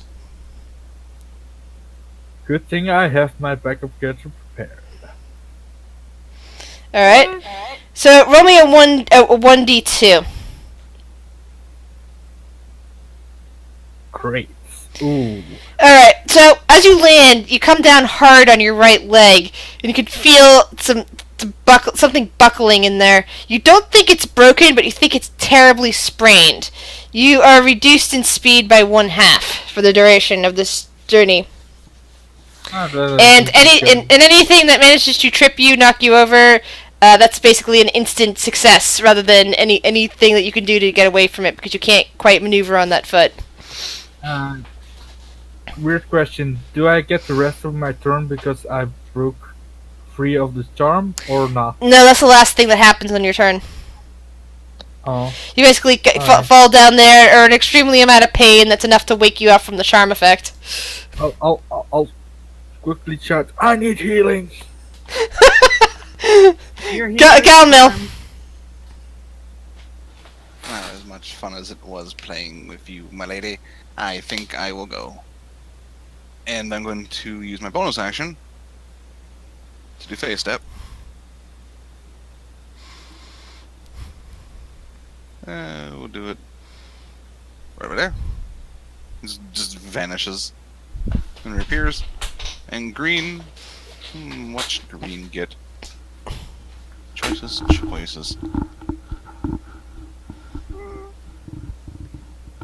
Eldritch Blast. Unless I'm gonna slap you. I'm hoping to knock it the fuck out. No, go ahead. Do what you do. That's gonna miss. The blast kind of goes wild and slams into the decking. Anything else you can play this turn? I smile at it. Alright. Does the harpy take fire damage? The RP can take fire damage, yeah. Oh wait, it's an 11. Trained by That, sorry, the force did hit her. I forgot you have advantage on that one right now. Yeah. Well, I'm talking about the phase step. It's summertime, right? So doesn't... Yeah, Spring but Eladrin. he's a Spring Eladrin, so... Oh, my bad. Okay, sorry. So it's 11. Does 11 hit? Yeah, sorry, I forgot that because she's restrained by a net, you get advantage on attacks against her. Alright, so now it's the other harpy. She seems to be going along with what the green one's doing, and begins to sing as well. Don't Oh, make me one go slap wasn't. you with my mage hand. Don't... Isn't That's a it... 22. Wisdom save. What? Do I have to make another one since I'm still charmed? No, you ignore her. William, on the other hand, has to roll again. Fucking... You... Every... Oh man, this is gonna... Thank God for advantage on wisdom saving throws. Yeah, guys, Elves goodbye. for the win. Don't worry, Yeah. I'm gonna jump off the ship. Yeah, I'm gonna jump off the ship. Goodbye. My next character Maybe I should make him an elf, but it's too late now. I'm already gonna open up his sheet so I have it ready. Alright. Beast is ready to go. So this harpy turns around and begins to smack at. Sorry. Yeah, she attacks William. Warding flare. Minus 1d4. Yeah. It's fine. It misses. It misses. Oh, okay. And on the second one is also. Oh, yeah, the second one's also -4. So yeah, I think they both miss on you. Can I still cast spells on myself, or What does the text say? I'm reading it right now. You have to move closer to the creature. You cannot harm the creature, but it says nothing about casting spells on other creatures or yourself. Yeah. So Rhiannon, you're heading towards green. Okay, so I will move towards green. I am going to drop Bane, and then I'm going to heal William, breaking concentration, and I will do a healing word. I'm going to do at 2nd level. Okay, William. While your hit points do go up, you're currently still currently still have the effects of oops, sorry, couldn't see you behind the book. No, not just charm, but also the sprained ankle. You're still moving at half speed, but at least you're feeling mostly better. But the actual injury to your leg will need a little time to fix. The healing word itself doesn't fix that. It just basically deals with the pain and the fact that you're no longer bleeding out, sort of effects. Okay. Good. And then she'll hit again with her spiritual weapon at orange. All right. Oof. All right. So, I did it. yeah. She gets smacked in the face with a book. The power of knowledge compels you. Okay. Red rushes downward and goes right for William. First one misses, second one misses. Unless you have advantage, which I don't know. Nope. No pack tactics or anything like that. Viren! Okay. I'm first off gonna move a bit.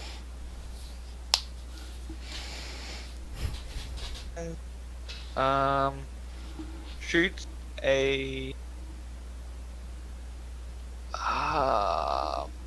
Actually.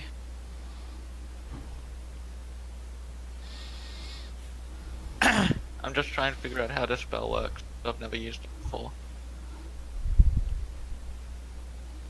A cube 5 feet on each side. What does that mean?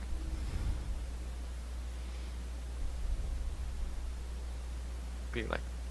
What Yeah. spell is it? Yeah. Guess. Oh, the only way I can see this working. I'm sorry, William. So I'm going to cast this. Oh, come on, Shody.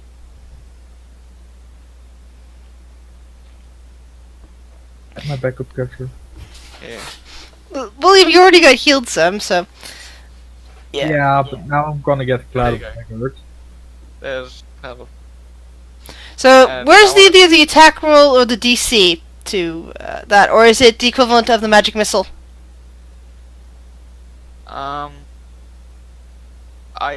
there's no I was gonna DC say. for it. Okay, a creature takes 44 slashing damage when it enters the spell's area for the first time on a turn or starts its turn there. Got it. And I want to cast it somewhere around where William is. Maybe anywhere I could that won't get him and get to harpies next to him, if that's possible. Like, No, you'd have to. The only place to get both of those harpies would be right there in the middle, which also affects William. Sorry. yeah, sorry, William.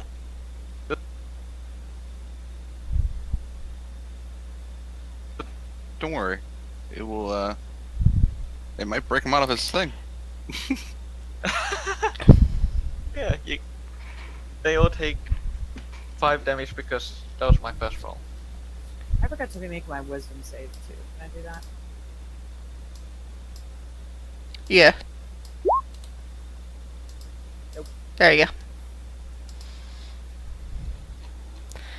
go. Alright.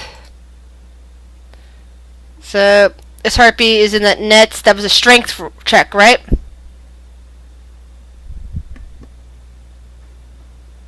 Strength check to try to get out of the net? Oh yeah, this is strength check. Yep. Alright, so she's still stuck in there. She's kind of thrashing. She sings, but she's like thrashing at the same time. Sunday.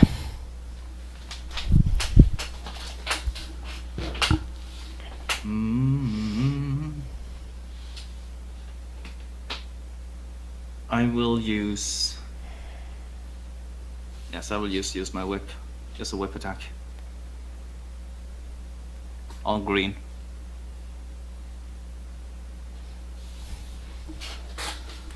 Hello? I heard you. My mouse was stuck, so I was trying to move it to.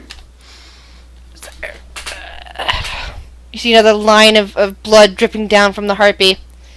And could I don't know. Yeah, I'll just move there. Just don't move into the cloud of daggers, please. That William! would be as help. Yeah, Furin, you can roll Cloud of Dagger. Yeah, that was time to roll Cloud of Daggers, so. Roll Cloud of Daggers. Alright. You just, Oh. William, you just Alright. feel the dagger just kind of slice into your body.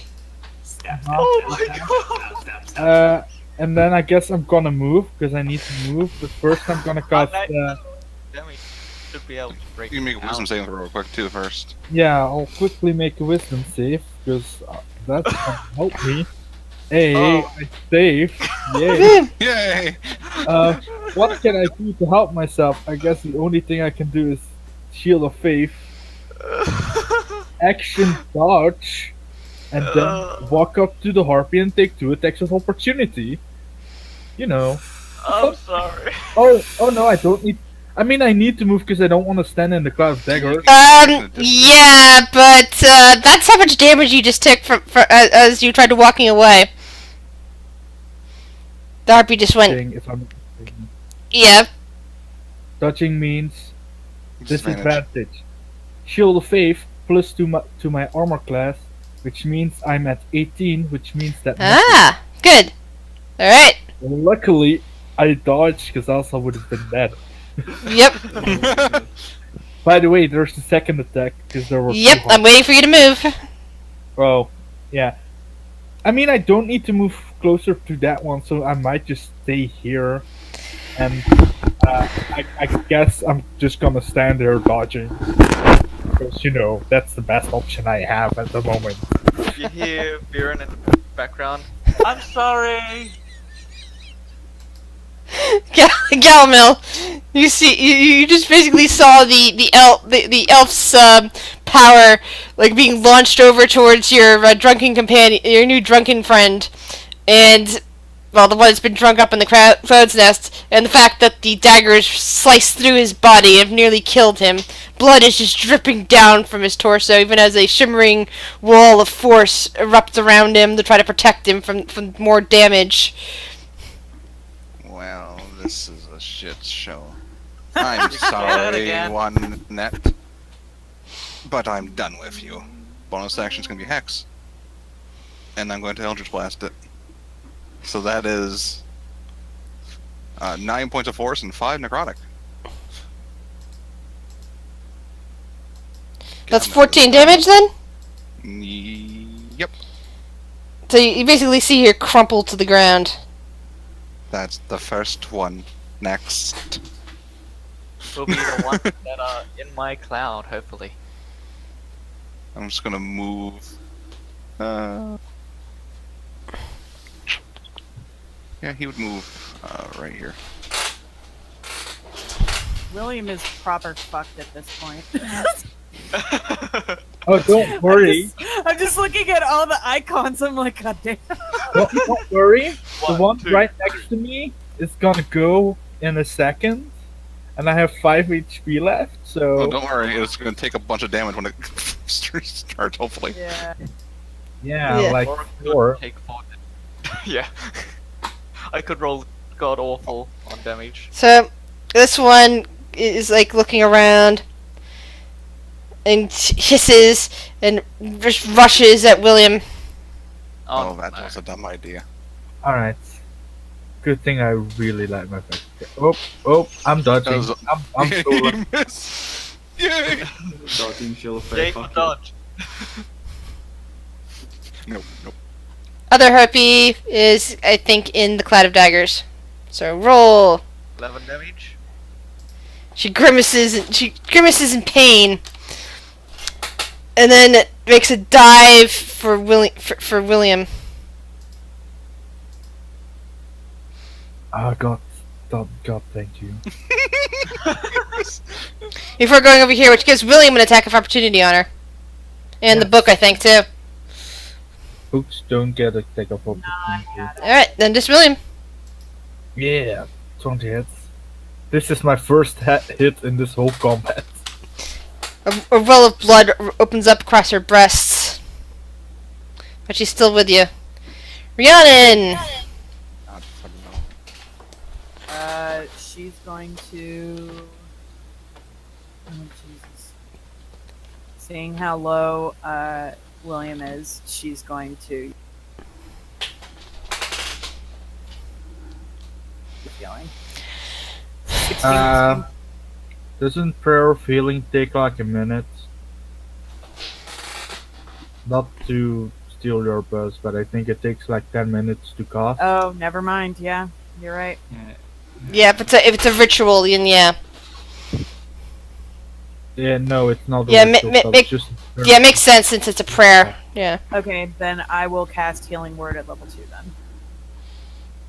then. Give me those 8 hit points. Yeah, so Seven. some of your wounds heal up and whatnot. You stop dripping blood into your clothing. And then I'm gonna move the spiritual weapon over to orange and try to finish it off. I said the power of knowledge. Whack! And you do. Basically, the book collides with her head, and the skull kind of crushes, blood leaking out the eyes as she collapses onto the deck. I got you, William. Uh-huh. Other harpy, And that's- roll dagger cloud. Full 9, 7. But So she kind of comes around on this side. Whoops. Sorry. There we go. On that side to attack William. oh, Oh. that 21 hits. Yeah, 21 hits. And that's 5 points of damage. Good thing you just got healed, or you'd be down on the ground.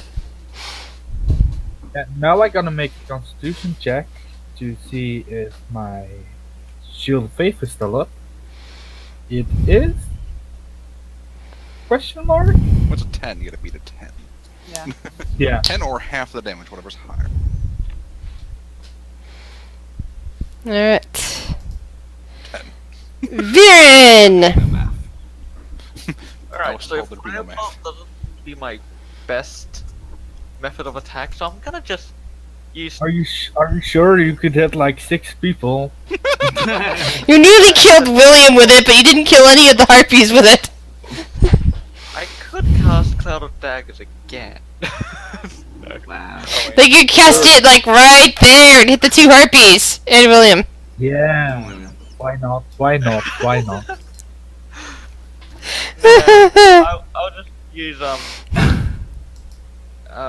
Chill Touch on red. So does the cloud go away? No, No. Okay, just wanted to check.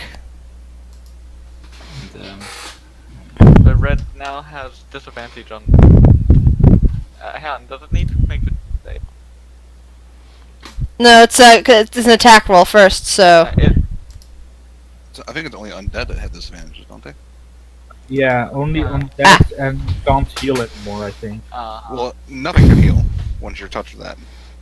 yeah. Undead have disadvantage on attack rolls. Sunday. at least I took down. At least it damaged it. Alright. point. Better than hurting William for 15 points again. I'm going to attack the blue one with my whip. Oof. And that's a miss. I Mm-hmm. assume. Yep. Right. I'll move it. Oh, that's all. Yeah, well, I'll do it anyway. And now flanking rules apply.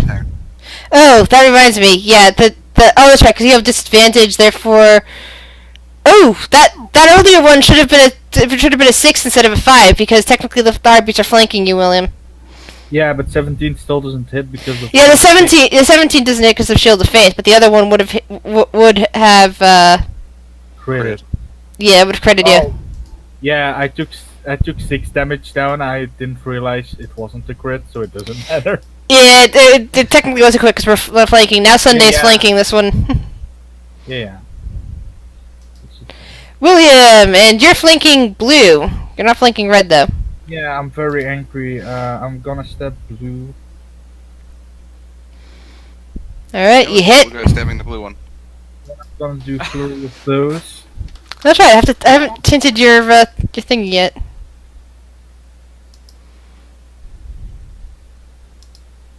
First strike.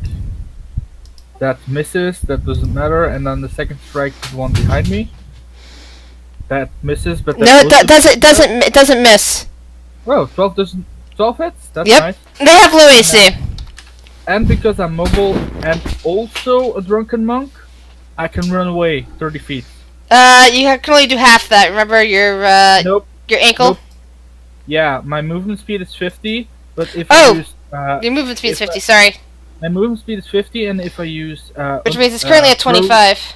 Yeah, but if I use Fury of Blows, and I'm a drunken monk, I get an extra 10 feet of movement. Okay, cool. So that is 30. Never mind then. My bad. I'm 30. No, I don't want to stand closer to these harpies. Wait. You can always move towards Viren. Viren's safe, except he did just hit you with a cloud of daggers. Yeah, Fury is safe. No, what I mean by that is it's unlikely he's going to cast cloud of daggers right in front of himself. Look, I don't trust Fury anymore. I Hey, used to. it was for the greater good. Of killing. Galmil. And you're still alive, so you can't really blame much if you're still alive. Any, meeny, miny. Catch the harpy. Blue, you will go. And bonus actions, the hex is going to go to them. And I'm going to... You know what? I don't want him hitting Sunday. So I'm going to go. You are a very bad individual. Your bird feathers look like matted mud. You this little son of a... Infero. Okay. She turns and screeches at you. I don't That's think nice. she liked that. And she also takes 6 necrotic as well. You can see the necrotic effects on her face as they kind of like pale and shrunk some. Okay, I'm so gonna move. she has disadvantage on Sunday. All right. Yeah, her Next- her first attack. Okay. Yeah. So that was a wash. Right, so that's a 21. Yep. Ow. Hey, I tried. Yeah, she swings her Good. club around and smacks you up the face after trying to claw you. Rhiannon! Okay, she's gonna do something pretty dumb here, but it's gonna be cool. Okay, so Ah, crap. It completely cut off again for Okay, me. As soon as you said something cool, it stopped transmitting. can you hear me now? Yes, I can hear you now. Okay. So if I was to do a push, could I use athletics for that? Yes. Okay. Then she is going to grab her holy symbol and she is going to use Knowledge of the Ages, and I will become proficient in athletics, making it +3. And she is going to run up and try to push the harpy into the cloud. Woo! Teamwork! If you were playing Overwatch right now, you would get a teamwork hit on competitive, or what was it, ranked or whatever. Yes. You know what I mean. Them into the blender. Except that she turns in time, and you basically, your hands meet her breasts, and she hisses at you. Ooh, touchy. And then I will. And you get smack blood. the book. And you get blood on your hands because her breasts are bleeding at the moment from all the cuts. When in doubt, go with spiritual weapon. That would have been so awesome. if Yep, you actually and hit and in distracting her in that moment, you basically do what you did to the other one. The book collides with her head, it squishes open, you see an eye pop loose and some fluid come out as she collapses to the ground, right in front of you. That would have been so cool. That's there. Harpy in the blender. And she'll Meanwhile- move the book over. Yeah, this harpy just goes flying out right for William. She's got a vendetta against him. And she misses with her attacks. Viren! William, I'll help you. Don't. Don't!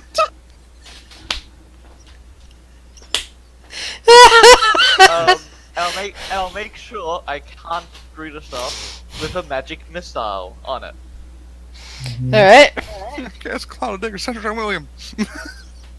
2, 3. At least it's not fire explosion in a place full of methane. It's This just is not true. cloud of daggers.